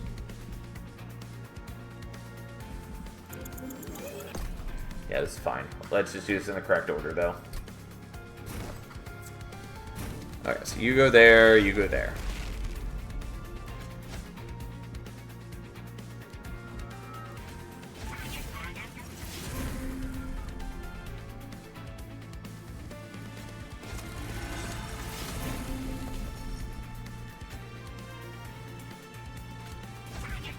Yeah. Okay, so you get that, you get that. I don't have Ember to play out the other things because reasons, and that's a problem, and whatever, and it kind of mitigates some of my choices in life, but that's fine. We can maybe get around that. Oh, how nice it would be if I had the artifact that carries over Ember from turn to turn. Unfortunately, only a Hellhorn artifact, so that's not an option for us.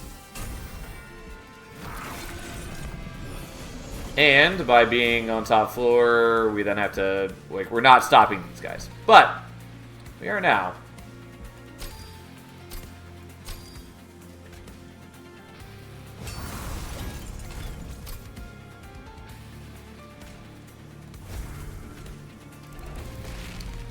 Okay.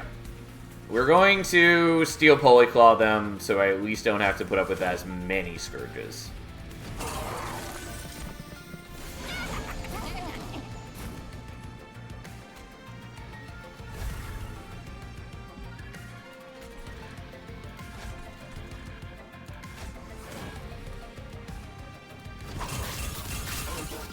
Look at him go. Our deck might be a bit awkward, but we've done it. Yeah, and I can't play out the Conductor Steward now, unless...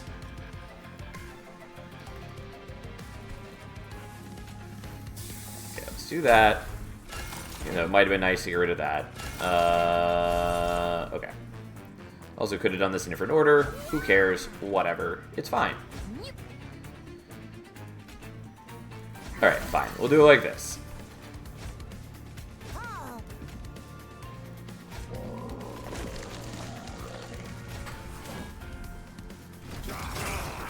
Jank is love, Jank is life. We love our Jank deck here. I mean, if you don't like Jank, you're in the wrong channel.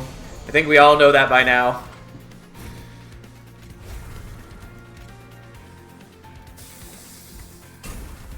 I really wish that I had better smelting. Like, this is one of those times where Foundry line would be really nice. But hey, here we go.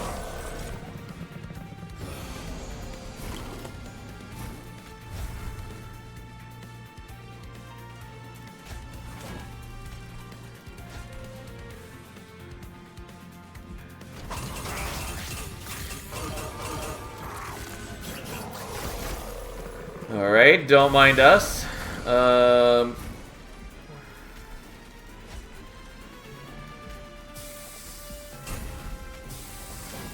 Okay, let's make some more. This is why the extra draw would have been kind of nice. So I can more reliably get smelt things when I want. And it would help us draw into the railgun sooner. Also, frankly, I messed up the whole capacity situation because now I still don't actually have enough deployment ember for everything. But we didn't know that was going to be the case at the time that we did it.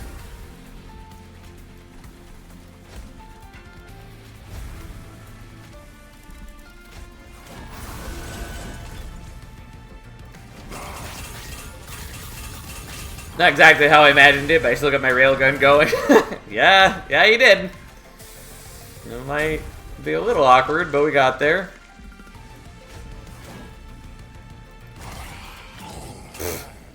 Didn't realize we're up to 1,000 attack, but we are.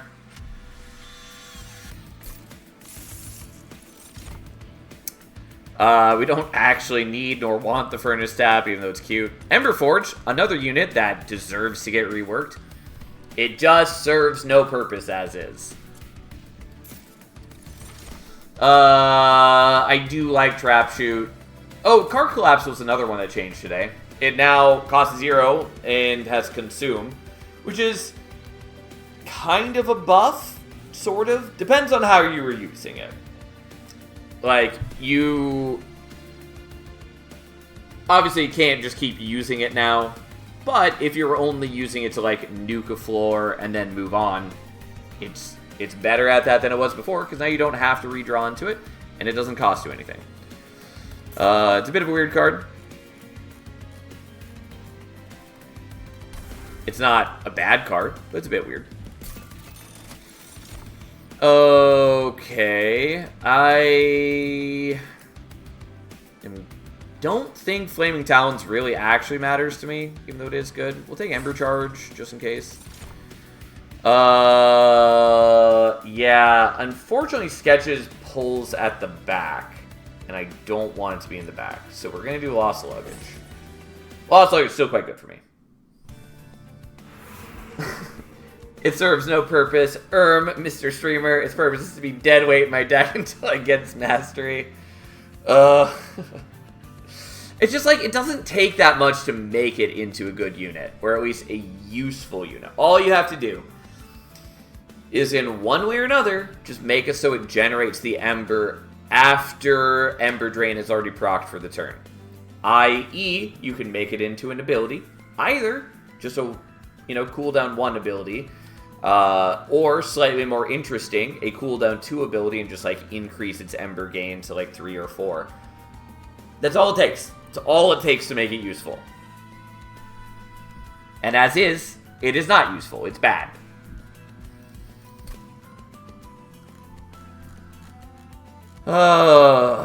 If it were a banner unit, it would not be as bad. It would still be a little awkward, but it would not be bad. But as is, it is bad. I think we're going here. Not sure what I want to dupe, though, but I definitely don't need the Merchant of Steel.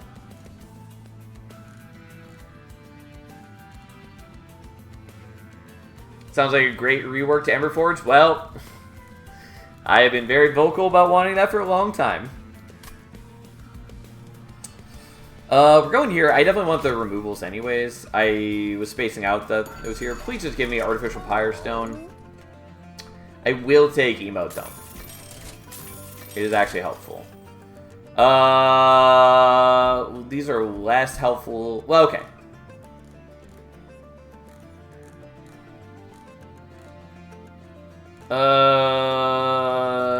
Okay. This is fine. This actually does help quite a bit. It helps in a weird way where I need to get rid of boilerplate. And then I actually don't need...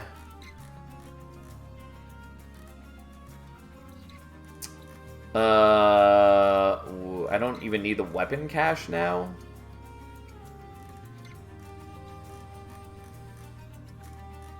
Do I want to remove that? I think I do, but maybe I don't need to. I've got 6 deployment ember now.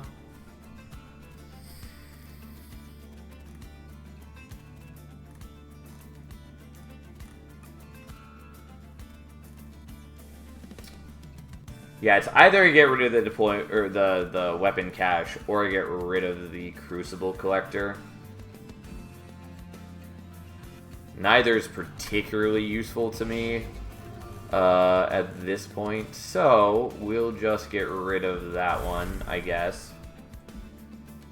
It's synergized with Umbra's X-Cost pool and help encourage Ember Drain builds that aren't reliant on perils. There are plenty of ways to do perils, or Ember Drain that doesn't rely on perils. I know we've had this talk already, but there's a lot of ways to do that. B, yeah, it would make it into a useful unit. As you point out, one of Umbra's themes is X-Cost cards. Not that there's like a ton of them, but enough that it is one of their themes. And yeah, it would get around Ember Drain. It would help with things like Prismal Dust. It would also help with cross-clan synergies for other X-Cost cards or high-cost things. Like, it would be an actual useful unit. And currently it's not. Problem is I don't actually want Dante's footstool, kind of. You know what's funny? My highest scoring run is Wormkin Exile Stygian, and I think the only Stygian cards in that run are on power. I mean, that happens. I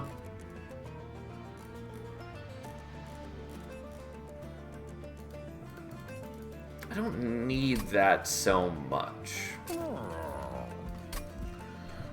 Excuse me.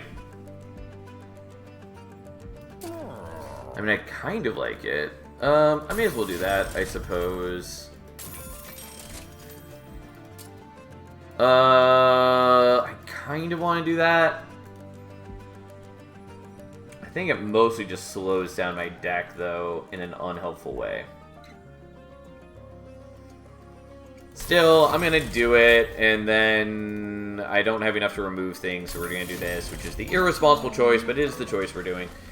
And then for the duping, I think we're just duping the salvage. It's either that or I could dupe the salvage machine, even though it's going to die on, like, turn 1.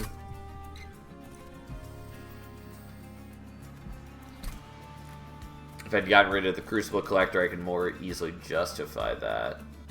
Alternatively, I can just not have the Conductor Steward on that floor, which is also maybe reasonable. But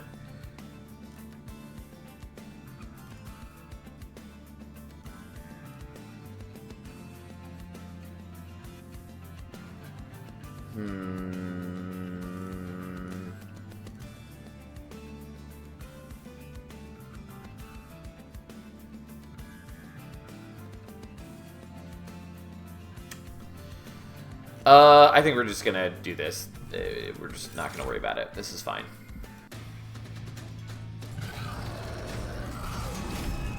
I really dislike Stygian. It's purely a skill issue thing, but my head doesn't like to try and find winning lines with them. I mean, they're a great clan. Like, it's fine if you know, have things you like and things you don't like, but they definitely are a very strong clan.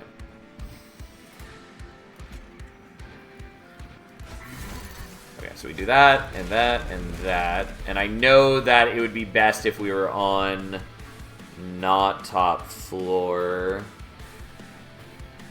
since we're up against Dominion. Do I really want to be on top floor? I don't know. We'll try it. That's fine.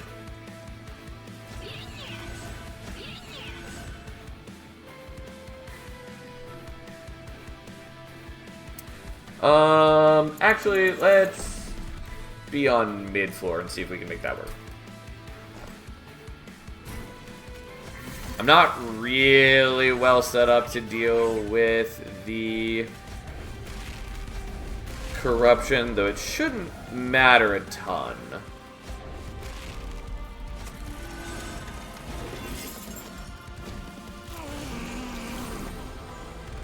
Okay, and we got you first turn, which is nice.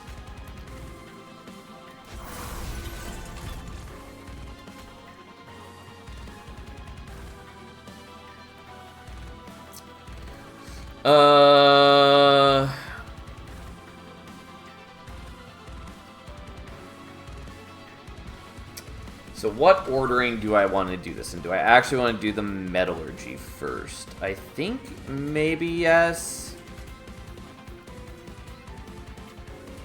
Yeah, that's probably fine. Because whatever we play first, we're duping with Emotone.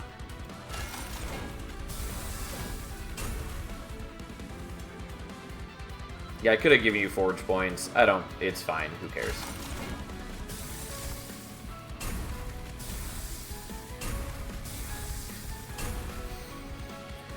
Okay. So, we now do that. And we do that. And then we do that. And so now we have two dudes attacking for 100 something.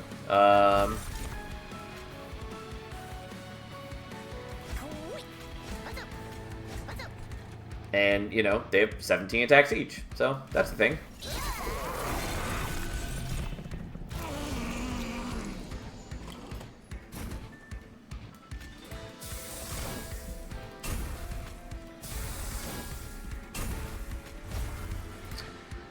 Okay, well, let's gain you some more attacks, and then let's just do this.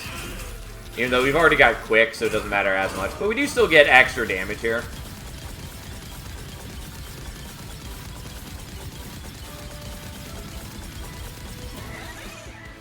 And we almost kill him, which is to say we actually do kill him by bringing him out of stasis. So, there we go.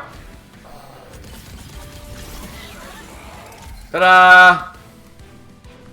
We didn't get any horde, basically, because we killed them too fast, but, you know.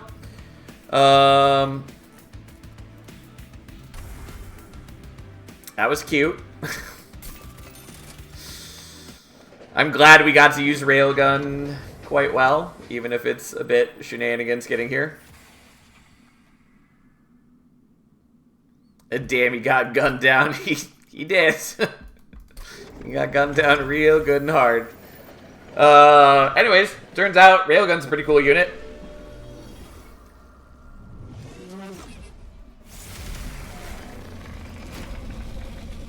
See, like, this is a much cooler... Like, this is what I want the X-cost, like, high Ember generation payoffs in Railforge to be like.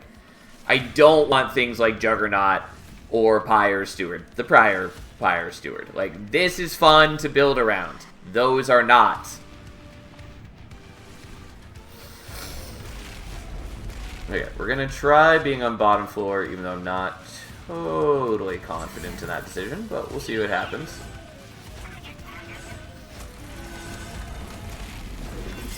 Lost luggage certainly helps us. So, you know, that's the thing. Yep, there he is. Okay.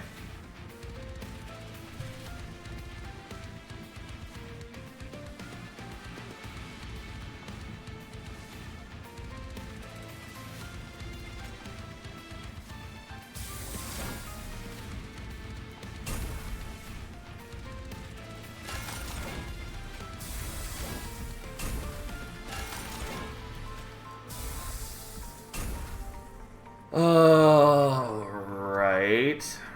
And now I have to decide how shenanigans I want to be, and I think the answer is this shenanigans. Oh no, I do have to consume one of these. That's fine. Because otherwise it's just not really going to work the way that I want it to, and that's fine. Who cares?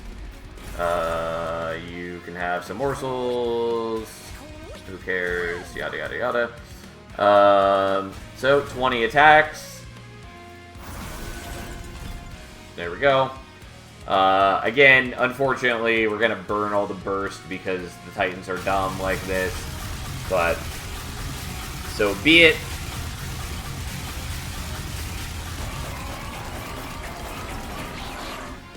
Alright. And now for our actual round of combat. And that's all before we actually eat from Primordium, by the way, if that's not clear.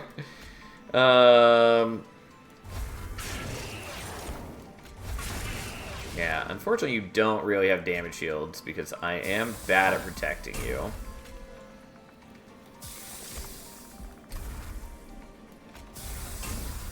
But that's okay, kind of.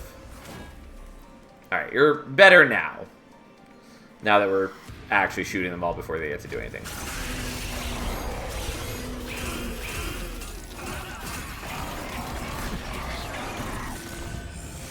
A barbarian running around with a skillet who thinks he's a mage because he yells cast iron after he hits someone with it is nothing compared to Sal. Double tap them 30 times, Salamander. Fair enough. Fair enough. Unfortunately, I cannot Steel Polyclaw him back down to us.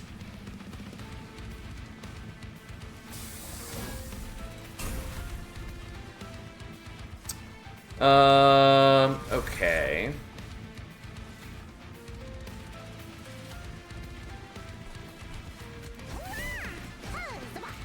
We'll just block some savagery damage, I guess, and then we'll load up and dupe. Even if our dudes die, we'll just replace them. Yes, unfortunately, we're duping the corruption. It's okay, though. Anyways, there goes Entropy.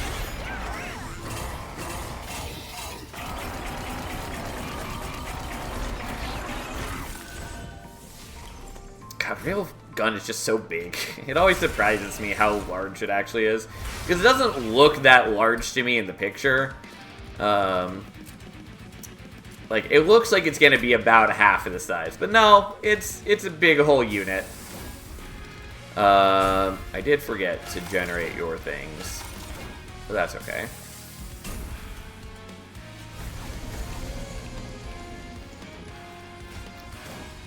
I should be using your abilities just to generate armor, which I totally spaced out I could do. I mean, it doesn't super matter. Like, we just gun them down here as we wait for Dominion to die next turn, since we'll just do the Pyre Light on this coming turn.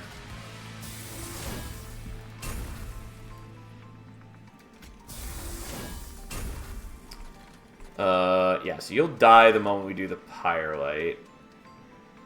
Should have done this in a slightly different order, but again, it doesn't actually matter. For my own enjoyment, though, we are going to do this. Also, we have a lot of forge points that I have no way to spend. But, there we go. If one of my dudes had died and given me the Soul Smelter from his death, then I could have forged the Soul Smelter as I put it on another unit, but didn't matter. There we go. We took some damage. We shot some dudes dead. That was definitely the Railgun experience. Again, it's a cool unit. I like it a lot. And again, that's part of what irks me so much about, like, Pyre Steward and Juggernaut is, like, we have blueprints for, like, cool ideas that you can use as payoffs for high Ember generation.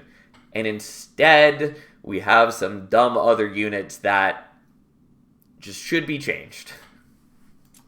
I mean, again, technically Pyre Steward got changed, but the current iteration of Pyre Steward is even worse than the old iteration of Pyre Steward.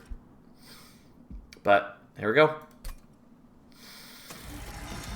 Alright, well, it's a bit late, so we're definitely not doing another run. So we're gonna stop there. I definitely need to feed myself, and I need to be some level of productive the next couple days, so we're gonna hope I can manage that simple goal. Anyways, thanks for hanging out. Hope you enjoyed the runs. I thought they were pretty fun. We'll be back on Monday like normal. We'll play more Monster Train. We still have a lot of crowns to go, and I still need to do a lot more with Soul Savior. So, yeah. Anyways, truly, thanks for hanging out, everyone. It really does mean a lot to me. Thank you to those who subscribed and to whoever gave out that gift sub. Anyways, have a wonderful weekend, and I'll see you next week.